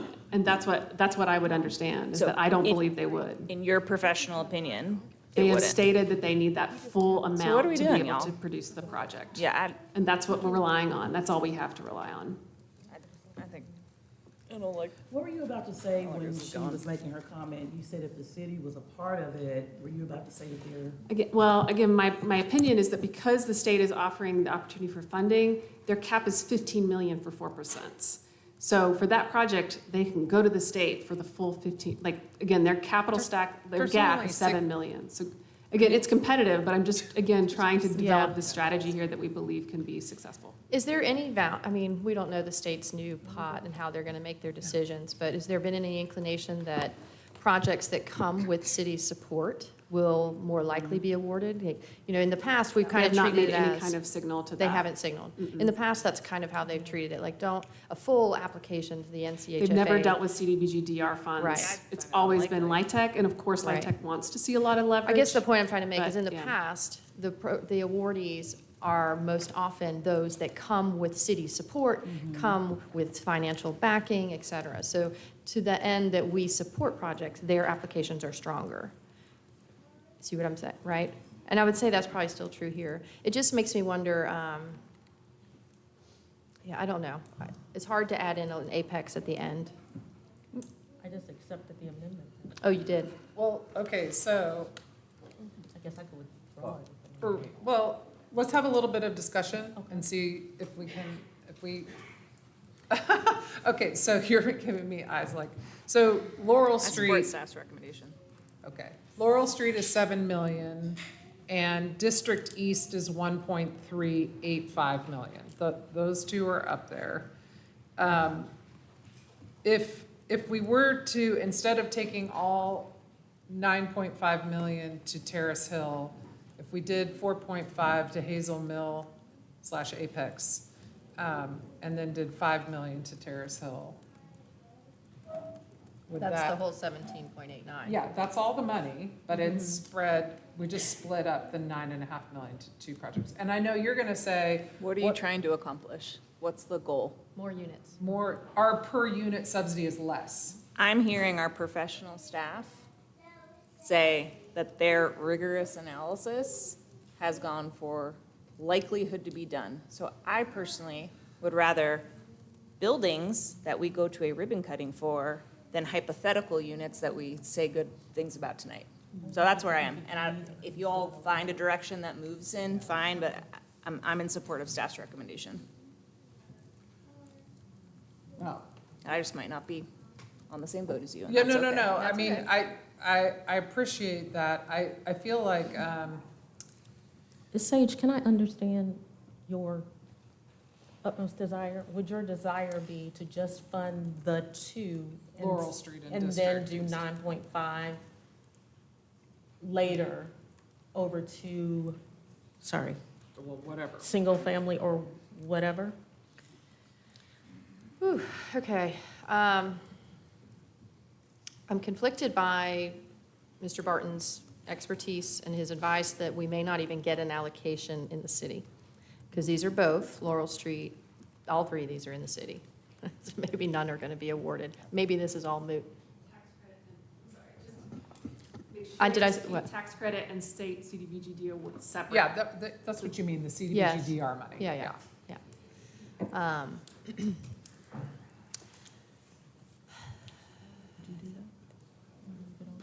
Because, I mean, to Antoinette, to your question, I am very motivated to fund single-family home more than we are. I'm hearing from staff, and as I sat down and looked at all of our puzzle pieces of funding for other DR asks, I think there's a really good chance that we're going to get funded from HMGP to refill our requests in the infrastructure bucket, and that we're going to have infrastructure, what was previously infrastructure money, to move here. I think there's some real likelihood. I'm going to be in DC next week, meeting with our state delegation and others.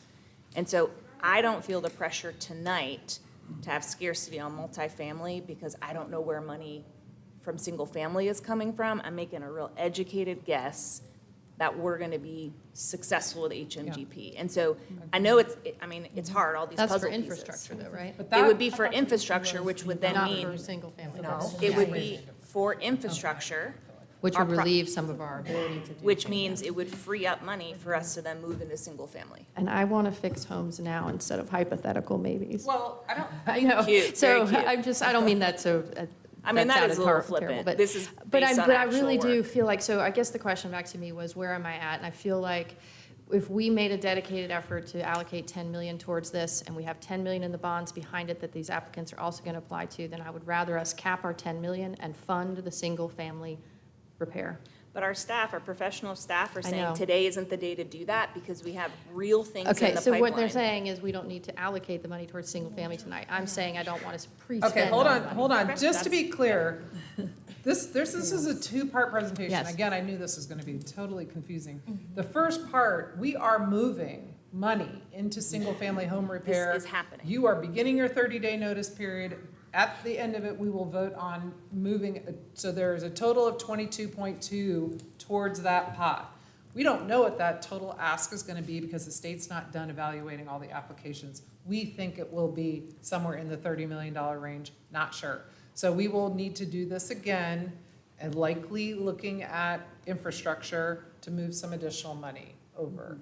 In the meantime, because we didn't realize at the time that single-family home repair was going to be so expensive, we did issue a $10 million NOFO, and we got 13 applications for millions and millions and millions of dollars to be able to build a jillion housing units. But we obviously can't fund all these great projects. So let's cap it at the 10 million that we NOFO'd and reserve the rest for other Well, pots. yeah, and it may make sense long-term to do all multifamily with the money we're talking about tonight. It just seemed like a lot of, it just seemed unusual for us to be doing it this way, maybe this is the normal way to do it. Anyway, what if we did one motion for the Laurel Street and District East, since there seems to be some consensus around that, and then let's do the second half? So do I need to say I withdraw my acceptance? I can withdraw the amendment and then It's call already the question so we can vote on this.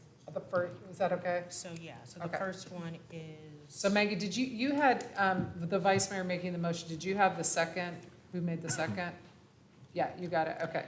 And then one last piece in the legal realm. Well, hold on, we're gonna vote on let's this get this motion. clear first. Let's vote on this Okay. motion. Kim called the question, we're gonna I vote on called this the motion. question. So, all those in favor of the motion to fund District East at 1.385 million and Laurel Street at 7 million, please say aye. Aye. Any opposed?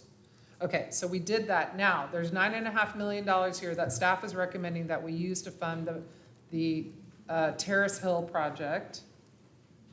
Do we want to do that tonight? Can I make the legal comment now? So Okay. if I understood Brad correctly, the way these awards work is we're pledging this money should they be awarded.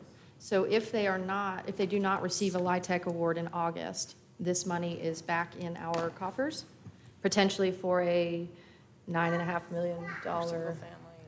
or single-family. Is that correct? Yeah, that's essentially correct. These are set up to where if the other prerequisites to a final project don't occur, the money comes back into the program. Yep, okay. Okay, I'll make a motion to fund that project. To say, fund the Terrace Hill Terrace at River Hills. for $9.5 million. You want Yep. the full funding, the staff recommendation? Yeah, because I don't, Okay, Yes. so we have a motion. Do we have a second to that motion? The motion fails for lack of a second. Okay, I'm like hitting decision fatigue, but, We've got more ahead. Council, does anybody else want to make a motion with regard to the multifamily housing funding tonight? or do we want to ask staff to come back? I think we need more time to get into the nitty-gritty. We still have other items on our agenda. Okay. I happen to agree with that. I concur. Okay, so we did what we can do on this one for tonight. Thank you all. 15 minutes. Okay. All right, we have, okay, oops, sorry.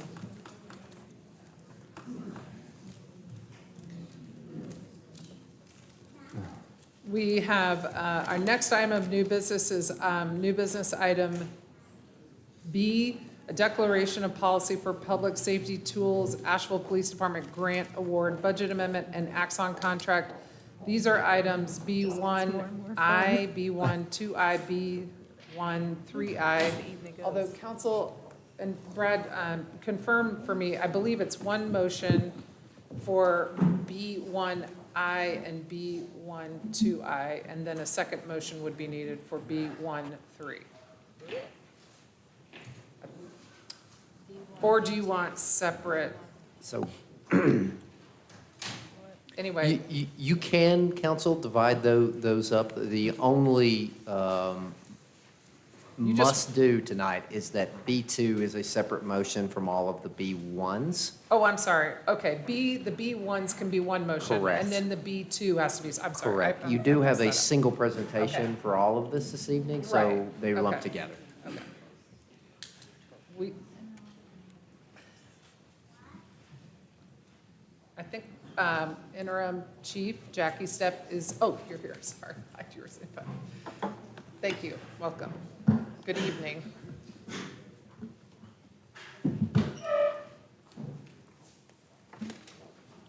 Good evening. I know it's a late evening. Thanks for hanging in there. Interim Chief Jackie Stepp. Thank you for allowing me to be before you again today to talk about the Community Project Funding Award and our Axon contract. Before we get into the details of the presentation, I want to take just a few minutes to talk about the environment we're operating in today. We're working in a setting of increasing demand and limited capacity. At the same time, we're operating without fully integrated real-time capability, which means critical information is often fragmented, delayed, or spread across multiple systems and partners. We also face staffing constraints that impact response time, investigative capacity, and proactive policing efforts. Officers investigators are working harder than ever, often without the benefit of immediate, shared situational awareness. This is the reality of our current operations and why the discussion matters. This is not about buying technology. This is about improving emergency response, investigative efficiency, transparency, and officer accountability. Before discussing what the system can do, as most of you have already heard, I want to take a second to make sure that everybody understands what it will not do. There's no facial recognition, no general monitoring, no unrestricted access to private cameras. There's defined retention schedules and full audit logs.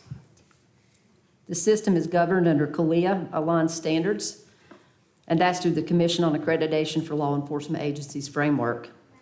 In practical terms, it means it operates in accordance with nationally recognized best practices for law enforcement accountability, oversight, and professionalism. Yep, sorry. I don't- But I want to be clear with you, each and every one of you, council members, that we are aligned. I have felt that it doesn't feel that we are, but I assure you we're aligned. We're aligned with the concerns around privacy, oversight, and preventing overreach. They are the foundation to how the system is structured, how it's governed, and how it will be used. Public safety should not come at the expense of community values. Those two can exist together. I hope we've demonstrated that through the proposed draft resolution that our city attorney drafted for you all to approve tonight that goes in line with the other items that you'll approve. Councilman Hess, I took your advice on the name change. I did try to change the name, for those of you that don't know, to Real-Time Information Center. Unfortunately, because it's been signed into law already, I'm not able to do that. My understanding is that there is an opportunity, once adopted, that we can work toward that. So I will continue to try to do that if I'm allowed. I say that to say I hear you and just reassure you that we are aligned.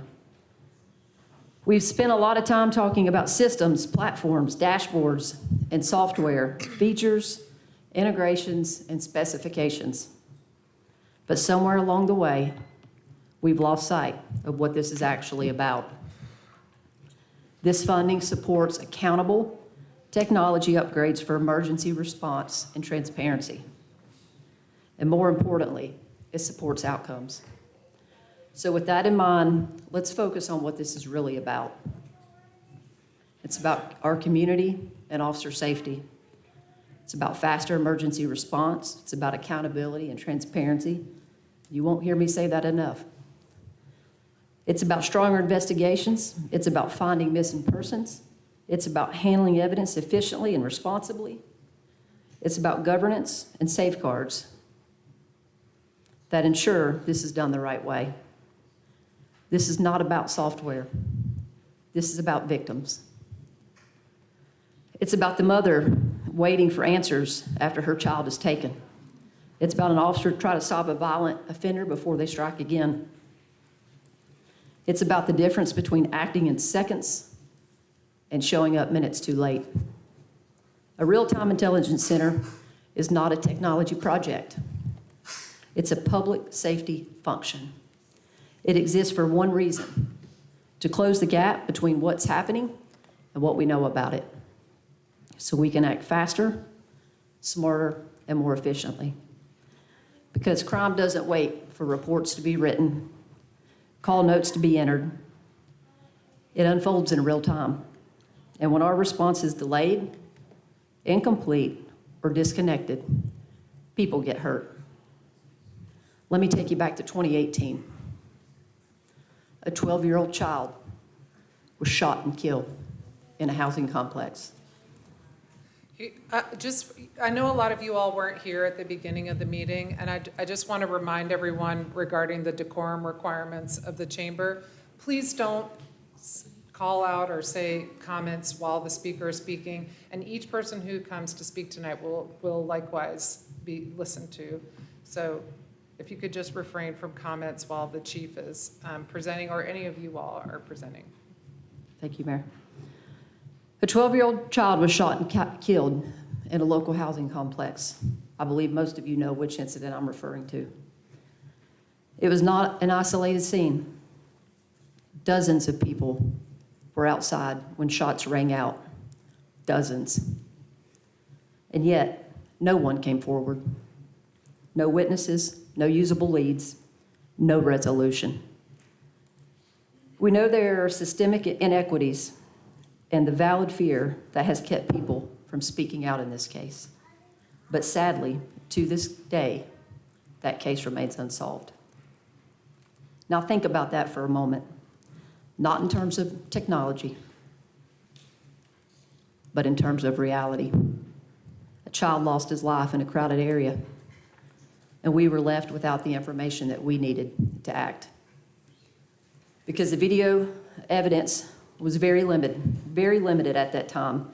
There was no real way to see what happened, no way to identify who was responsible, no way to give that family the answers they deserve, and no way to give them some measure of justice for their loss. That is not a gap.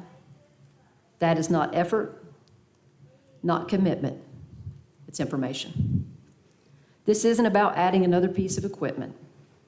It's about making sure that when something like this happens, and unfortunately, it will, we are not standing in the dark hoping someone speaks up.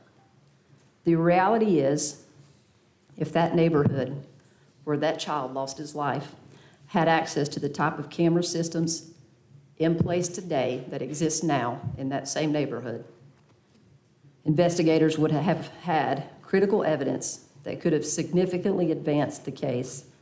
They would not have been starting from nothing. They would have started with evidence. It's about ensuring that silence is not the end of the investigation.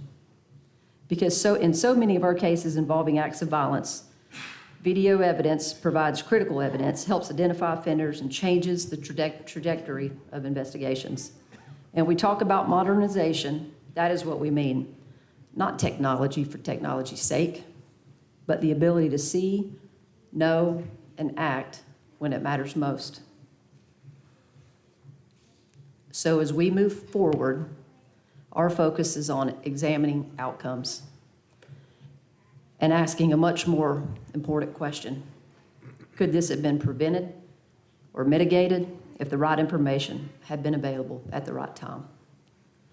Because when we strip everything else away, the technology, the terminology, the process, that is what it comes down to. Time.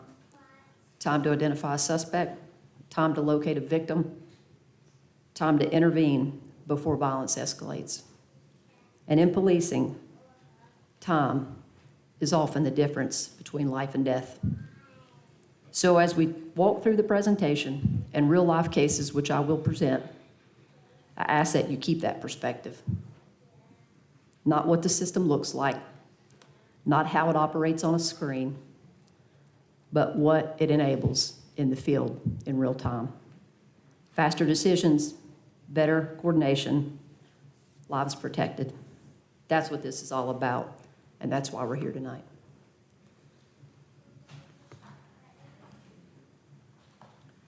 So as we talk about the community, the CPF, the community project, I wanted to recap what the funding timeline was and what it's for. So we applied for the application in May 2024.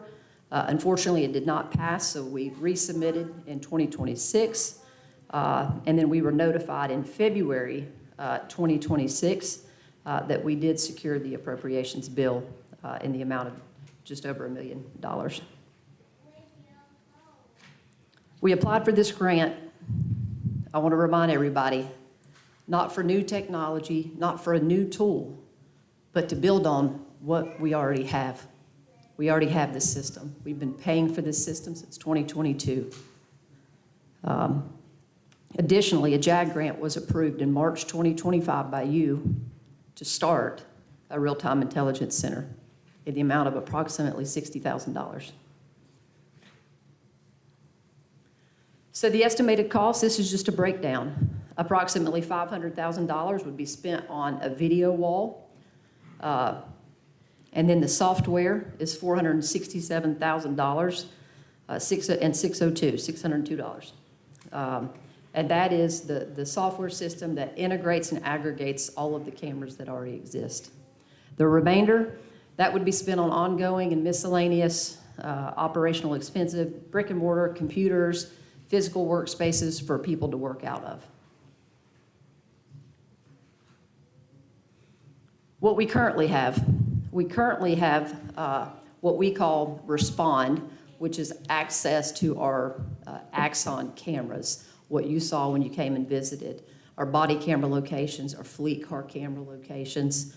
And that's built into what we already have. The future full access, FUSIS, the funding would cover 7.5 years, 89 months.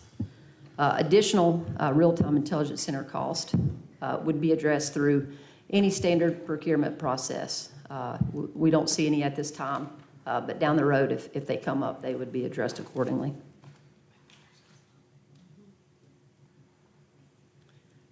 I think we've hit on this enough, but I want to just recap again the difference between a real-time intelligence center and FUSIS. Remember, a real-time intelligence center is literally just the brick and mortar. It's a physical space where people come together in one room. FUSIS is a software platform, which is mainly why we're here tonight, and it connects private and public cameras to our police network. It's a digital hub interface for immediate situational awareness. It aggregates the data, the mapping. You all saw floor plans, so much into one system, our computer-aided dispatch system, so we can see everything in one screen and be able to act quicker and more efficiently. FUSIS isn't about watching people. It's about helping first responders get to emergencies faster, better informed, solve crimes more efficiently, and keep the community safer with less intrusion, not more. By less intrusion, we mean the use of targeted, incident-driven information rather than broad monitoring, so that access to data is limited, purposeful, and tied to a very specific investigation. When we talk about registry and integration, we've talked about registry, and that is where you, as a community member, just tell the police department that you have a camera and that you want to register it with us. You give us your name, your phone number, and your email, and it goes into the system that you have a camera. And if a crime occurs in that area, we can contact you to see if you have any video footage. It does not provide the police with live access. If a crime occurs, we have to request it. Integrated cameras. That is where we talk about the full integration, to where you, as a community member, if you choose to integrate, still have full access control over what that looks like. Time of day, days of week, etc. And that allows us, if an emergency occurs, to look at your camera live, if approved on the front end. And with this registry and integration, we've already started working on, and I brought it here tonight, but you guys have mentioned the FAQ page. So we've already started working through a lot of questions that will be on a website, so people, just like you see in other areas, can go to and to get all of their questions answered about, can police override my camera? The answer is no. We go through a whole list of questions that we believe are important for people to know when deciding to register and integrate or even participate at all.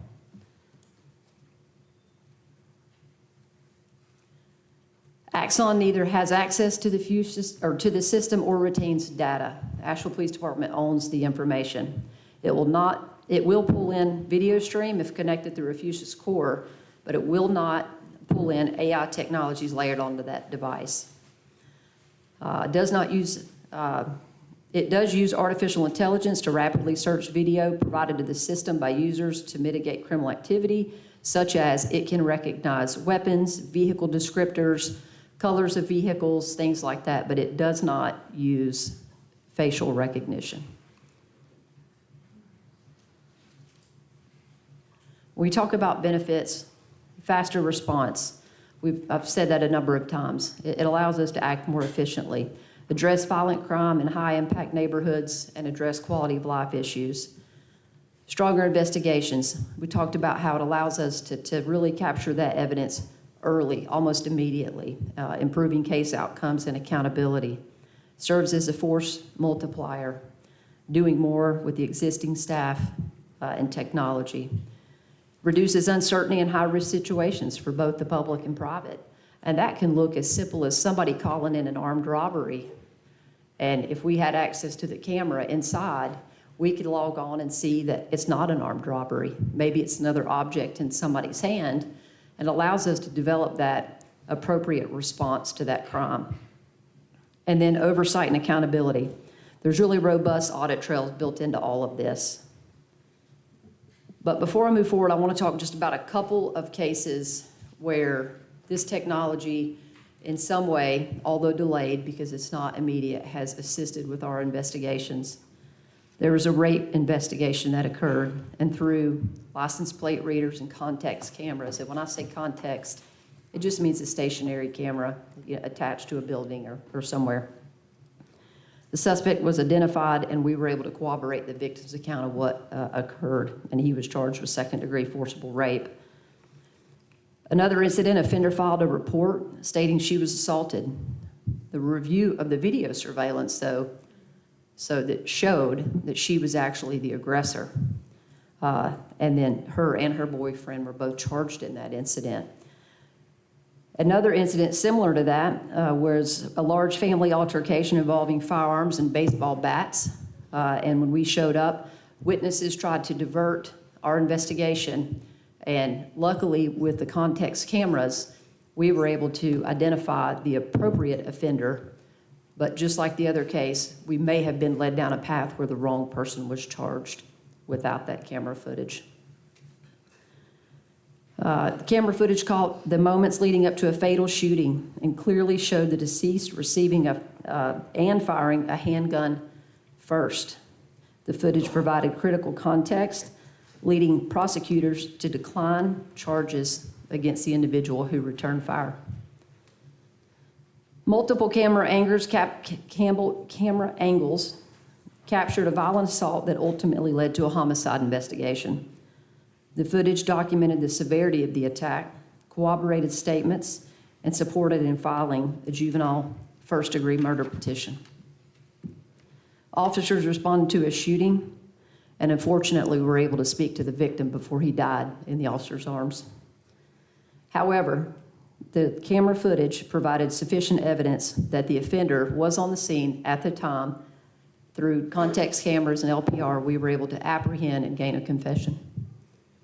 Surveillance footage captured a brutal assault involving a metal coffee cup that caused life-threatening injuries.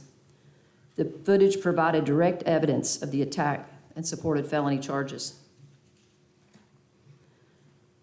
There was another sex case where the offender forced a caseworker to perform sex against her will. Context cameras, license plate readers caught the incident and the vehicle that led to the identification of the offender. Suspects drove around downtown shooting an Orby gun, wreaking havoc, causing fear amongst people visiting downtown. Through license plate readers, we were able to stop the vehicle and make appropriate charges. And then we already discussed the robbery that occurred downtown, $350,000 worth of jewelry. 2 suspects from out of the area, but through context cameras and license plate readers, we've been able to fully investigate that case. So I say all that just to provide a little bit of real reality of what we're using now and how much better and quicker we could be if this moves forward. And then I want to talk a little bit about the objective evidence that we have here. Juries increasingly expect objective evidence like video, which is seen as more reliable and unbiased than an officer on stand. Support for vulnerable areas, critical high crime areas where victims and witnesses may fear coming forward. I gave you a real life example of that. That is our reality. But this allows us to rely less on vulnerable residents and more on objective, reliable evidence. The center can preserve evidence early to identify suspects accurately and rule out innocent individuals. And again, I gave you real life examples of where that could have happened. Providing a safeguard against wrongful convictions and disproportionately impacted communities. Now I want to take just a second and read two letters. I've got one from our current district attorney. Honorable Mayor and members of council, I'm writing to express my support for the receipt of federal funding to create a real-time intelligence center. As our community addresses public safety challenges, we must adopt tools that preserve objective evidence, efficiently utilize emerging technologies, and enhance both public safety and ensure civil rights. In our legal system, prosecutors bear the burden of proving guilt beyond a reasonable doubt. Today's juries increasingly expect that law enforcement and prosecutors will make every effort to preserve and present all objective evidence of an incident. Just as DNA evidence has become an expectation, video evidence is now viewed by jurors as trusted, impartial, record-free from human bias. The RTIC would aid in capturing this evidence and securing it at the earliest possible moment, meeting the evidentiary standards our court and juries demand. The RTIC would be valuable at each point between incident, investigation, and prosecution. By providing immediate, high-quality evidence, the RTIC would ensure law enforcement and prosecutors have what they need to seek justice for victims with a high degree of confidence. This is particularly vital for our marginalized communities and residents in public housing. Asheville's crime heat maps have long shown that these areas are often the most heavily victimized by violent crime. Due to deep-rooted systemic and institutional suspicions compounded all too often by a legitimate fear of criminal retaliation, investigators and prosecutors have often found it difficult to gain witness cooperation in cases originating in those areas. The RTIC would preserve the objective evidence needed in these historically over-victimized areas, ensuring that the burden of providing evidence does not fall to vulnerable residents who frequently fear their safety when subpoenaed to court. The RTIC would promote systemic equity in many other ways too. Early access to video would permit law enforcement to develop good leads and immediately rule out innocent suspects. Anyone who has ever been wrongfully accused would appreciate that video evidence is preserved, accessible. For example, a person could definitely show they were not at the scene if later accused of a crime in error. This provides safeguards against wrongful convictions that have historically impacted marginalized communities.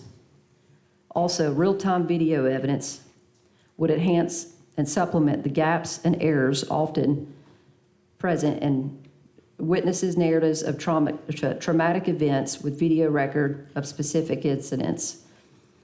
The RTIC might also provide a layer of oversight to ensure the lawful use when force is used and police accountability in cases of excessive use of force. All this being said, my support is for the Real-Time Intelligence Center's capacity to supply investigators, respond to crimes with objective facts. I would not support the use of the system for surveillance, and I have been assured that this system cannot be used for that purpose.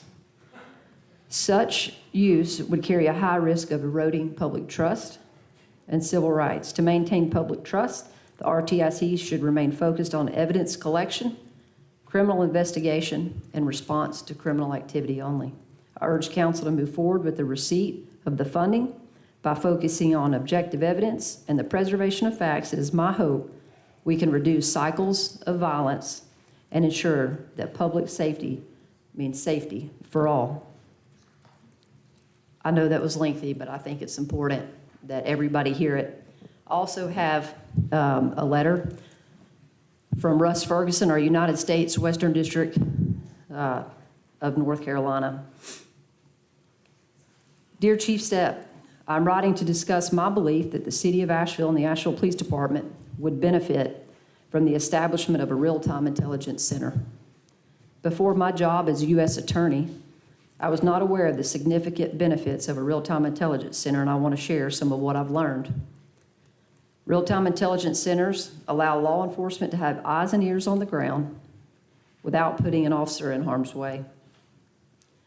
From a room with monitors, law enforcement can see crime happening before their eyes, and more importantly, see what may appear to a bystander to be a crime but is not. As a hypothetical, a gas station may call 911 fearing a robbery after seeing a group of people what the clerk thought was a gun. The Real-Time Intelligence Center is able to see the gas station's camera, see the group inside more clearly. from that video tell that the gun seen inside the gas station clerk is actually a novelty lighter made to look like a gun. Therefore, from the Real-Time Intelligence Center, a police call to service has been avoided, leaving officers on the road responding to real crimes. The Real-Time Intelligence Center can also save lives by being able to see police body cameras in real time. The Real-Time Intelligence Center can see when the officers are in trouble and send backup. In situations where police need to enter a building, intelligence from that body camera to inform officers in other parts of the building, keeping officers safe. RTICs hold people accountable too.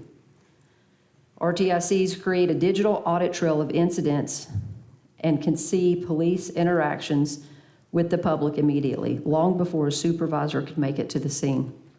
Officers can then be instructed accordingly. Public trust and transparency are furthered through data sharing and public discussion of crime trends, which further facilitate community trust through data-driven decision-making, a Justice Department best practice. More importantly, there's also a direct and tangible benefit to victims of crime. The RTIC will speed up emergency responses, accelerate case resolutions, enhance safety through faster identification of perpetrators, preventing further harm to victims. The Department of Justice has long seen the value of real-time intelligence centers, and in some instances provided federal grants to help fund them. It is my firm conviction that we must leverage available resources to uphold our shared obligation to public safety, while simultaneously ensuring that such technology and advancements remain steadfast, committing to protecting the community. I'm a firm believer that the crime prevention is a community obligation. As you know, I organized and led a meeting in Pisgah View in response to violent crime in public housing and the unprecedented level of violence during the month of March. This meeting was intended to bring together representatives from federal, state, and local law enforcement partners with Keenan Lake, founder of My Daddy Taught Me That, Ella Santos, the Executive Director of Housing Authority of the City of Asheville, to discuss violent crime in public housing and develop real, actionable responses. Earlier that morning, I participated in a symposium organized by the North Carolina Gang Investigators Association, Via Health, APD, Asheville City Schools, the Department of Juvenile Justice, nonprofits, organizations, community health workers, and others, focusing on the impact of gang activity and youth violence in Asheville.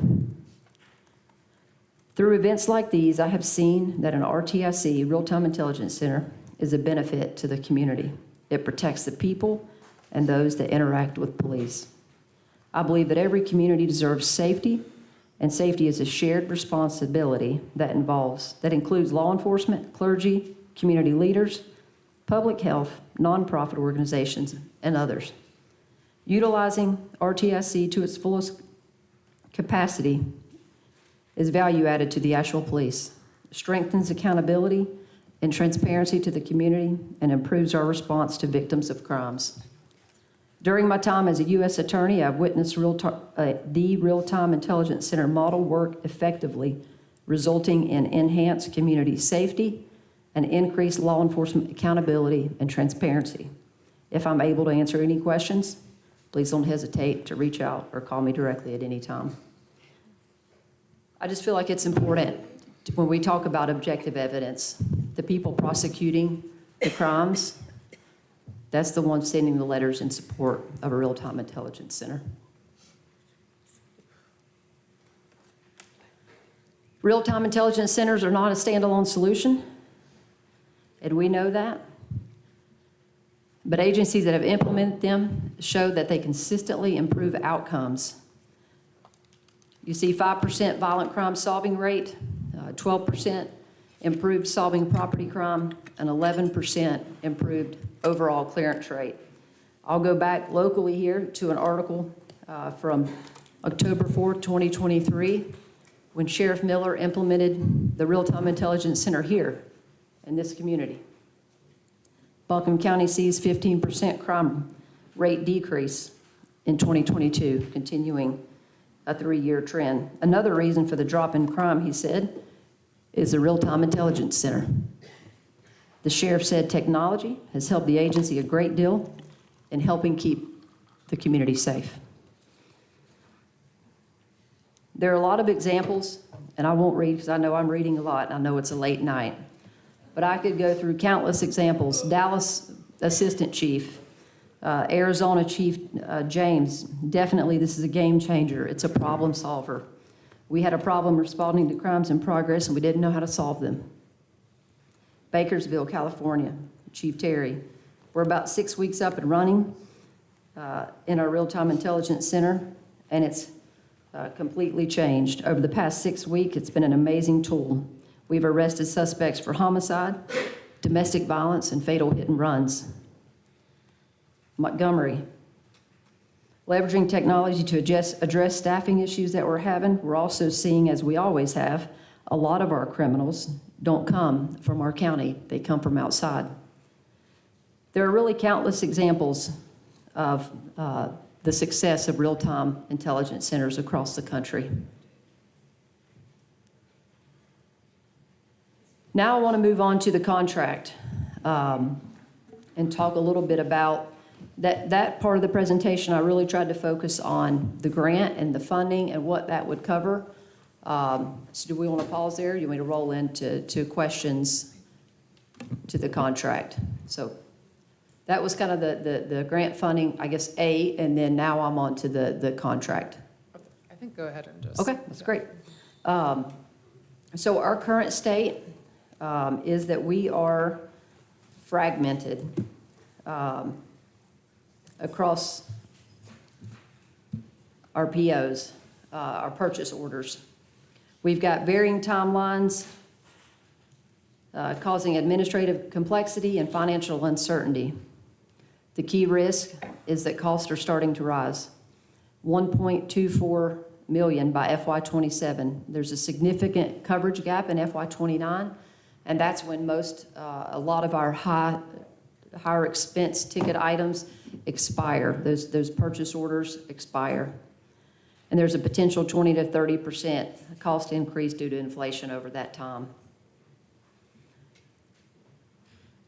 So consolidating 3 purchase orders into a single 7.5-year agreement is important for long-term sustainability. Projected savings of over $4 million over the term, immediate advancement of operational capabilities, locked-in pricing against inflation, and a stable long-term technology roadmap. So maintaining a structure that we have now, it creates a predictable problem. And we talk about that, the rise in 1.24 million over time. We have to, the do-nothing approach, it's not neutral. Renewing these systems individually at future market rates, which is where we're headed, is expected to increase by, as you see, the 20 to 30% over the 5-year period. And that's due to ongoing sector inflation. Without adding any new capability, without improving response, and without addressing current operational gaps. In other words, we pay more to maintain the same status quo. What the approval allows us to do is to move forward with a more comprehensive solution. So where we are now is we have multiple purchase orders for all of our Axon equipment, taser, interview room, all of the equipment we already have, body cameras. And what we are doing, because we have the opportunity to bundle, is to consolidate all of those individual agreements that, like I said, are fragmented, expire at different times. They don't provide the same upgrades. They have different schedules into one consolidated contract, which would include Fuchsias. So that's the contract. Does anybody have any questions? All right, so what's next? This is super important. Hopefully today we'll see what happens here, but if approved, the backup center, which is still in place at APD headquarters, that is our dispatch center. They move out, and then we continue. It says education campaign. We've been doing that. I was at a meeting last night. We'll continue to do that. And then 90 days out, the education campaign continues, and then we start construction. Very minimal. The room already exists for that. But moving forward, our focus is on how we implement this deliberately, transparency, and with clear accountability.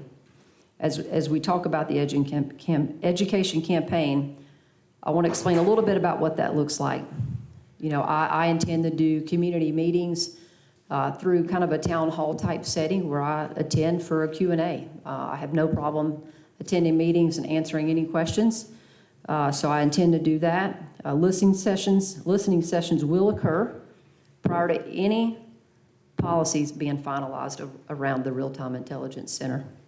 Continue transparency through regular neighborhood meetings, which I already do almost daily, and ongoing Real-Time Intelligence Center tours. Even though there's nothing to tour yet, we are open. I want people to see it start to finish.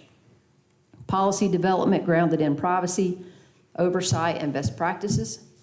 Ongoing demonstration of effectiveness through measurable outcomes and case-based results. We also have our Citizens Police Academy that's offered twice a year. We have our Junior Police Academy where all of this is talked about. There's classes on this. The people that attend those, the students and the adults get to see it, touch it, feel it, you know, very similar to what you did. And at the end, trust will not be assumed. It will be demonstrated.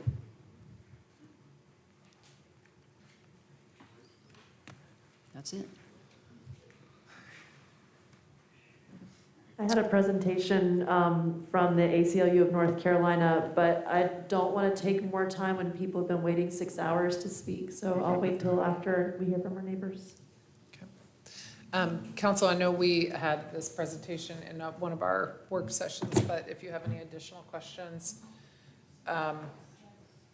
you can provide those now. I do want to ask a couple of questions. First, I did get a letter today from the North Carolina Attorney General, Jeff Jackson, and I'm going to read this letter. Dear Mayor Mannheimer and members of City Council, thank you for the opportunity to comment on the Asheville Police Department's proposed Real-Time Intelligence Center. There is a long tradition of skepticism about government surveillance, and that skepticism has produced important guardrails over the years. The question is which guardrails are in place for this proposal by APD. This technology can be deployed in narrower or broader ways, and several of the most consequential choices are matters of policy rather than capability. Based on what APD has described, the proposal here makes the narrower choice on the following concerns. Use of federal immigration enforcement, which is excluded. Facial recognition software, which is excluded. Footage retention, which is limited to the period set by city policy. Ownership of footage, which remains with the department rather than a private vendor. Winston-Salem, High Point, and Buncombe County Sheriff's Office have operated facilities with this kind for several years. Their experience has been that when these centers are run with clear policy limits and public oversight, they help reduce response times and assist in solving crimes without becoming the broader surveillance tool that critics reasonably worry about. Public safety and civil liberties are not opposing values, and the framework APD has put forward is a serious attempt to hold both at once. Sincerely, Jeff Jackson.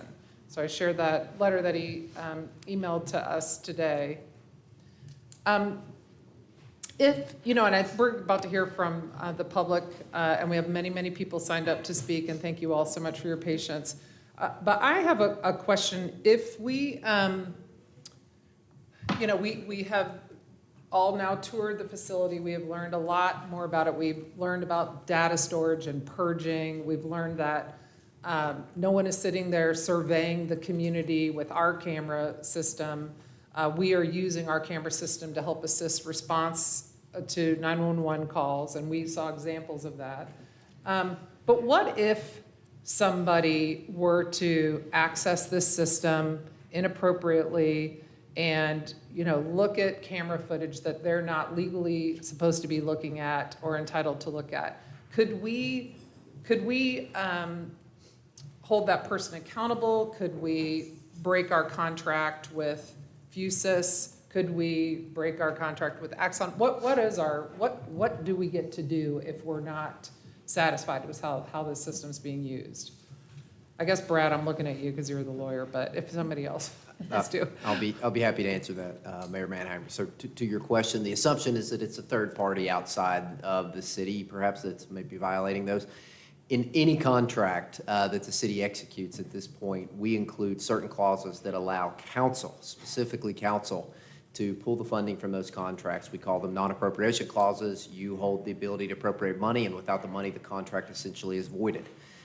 We also build in additional terms for which empower the city to terminate the contract unilaterally if there's any sort of a breach that can be defined by the terminology that we include in those contracts, and what you've described would certainly qualify as the kind of limitation we would put in any contract. We've already been reviewing some of the terms. Myself and the city's primary public safety attorney in the office have already been talking directly to the service provider, the software provider, asking them if this were to be approved, would they even be willing to do some additional amendments to account for some of the things you were talking about. They've already expressed their willingness to do so. So we can incorporate contracts which would allow council or staff to take action to address any of those concerns, I think, terminating the contract. Okay, I appreciate that. In terms of the data storage policy, so holding the footage by APD, I know when we long ago implemented body cameras for officers, we had to adopt a policy around storage of the footage. Can you just reiterate what is our policy around that? Because the Attorney General's letter just makes mention of the policy but doesn't get into the details of it. And Interim Chief Step may be even better than I at telling you exactly what that policy states, but I'm happy to supplement anything you will have. Are you talking about the retention schedules? Yes. The retention schedules are governed by law, so after 90 days, all information has to be purged, but that's with the exception of anything that's attached to a case. So misdemeanors have, I believe it's 5 years, felonies have 20, homicides, stuff like that is forever. So anything that's not attached to a criminal investigation, an active case, has to be purged after 90 days. But once that conviction happens, those misdemeanors and felonies stay in place at scheduled by law retention schedules. And are those the same for physical evidence? So they're just kind of treating it as evidence. So do we keep physical evidence at those same retention schedules? No, it's different. Okay. There's a lot of nuances, as you saw with our property room, with physical evidence, it's a lot different. Okay, so we would, just to be super clear, we would maybe actually keep physical evidence longer. In some cases, we do, yes. Especially, okay. Yes. And I may add also that the nature of these programs is software-based, which means that any person, even within the organization, accessing it does so in a manner that's logged to the individual. So we actually have a record of anybody who has accessed any cameras, and that's independent of their willingness to put that in. If they've accessed it, it is recorded, so we have a log of every time someone and who it is that's accessed the camera. So if there's any sort of a policy issue in terms of following that, we're able to quickly determine who was that and address it. Any other questions, comments? Okay, thank you. Okay, we are going to begin public comment. There are... Mayor, we need a motion on this. Well, right, we need a motion, but for this part. So back to Brad's instructions. I need a, sorry. By the way, my bedtime's like 9:30. Okay, so I need a motion for item B, well, it's the B1s, B1I, 2I, 3I. Do I have a motion? Motion to adopt a resolution of the Asheville City Council to declare and reaffirm the protection of civil liberties of all residents and visitors, and the collection and use of data obtained through the utilization of public-facing cameras, license plate readers, and the operation of a real-time intelligence center. Resolution authorizing the city manager to apply for, accept, and sign all of the appropriate application and acceptance documents for the community project funding award allocated to the city of Asheville as secured through Congressman Chuck Edwards' office and managed through the Department of Justice Office of Justice Programs, Burn Justice Grants. And 3, budget amendment in the city's special revenue fund in the amount of $1,141,256. Okay, I have a motion and a second. So now I'm going to begin calling folks who have signed up for public comment. Everybody, we're going to do two minutes each to try to get to as many people as possible, except if you did a group, then you'll get your 10 minutes. So I will begin. Aaron Dahlstorm, and then next will be Sarah Kent. You guys have to help me keep track of this. Can I say something as we start this? Because there's something I would like to add that would maybe, if y'all, as you say, your public comments would help me. And I don't want to mess up your speeches. If you're simply just opposed to all cameras, all surveillance in general, I would be curious if it's that versus some of the things we're voting on tonight. I am definitely opposed to the normalization of expansion of surveillance systems in general, yes. Okay. Am I going? All right. Did you have a presentation? Yep, I'm gonna blast through it. Okay, but give them to hold on. Ready? So there's a Yeah. lot that I would like to respond to there, but let's just follow one thing, one thread. We're gonna talk about the money. So we were just told that the Department of Justice grant will cover Axon and Fusus costs for the RTIC for 7.5 years. But Axon has a history of ratcheting up the price on its customers throughout the life of a contract. They're quite proud of that, actually, and they brag about it in this February investor presentation, which highlights Axon's financial incentives to bring military, industrial complex, and ever-present surveillance to a town near you. It provides insights into the company's strategy of extracting more resources from every customer every year. They have a name for that strategy. They call it the flywheel of growth. Build an integrated bundle, lock customers in, and upsell them on higher cost bundles every year, repeat. You can see here that their flagship offering is increased by nearly 6-fold every year. But what I really want to draw your attention to is this 125% net revenue retention. What does that mean? 100% revenue retention rate means you're paying the same price every year. At 125, you're paying 25% more than last year. And yes, that is an annual figure. Axon specifies that at the end of the presentation. That means the average customer pays 25% more every single year, regardless of their contract. As the chief has said, APD already has much of this technology, so how is our ride on the flywheel going? Well, this is not the most recent updated deck. That's unfortunate. But I can tell you that in 2020, the city renewed a 5-year contract for Axon body cams, and the cost for years 2 to 5 of that contract jumped 86%, with the city finance manager noting that Axon prices change every year in January. Happy New Year. I added that part. Axon said licensing fees, storage, and other services have been omitted in error. This was in 2022. From the 2020 contract that was a bundle, and that was another $345,000.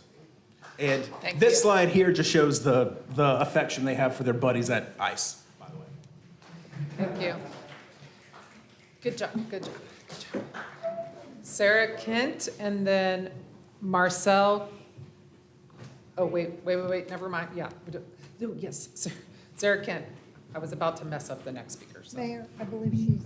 10 minutes and then. Well. So do we have Marcel? I'm sorry. Okay, I'm saying it now. Okay, I apologize. We have 3 people ceding their time to Sarah Kent, and just raise your hand when I call your name. Marcel Crago. Yep. And John Hines. Yep. And Paul Howell. Oh, see that? Okay, I see you. Thank you. Okay, you. Thank you to those who ceded their time. Yes. You have 10 minutes. Good evening, City Council members. I live in West Asheville. I'm also an application security consultant at a major cybersecurity firm, which means I threat model and hack applications for a living, including AI-powered systems just like Axon's Fusus. I'm here to present you with a threat model analysis of Axon's Fusus application. Threat modeling starts by asking 4 questions. What's being collected? Where does it go? Who controls it? And who else can get to it? Once we answer those 4 questions, the risks become apparent. We, the public, have yet to see Axon's contract with the City of Asheville, but reviewing online versions of Axon's Master Services and Purchasing Agreements, or MSPAs, show that these agreements are boilerplate and not negotiated per customer. I also referred to the Cloud Services Privacy Notice, which is referenced in these agreements. The latest version of the agreement I reviewed dates back to last August, posted by Durham County, North Carolina.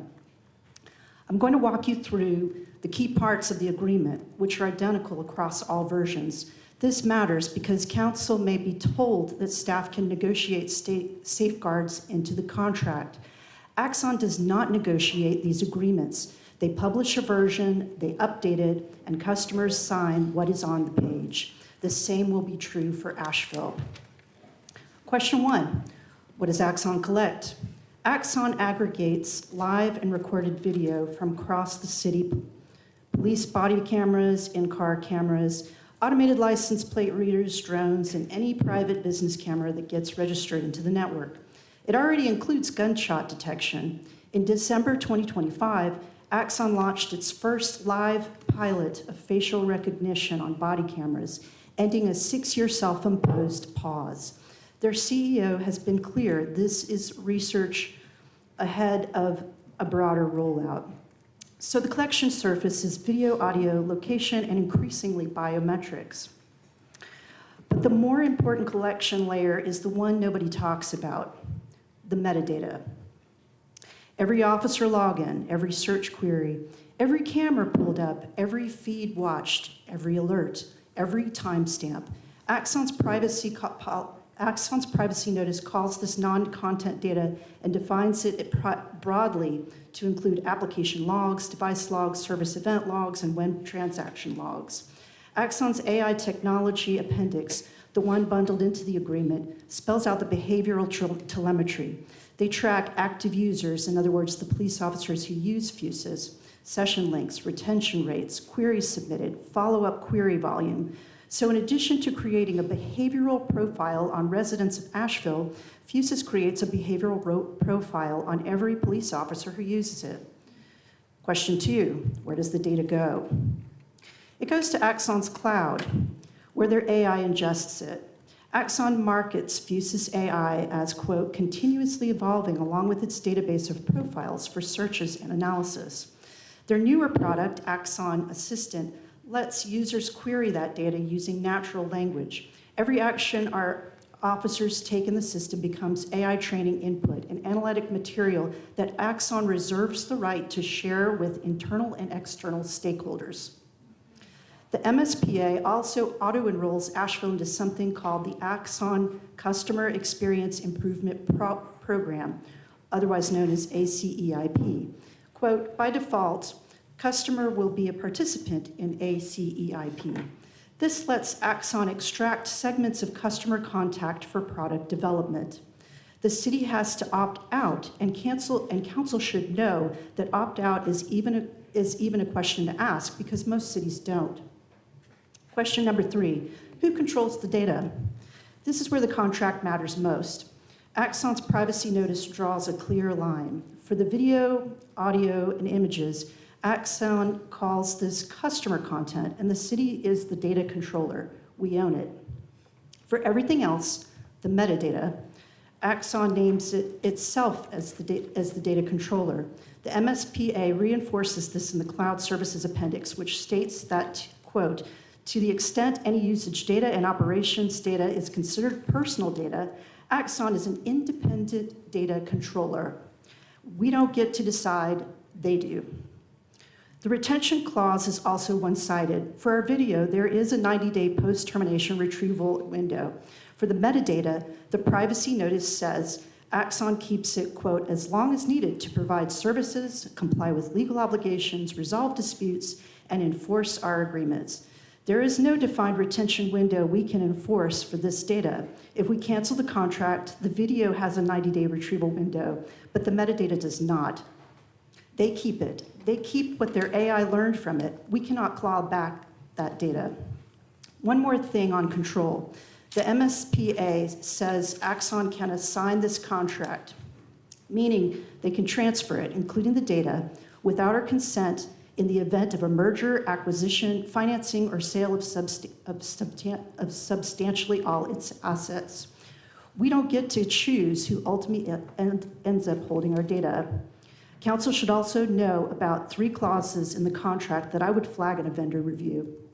The first is the warranty section. Axon says their cloud services are provided as is. In plain English, they will not promise the system actually works as advertised. They will not promise it's secure.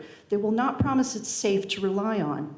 If Fuses fails, that's our problem, not theirs. The second is the liability cap. If Axon's cloud is breached and everyone's behavioral data is leaked, Axon's total exposure is capped at what the city paid them in the previous 12 months.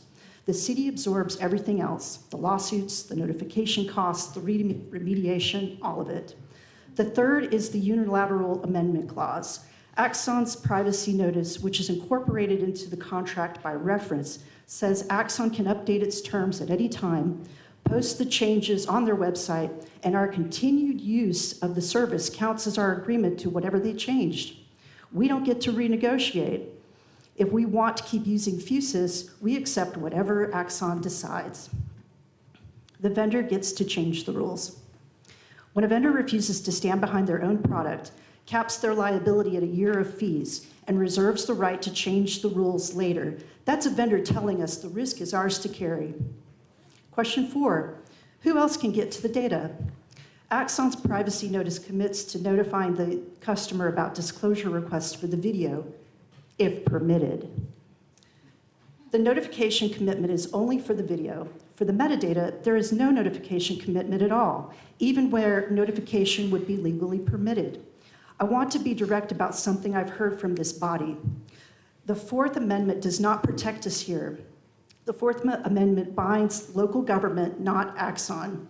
The records we hand over to a private company, our phone records, our bank records, the metadata on a cloud service, receive substantially less constitutional protection than records we keep ourselves. When federal agencies want these records, they don't need a warrant in a way that most people imagine. They use other tools.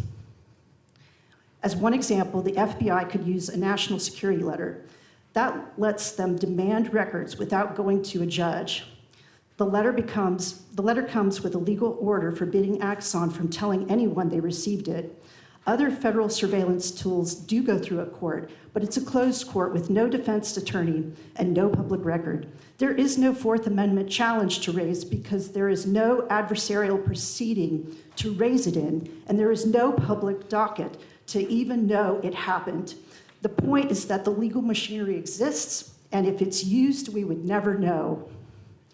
The risk is real because Axon's federal business is substantial and growing. They maintain a dedicated federal division serving the Department of Homeland Security, the Department of Justice, and the Department of Defense. The man Axon hired to head their DHS strategy, Ronald Vitiello, left Axon in January 2025 to rejoin the Customs Border Protection. He's now acting deputy commissioner of CBP. The federal pipeline is well established, it's growing, and the person who built it, Vitiello, is now inside the CBP. Consider what that means for our community. Federal officers are increasingly embedded with local police departments through joint task forces. Once embedded, those officers typically receive access to local systems. If an ICE agent or an FBI agent gets a Fuses account through the Asheville PD, they get access to our raw data.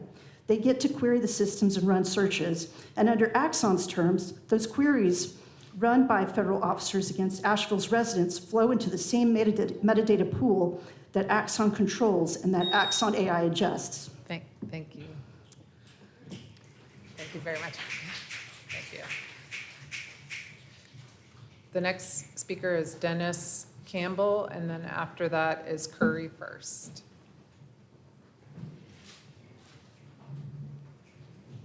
Good evening. I'm here today to speak in support of the Asheville Police Department and its efforts to prevent and stop crime and to protect law-abiding citizens using a real-time intelligence center. My presentation is going to sound pretty naive compared to the last one that you just heard. I did not do all that research, but I've been living and working in Asheville for 42 years in 2 weeks. I like to tell people that I was here before the beer, so that's how long I've been in Asheville. I was raised with a profound respect for law enforcement and all first responders. I'm currently participating in the Asheville Police Department Citizens Police Academy and have learned so much about this department, what it does, and the challenges it faces.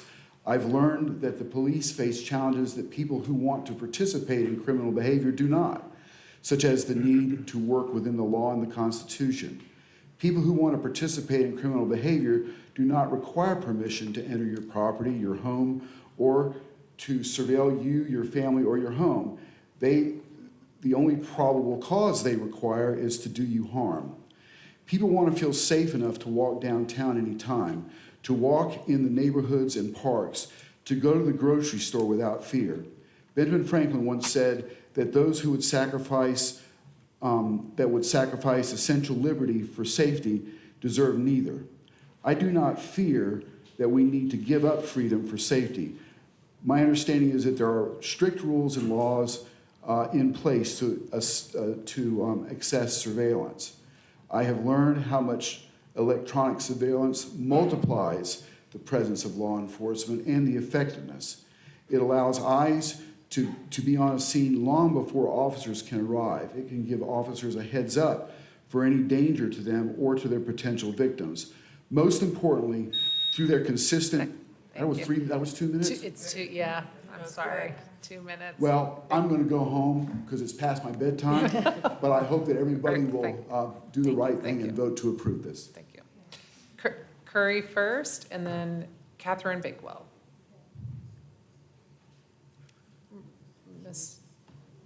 Do you see him?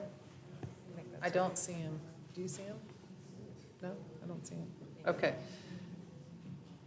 Catherine Bakewell and is next then? Do I have Catherine? Yes. Okay. And then it'll be Lyndon Blazos. Good evening. My name is Catherine Bakewell. I am asking you to reject expansion of these license plate reader programs. These systems are not secure. The data can be accessed by bad actors who have been shown in the past to use them for dangerous purposes. And this level of surveillance is an invasion of privacy for citizens of Asheville. I ask you to reject the expansion of cameras and to reject a centralized controlled hub for data gathering on our citizens. Thank you. Thank you. Lyndon Blazos, and then Jay Craig.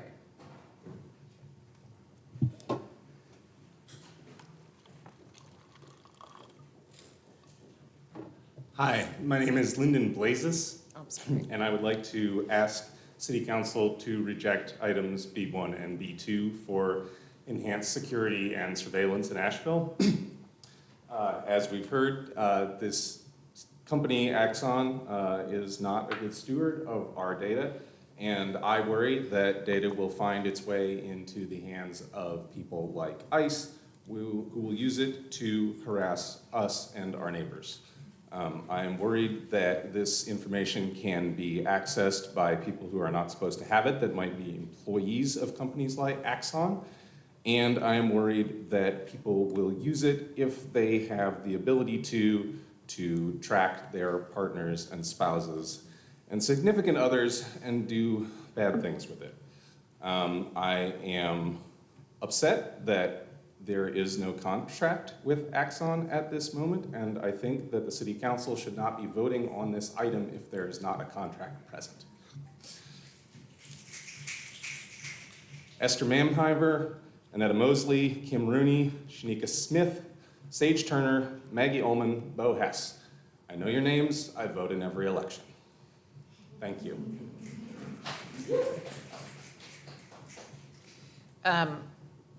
Jay Craig?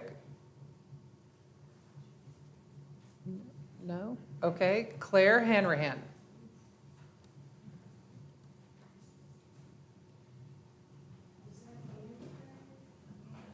It says Jay Craig, but wait, is there an, is Ann Craig later? Help me. Ann's later. Ann's later. It's We a got different you, Craig. Sorry. Hi, I know governing is exhausting, and I know policing is exhausting and dangerous. It's been exhausting night, hasn't it? So I'm here to speak against these two proposals. I wonder, are you familiar with the term panopticon? A prison so constructed that the inspector can see each of the prisoners at all times without being seen. Well, is that what our city will become?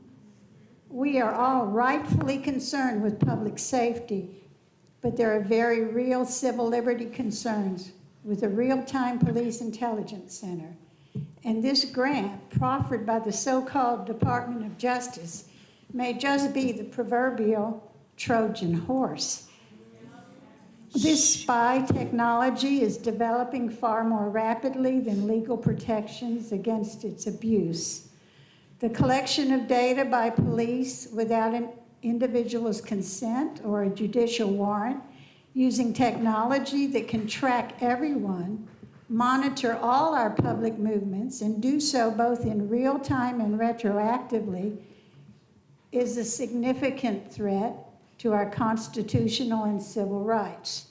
Before any vote on a contract can go forward, there must be a fair and fully informed public process, one that preserves counsel and community oversight.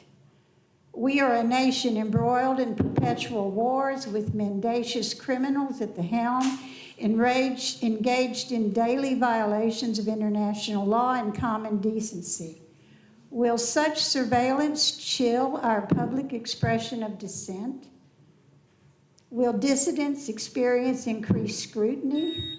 Tyranny is afoot in the land. Let's not provide it with more tools to threaten us. Thank you. Okay, Ann Craig, you are Ann Craig, not Jay Craig. We think we must, yeah. No, that's, good. Yeah. Okay, and then after Miss Craig will be Laura Mays. I want to say first that I feel that this is like a setup. But we came concerned last month, I think it was, many of us, we were sent away. And now we wait 5-6 hours to make public comment on a really controversial and complex issue. And I'm really angry about that. I sent all of you a 1A program podcast. I hope you watched it. Okay, I'm asking you to vote no on B1 and B2. I ask you to consider that we are already living under a federal government that is increasingly authoritarian and fascist, violating all civil liberties and rights with impunity, a government that seeks data on residents that should remain private. This unaccountable behavior will trickle down to local communities if communities don't resist. Council members need to have the backbones to say no, particularly to a congressperson who stands in opposition to human and civil rights, and yes, to democracy itself. Don't simply give the public a token amount of time to speak about this complex issue, then disregard their concerns with your usual lack of public discussion or response, and vote in the way that is the safest politically for you. Engage the public in a real-time exploration and discussion of what authentic public safety can be and what we really need to promote it. The Sunshine Labs group has really done their homework on the ramifications of giving law enforcement even more surveillance equipment. Bring the community to the table before you agree in advance to an as yet unwritten contract with a private for-profit company eager to take communities to dangerous new territory. Since there is no deadline to accept this grant, as Councilor Smith questioned the sense of urgency to improve the development in the Shiloh community, I ask you, what is the urgency here? I just want to make a note, when people are doing public comment, we want it to be on the public record, and it's all videotaped. So if there's noise and snapping, the people listening and the record might get muted. So I really want all of what you have to say to be counted. But that's why we have the dumb rules about not clapping and snapping and all this stuff. It really matters if you're listening at home. So yeah, and I apologize, a lot of you weren't able to get into the room at the beginning of it, and we do have chamber decorum rules which don't allow clapping or noise making for that reason. So if you could just, if you could, we're watching you, We see you. that would be very helpful. It's 11. Okay, Laura Mays, right? Yes, all right, I'm Laura Mays. And the next person will be Sunil Patel. He went home. Okay, then Nina Tovish. You're still here, right? Is she? Yes. Yep. Okay, you'll be next, Nina. Thank you. Okay, I can say ditto. For sure. I'm gonna really, I have to pare this down. I don't believe or trust our local government won't be compromised at some point to participate with ICE or infringe on our future rights as citizens who choose to protest. It's been spoken more than once by the Trump administration that protesters should be tried as terrorists. Who are you aligning with as you collect data on your citizens in the name of public safety? What kind of public transparency are you allowing over this 6 to 7 year contract? And why are you in a hurry? Chuck Edwards' involvement is a big question, the man who repeatedly berates our town. Please consider and open this to more public involvement, public debate. We, the citizens and end products of this surveillance, deserve it. So close. Okay, Nina Tovish, and then it'll be Paul Werfel.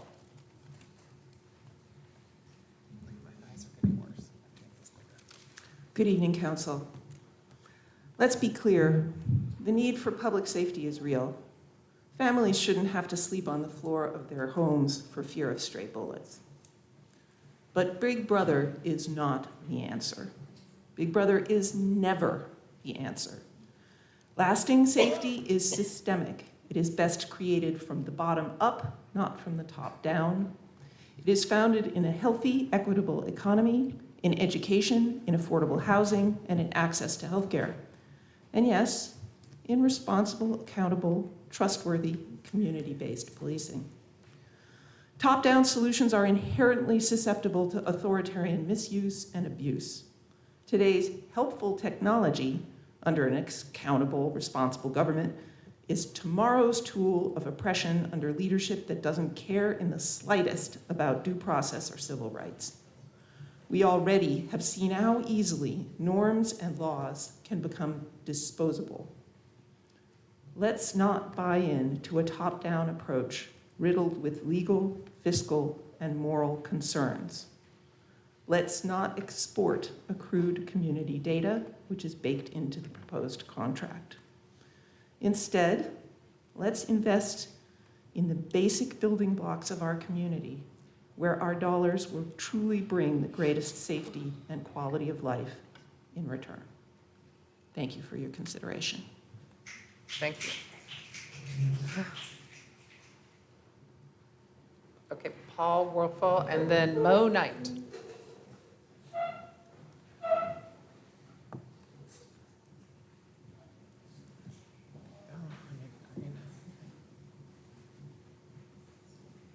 Hi, I'm Paul. I've lived in Asheville for over 20 years, And I'd like to echo the logistical concerns that others have already expressed pertaining to privacy, but I'd also want to point out how this type of surveillance will specifically have a negative impact on the idea or the perception of Asheville. I think we're all familiar with the concept of the Asheville bubble. It's tough to explicitly define, but amongst other traits, the Asheville bubble is a beacon of inclusivity. We all welcome who are welcoming. We're known to run a little different than the surrounding area, and that's a positive thing. The Asheville vibe is a primary reason people choose to live here. It drives tourism, and recently it's a reason that folks in Asheville and from the surrounding area have felt safe to come here to voice their concerns via nonviolent protests, marches, and public gatherings. Implementing the type of surveillance being proposed would stand to threaten the safety that the Asheville bubble provides and runs counter to our most important asset, the overall vibe that makes Asheville, Asheville. Additionally, given that cities have already banned these systems, given that currently a contract has been made publicly available, and given large amounts of local opposition on display today, it's obvious that this type of surveillance system is not welcome in Asheville. However, perhaps there is a middle path. How about let's wait? This is new technology, and the current political climate in America is a disaster. With massive policy swings occurring on almost a daily basis, it seems especially foolish to introduce a system that could be easily abused by a corrupt administration. So again, what's the rush? In the meantime, we can implement the most effective method of crime prevention by continuing to focus on improving the basic material conditions of the Asheville community. Thank you. Thank you. Mo Knight and then Cassandra Howe.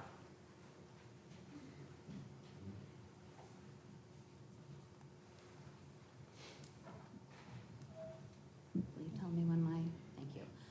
I wasn't going to mention it, but when the police chief was talking, I couldn't help but think of another child who was shot, Tamir Rice, who was holding a toy gun, and whose murderer is known, and how somehow justice still evaded his family, and how the law is applied subjectively so often. Now, read my prepared statement.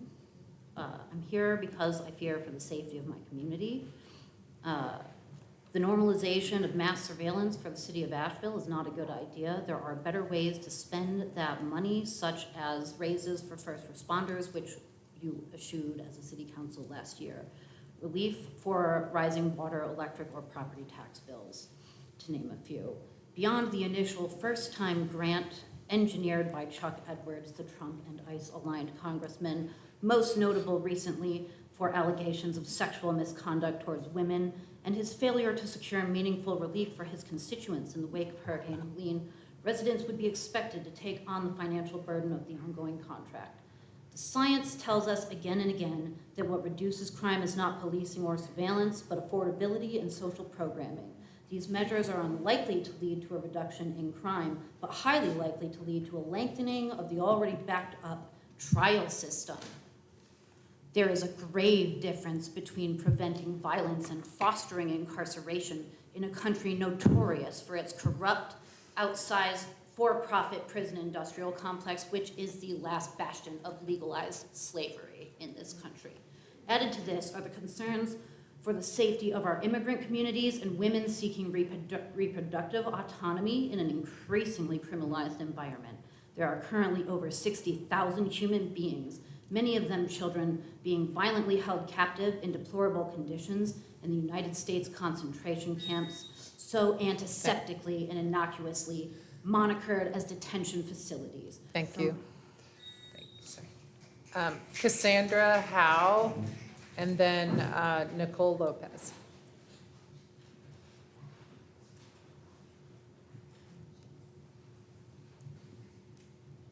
Hi.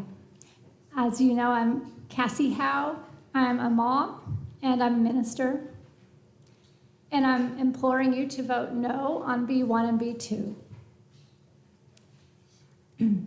My first point is about just my experience with organizational development, and this a vote yes would be extremely risky and reckless for this council without a contract and without legally binding contingencies such as public oversight and accountability. The process doesn't feel right. Same for Shiloh. Thank you so much for your vote on that. Same issue here. Let's slow down and do the process right. Now for a little theology. I am very sorry about the tragic death of the 12-year-old that our city attorney began with. But does that tragic death mean that we all have to live in jail? I have a 4-year-old. I also have an 8-year-old and a 10-year-old. And I wonder, what do we want to teach our children? What will all of these cameras, what do they teach our children? What do they teach us? If we see them every day, what do we start believing about ourselves? Do we think that we're trustworthy people? No, we think that we're to be feared. And then over time, we start acting out on that belief. And so what kind of world do we want to live in? Ralph Waldo Emerson, a transcendentalist, said, "Be careful what you worship, for what you worship or erect in public places like cameras, you will become." Please vote no. Thank you. Nicole Lopez, and then Wendell Wilson.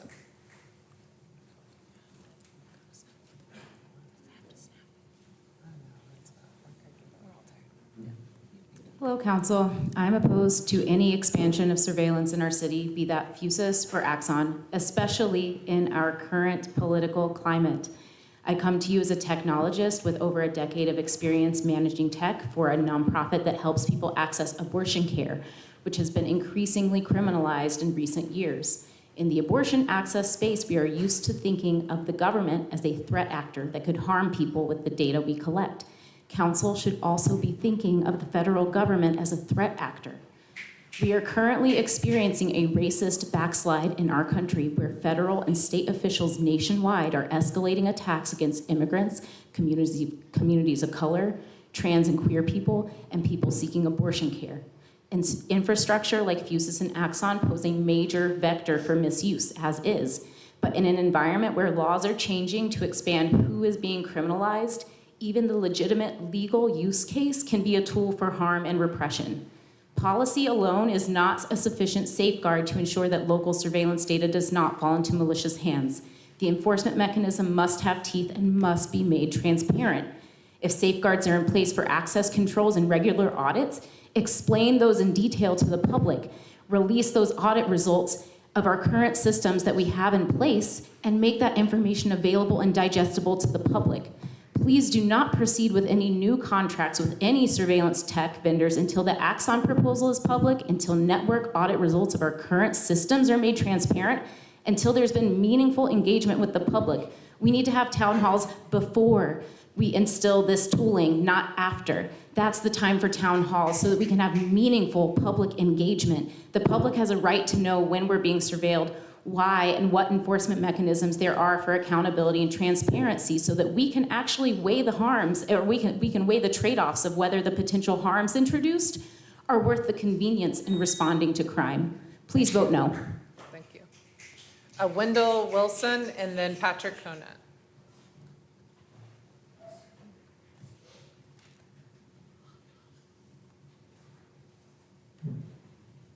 I can't leave my neighborhood without being surveilled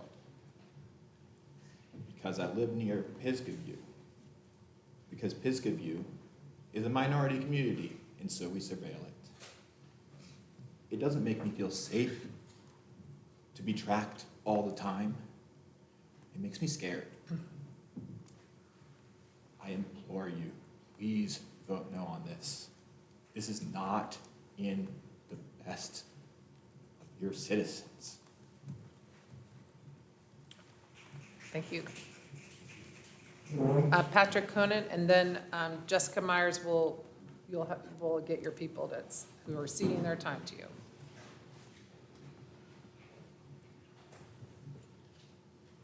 My name is Patrick Conan, and I'm here today as the director of Sunshine Labs.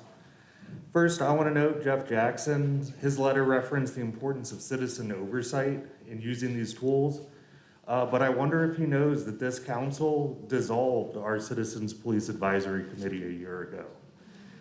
The reason people are so concerned is because we are removing citizen oversight and expanding surveillance. That is a dangerous combination. On May 1st, Sunshine Labs published an open letter, Sunshine Over Surveillance, asking council to fix public participation, transparency, federal entanglement, and accountability problems with these items before voting. We did not initially ask council to vote no. But when we learned at the council work session that there is no formal contract available, we think that that's the only option that makes sense at this moment. City council should vote this item down until council and the public can see the full terms that we'll be agreeing to. Item B1 is mechanically linked through the FUSIS line item to item B2, and I just don't see how our city can approve a 7.5-year multi-million-dollar vendor commitment whose binding operational terms do not yet exist in reviewable form. Do not accept federal funds to procure this contract. Do not approve the city manager to sign this contract until we can see what's in it. Please vote no on item B1. Please vote no on item B2. Please take a step back and pause further consideration of any surveillance tech contracts until we can get more information to the public, have an informed conversation about these tools, and start to rebuild our citizen accountability measures that have been eroded over the past 5 years. Thank you. Thank you. Okay, so Jessica Myers, you have 3 people that will cede their time to you. Please just raise your hand when I call your name. Cole Sawyer. Yep, I see you back there, Cole Sawyer. Micah Tomlinson. Yep. Ethan Steele. Okay, thank you. All right, Ms. Myers, you will have 10 minutes and you will. Good evening, City Council. Good evening, Mayor. A lot of what I was going to say tonight has been said, so sort of leaves me some room to say a few more things. I'm a resident of Asheville. I'm new here, but this has been my first interaction with City Council, and it's been interesting. I went to Harvard Law School in 2006, 20 years ago, bright and shiny, thinking I was going to go change the world. And here I am now, and I agree with Charles Dickens that the law is an ass. There have been commitments, both from the police and from city council members, that our civil liberties are going to be protected, that this information isn't going to be shared. You can't promise that. You can't. Most of my career was spent negotiating complex contracts under complex master contracts, the same sort of form that Axon and FUSIS use. And I'm curious about how the city attorney is going to be expected to wield Asheville's power against a contract from a company this size, backed by the federal government, who is using it as a Trojan horse to investigate, to bring ICE into our city, to track people who are fleeing or trying to find reproductive health. Point to me in a contract, which, by the way, it said it was supposed to be here today. Where is it? You have 30 to 60 days to negotiate a master services agreement. They're not going to let you negotiate the master services agreement. That's not how it works. You might get a few things like venue or choice of law. You might get North Carolina law. Congratulations. You're not going to be able to promise that the federal agencies are not going to have access to this.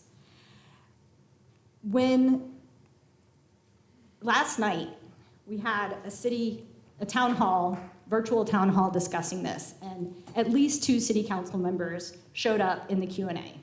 One city council member was polite, answered questions briefly, showed that they were open to different views and ideas. the other city council member acted as a troll. It was obnoxious. It was inappropriate. That's not how this should work. It shouldn't be that when we come as concerned citizens to ask where these contracts are going to lead us, which is nowhere good, that you call members of the community of which you're supposed to represent liars. And I wasn't a spokesperson here. Again, this was my first ever interaction with city council. This was obnoxious, inappropriate, and unprofessional. That wasn't what I was planning to say tonight, but it needed to be said. It was Councilmember Hess, if you're wondering. So I ask you to the city I can pull a ahead. No, you need transcript to- from hold that, on, and I hold on. never called anyone a liar. Bo, hold on. Giving We have receipts, sir. All right. Sorry. Okay. I can pull the transcript. Please. Part of our rules, you got to direct your comments to all of council. Please, So all of the city council should know that no one on city council should be trolling constituents. Okay. All right, I would like to bring up section 5.3 of the flock contract. How is it that that section, which was a much simpler contract than the master services agreement under which you're about to rush through a negotiation, basically says, okay, that flock disclosure of footage. Subject to and during the retention period, flock may disclose the footage to law enforcement authorities, government officials, and/or third parties simply if flock has a good, okay, the word simply wasn't in there. If flock has a good faith belief that disclosure is reasonably necessary to detect, prevent, or otherwise address security, privacy, fraud, technical issues, emergency situations, you can drive a truck through this. How do you propose, sir, to close a loophole like that? Please direct your comments to council. I'm sorry. Please. That type of clause, being in a city contract already, does not provide a lot of faith that going forward, the contracts are going to be protective of civil liberties. That type of clause, which was clearly not able to be negotiated out of the flock contract, which is, again, way less technical, way less complicated than what you're about to try to rush through, that's not acceptable. That leaves the city open to, again, what people have been talking about is the massive amount of federal law-breaking, again, we aren't protected by any of the policies you think we have. We aren't protected by civil liberties statements. I love Jeff Jackson, but he is incorrect that civil liberties and safety aren't in conflict. Of course they are. It's an age-old conflict. Communities have to figure out where the balance lies. That's what we're doing here tonight, and we're telling you, this isn't it. This isn't it. You can't negotiate against Skynet. You can't close these loopholes. If you want to go forward with this, please do not continue to tell us that this information isn't going to be used by the federal government. I'm not talking about misuse. I'm talking about legal use. They are going to tell you that they have a good faith law enforcement purpose for things that they definitely do not have a good faith law enforcement purpose for. I don't know if you've been tracking the Department of Justice, but I don't think it deserves that name anymore. Our one federal agency with a moral imperative in the title is now, it's vile. It's a travesty. I don't understand what the rush is here other than maybe it's the grant money. Let the grant money go. Let it go. Just let it go. You can't negotiate a contract that's going to be protective.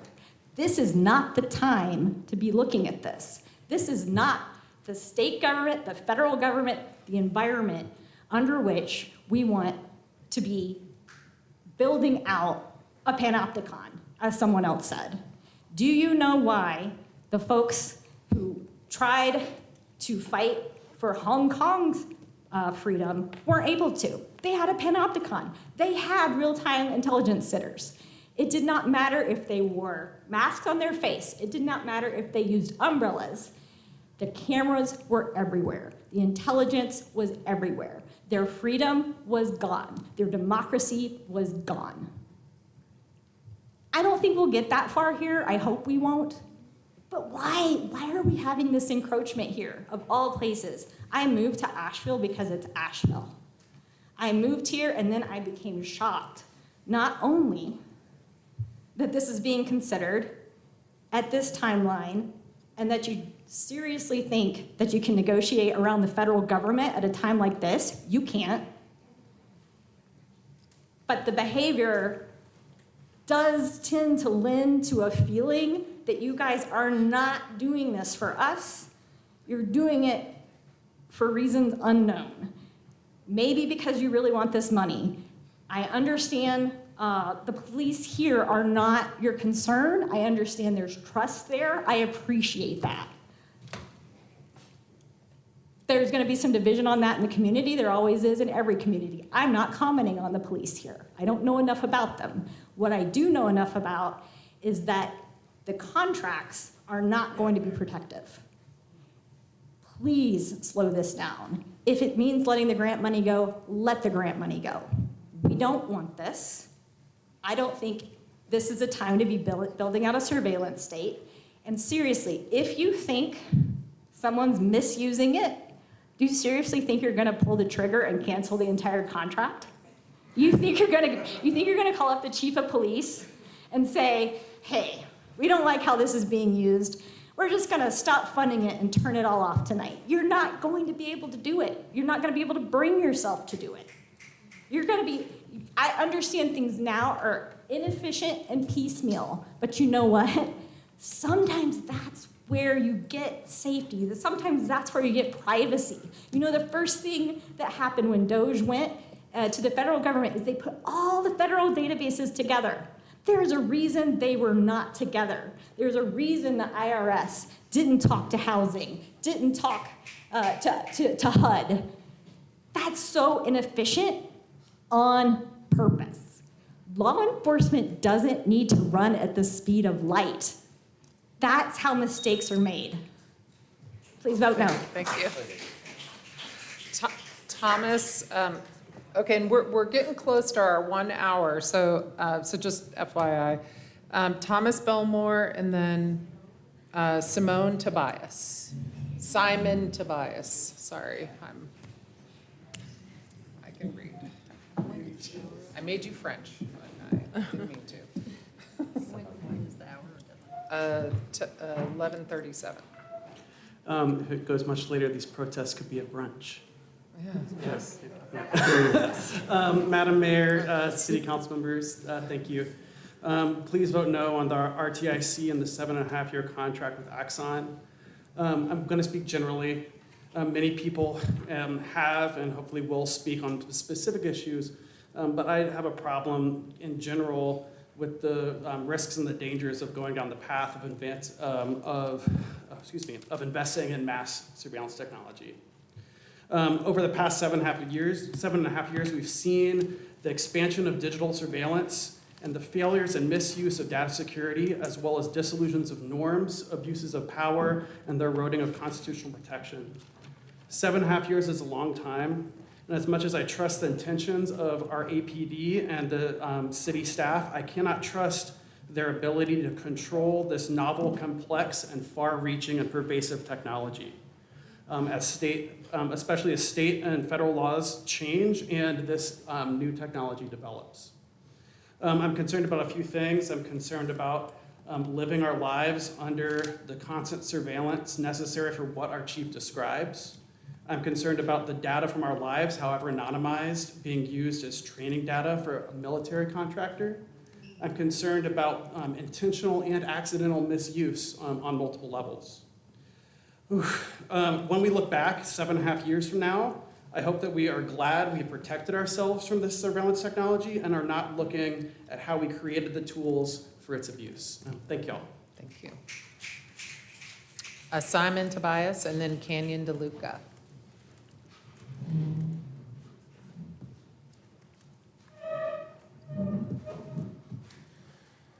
The slave trade, the Holocaust, and now the Trump administration. These are only 3 of the many forms of torture, neglect, and any bad thing you can think of. And if surveillance, mass surveillance, gets put into the picture, chaos will ensue big time. You heard it yourself. People are scared to walk the streets, not just in the middle of the night, but in the middle of the day. And me personally, I don't feel safe or even free when it comes to mass surveillance. I really don't. And I am begging you, if you can find any amount of goodness in your heart, please vote no to the Axon contract. It'll save millions of lives and protect many people's privacy. Thank you very much. Thank you. Kenyon DeLuca, and then Andreas Elder.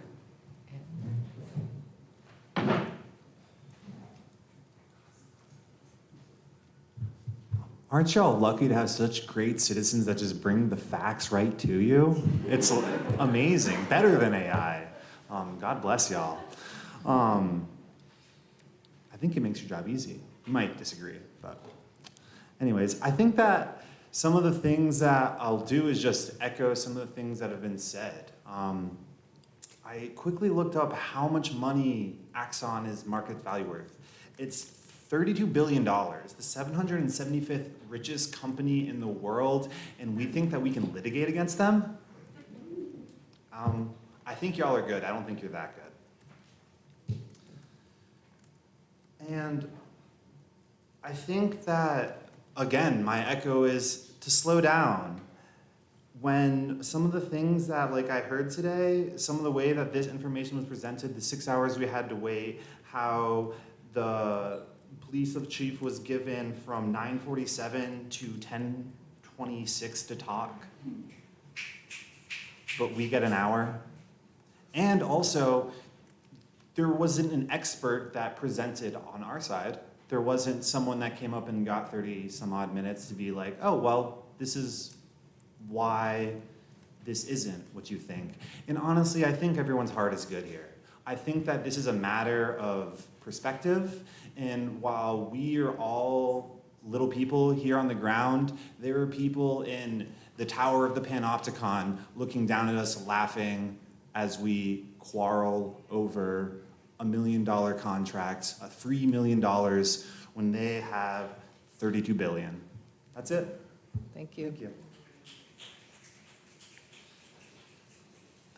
After Andreas Elder is Ben Spencer. Hello. I want to talk about trust. We opened this meeting talking about decorum, which I understand. No raucous in the halls of democracy. So we show up, be well-mannered, and respect the rules, with the trust that we will be heard, and in turn will trust you to make the right decisions, the decisions the people of Asheville have shown you they care about. And this item fundamentally breaks that trust between government and citizen. The fact that all but one member of this council supports this item has already weakened this trust. But these people have shown up to show you that this trust is not gone completely. They trust you. They trust that you will hear our voices, you will change your mind and vote no on a contract that doesn't exist yet. One of the only pieces of information we have is that from a year from now, we the citizens will have to pay for us to be monitored. We also have to trust Axon that all the information that they will acquire without our consent will actually be anonymized, and that won't change in the future. So while we also have to trust you, the city government, that it will not abuse the power of mass surveillance. But that trust ceases to exist if this item is adopted, creating a paradox. This item does not help the people. It makes safety issues worse. It gives the veneer of citizen trust and respect while planting beneath the veneer dissent, disrespect, and disdain.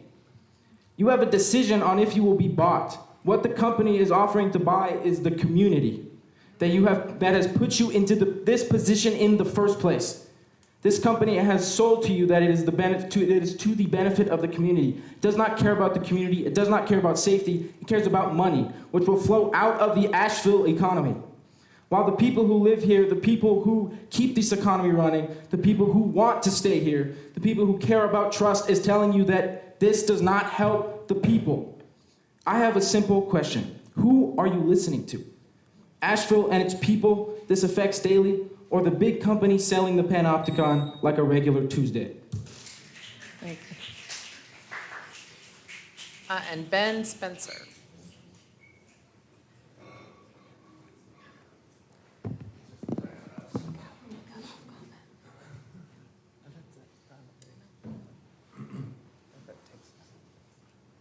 Have you all seen Star Wars?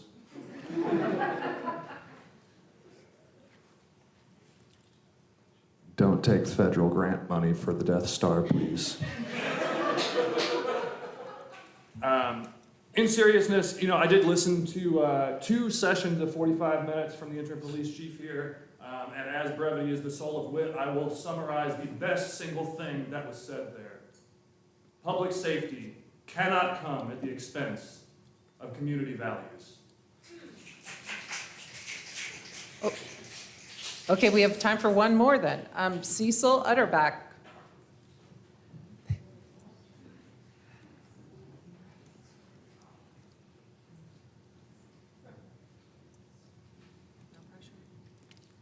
Hi, this is my first ever city council meeting. It's been a very long one, so I'll try to be short, but I'm very, very concerned about the longevity of this project if it were to pass. I haven't seen anything that can guarantee that my data will not be used against me and the people that I love and care about in this community. That deeply, deeply scares me so incredibly much. I really hope that you listen to everyone who has spoken before me. There are people who know way more than me about this topic. And I just really hope that you can vote no against B1 and B2. Thank you. Thank you. Okay. Okay, all right. We have a motion and a second for the B. We've been here for 6 hours to speak. We should let everyone speak.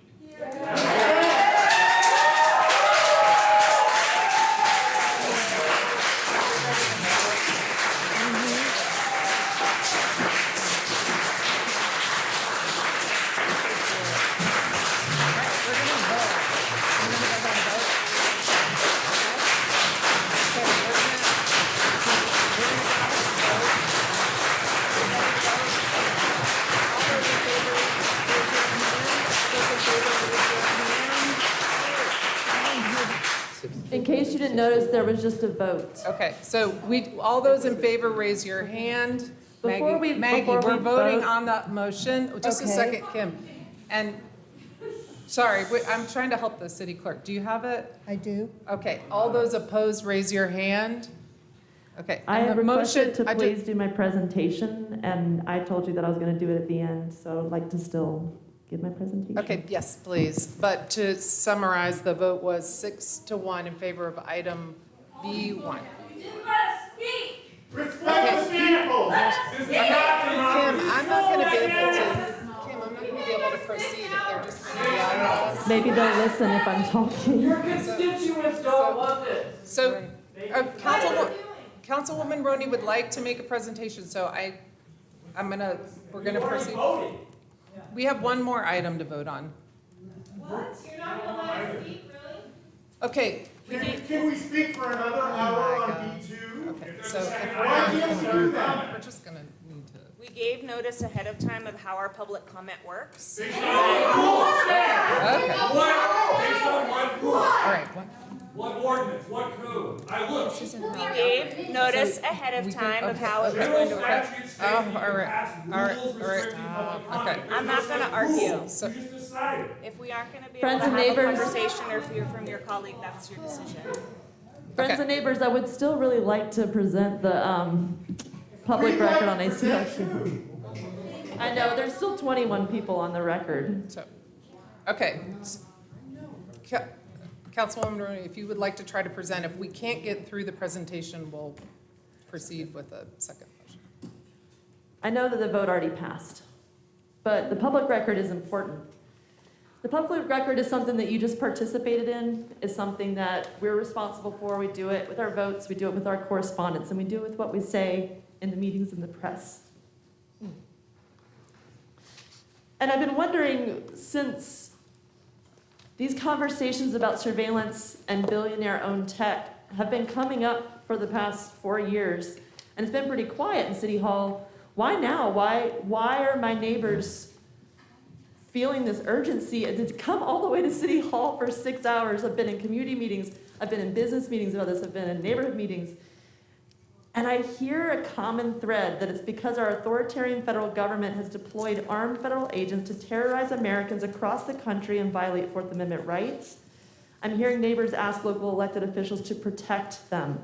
Hearing other electeds on the front lines of domestic occupation warn against collecting data for AI-fueled tech profits that collaborate in violating our constitutional rights. And yeah, I put together this presentation without the use of generative AI. So it's not cute, but I made it, so here we are. I think residents are more aware of the costs and risks associated with surveillance tech. The concerns I've heard over the past few weeks include costs of facilities, of staffing, of budget amendments, of post-grant funding, of what we could be funding instead, of the risk to our constitutional rights, to healthcare access, to data protections, and more.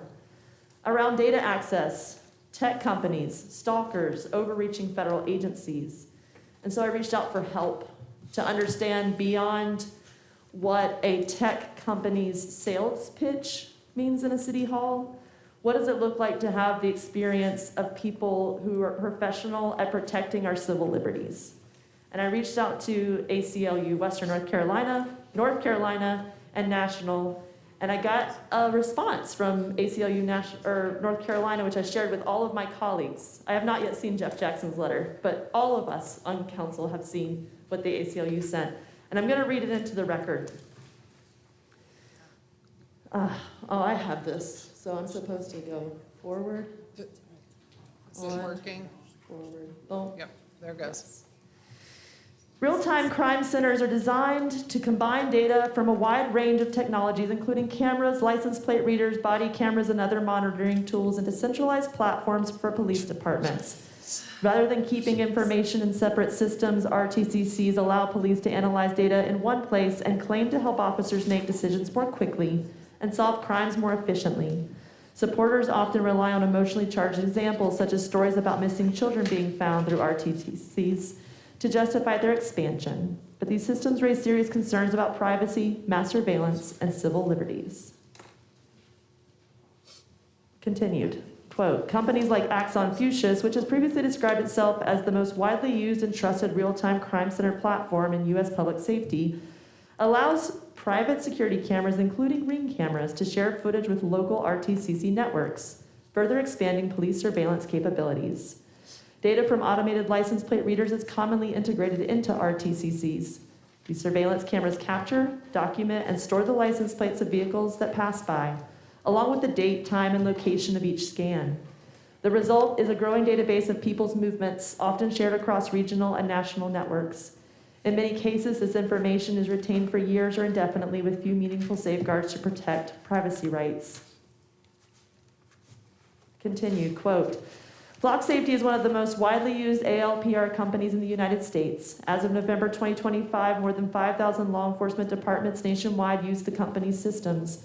Flock in particular has drawn scrutiny over reports showed its data was used by ICE to support the federal government's deportation agenda, including enforcement tactics that subvert due process.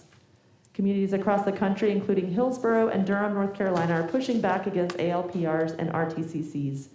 These technologies do not just track people suspected of serious crimes. They collect information on everyone who uses public spaces, building massive databases that reveal where people live, work, travel, worship, seek health care, and participate in political activity.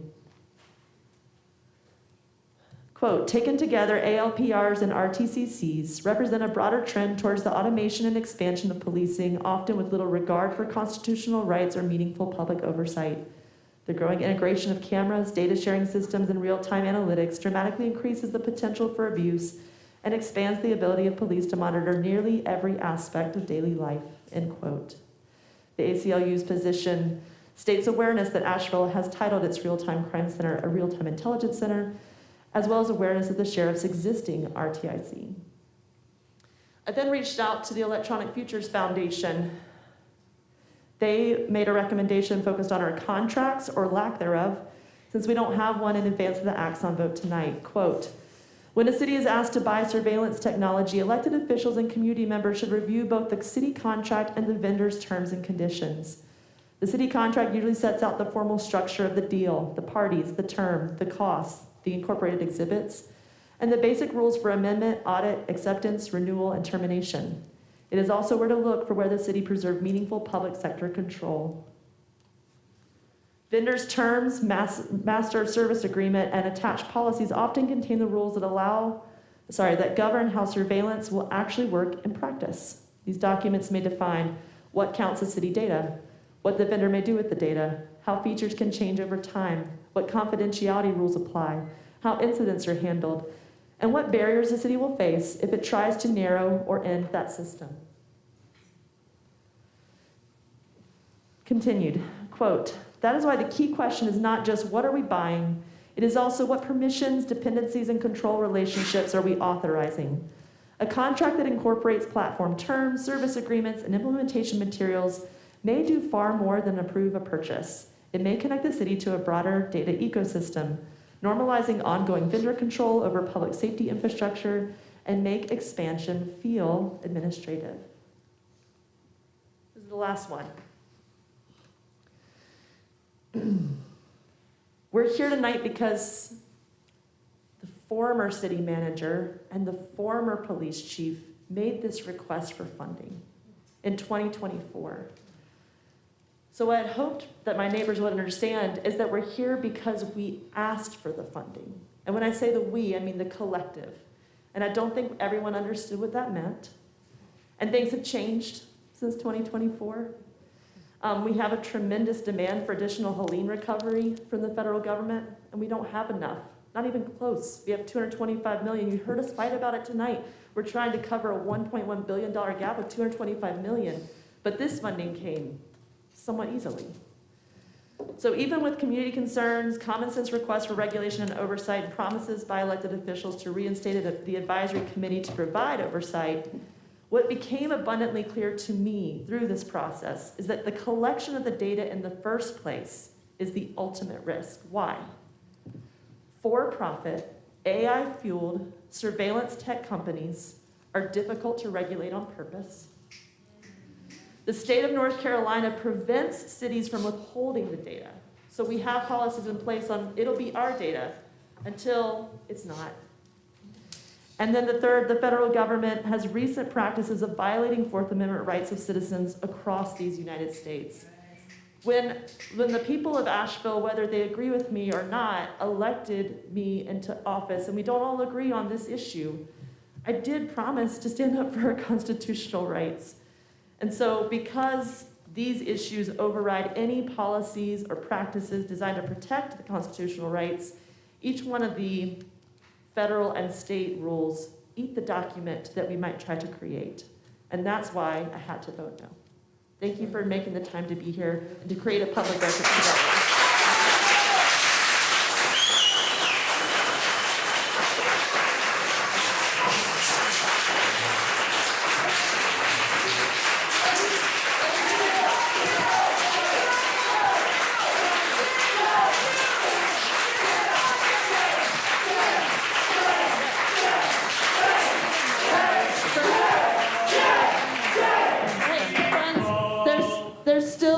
Because I believe in public engagement, I know you do too, there's still a general public comment at the end, and we still need to hear our neighbors' voices. So the mayor is presiding over the meeting. Okay, thank you. We have one more motion on our agenda. Do I have a motion to adopt item B2? You don't just, you can just say yes. Yes. Yeah, I know. Did you get that, Maggie?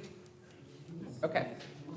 All those in favor, please say aye. Aye. Any opposed? No. Okay, the vote is 6-1. Okay.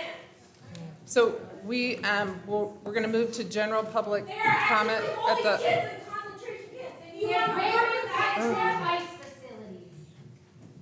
Y'all didn't listen. You just fear. So the okay, thank you, you all.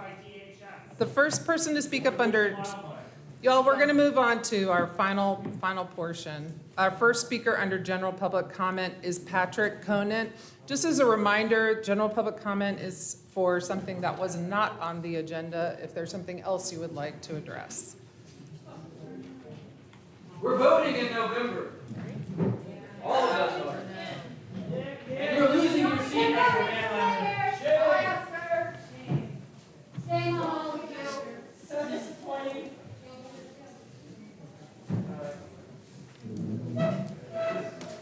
Thanks. Oh, we can't get up here.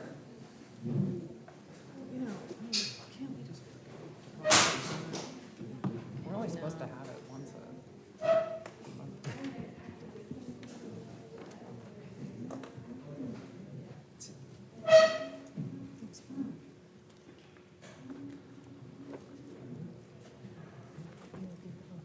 He's trying to get to the. Thank you, Ken. And thank you, stenographer. That's hard. I think we're ready. It's your call. Yeah. Yeah. Yeah, I don't even really know what I'm gonna say at this point. But, can you hear me now? You- they gotta Testing, close testing. Yeah, we can hear you. Yeah, we Okay. can hear it, the doors. It's because there's people out outside. Okay, I mean, I just want to express my appreciation to so many neighbors in Asheville that have helped, who I've worked with, who I've met recently, who I've known for a long time, who have taken the time tonight to show up, who have researched contracts, who have looked at models in different cities, who've connected us with organizers from Nashville, Tennessee, from San Marcos, Texas, from Hillsborough, North Carolina. There are people and even elected officials in cities across the country that have made a different choice than this council's made tonight. And our community is trying to share information with each other, work together, and bring facts, real concerns to this council. I just find it really, really disappointing that we put such strict rules on people who took time off work, took time away from their families, and we can't even let them all speak. I just don't think that's a democratic process that works for our city, and I really hope that the people of Asheville can elect a council that actually wants to listen to them, because that didn't happen tonight. So that's all I have to say. Thank you. Brian Sklar.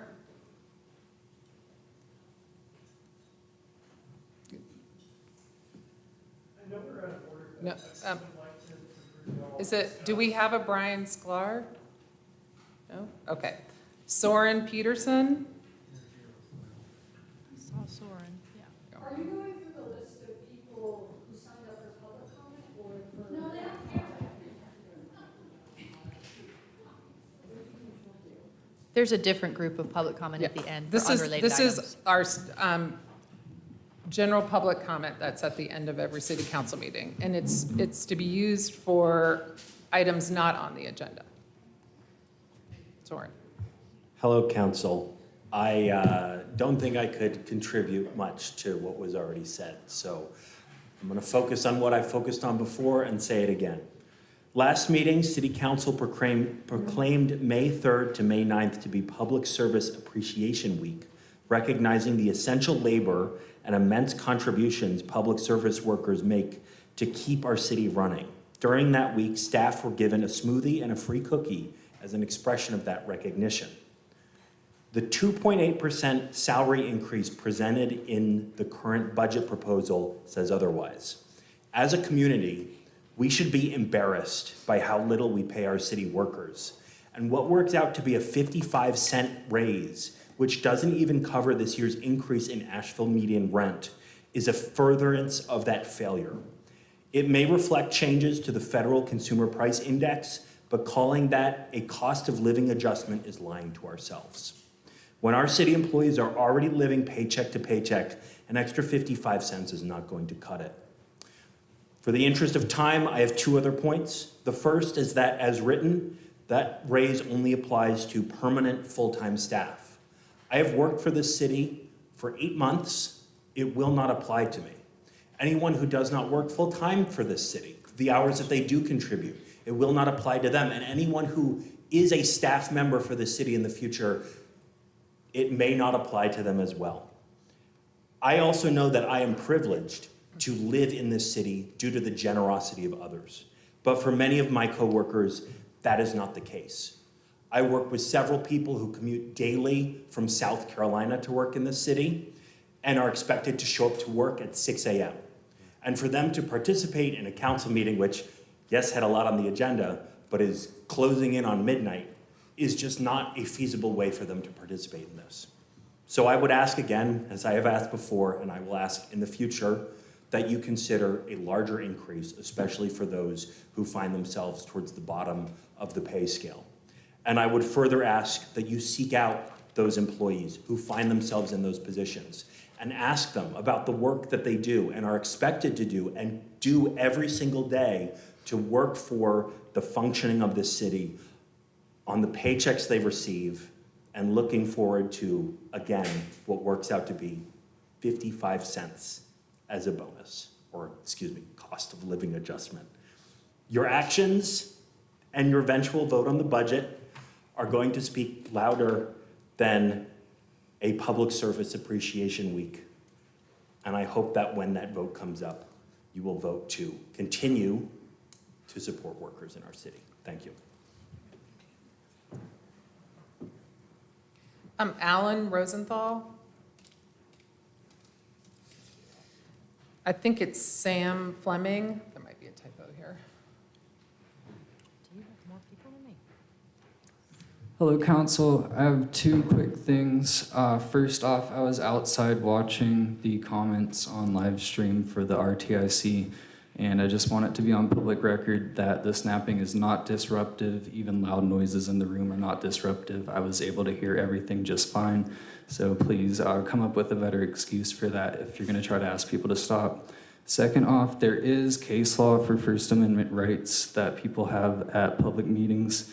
It is known that public comment periods must allow criticism of officials and policy. So this is just something I want to bring to light to you, that it is kind of a gray area to warn people not to say certain things, but if someone ever is removed for their freedom of speech, there could be issues with that. Thank you. Thank you. Paige Huziak. Thank you. I used to work at a food bank in Eastern Kentucky, and the hardest day I ever had there was when I had to give a 90-year-old woman baby formula. And the reason why I had to routinely give grandparents baby formula was because the opioid crisis hit so hard that infants were being taken care of by people who should have stopped raising children decades before. And that crisis was sparked because doctors were told by pharmaceutical representatives, we've got this drug, OxyContin. It can relieve your patient's pain. And their patients were in a lot of pain, and they were trying to respond to that. And now thousands of our neighbors are dead because you can't listen to salespeople. They don't know what they're talking about. I used to be a chemist too. I know that you don't let scientists and engineers talk to a customer. That's one of the first things about being in something technical. You were talking to salespeople, and they lied to you about what will happen with this data. People will be surveilled for going to pride parades. People will be surveilled for exercising their freedom of speech. These cameras have been hacked by people who have no authorization to do so. This will enable stalking of intimate partners. It endangers everybody. You all signed the script for the first 1,000 pills, and I hope it works out for us. Thank you. Okay, that concludes our meeting for tonight. Thank you.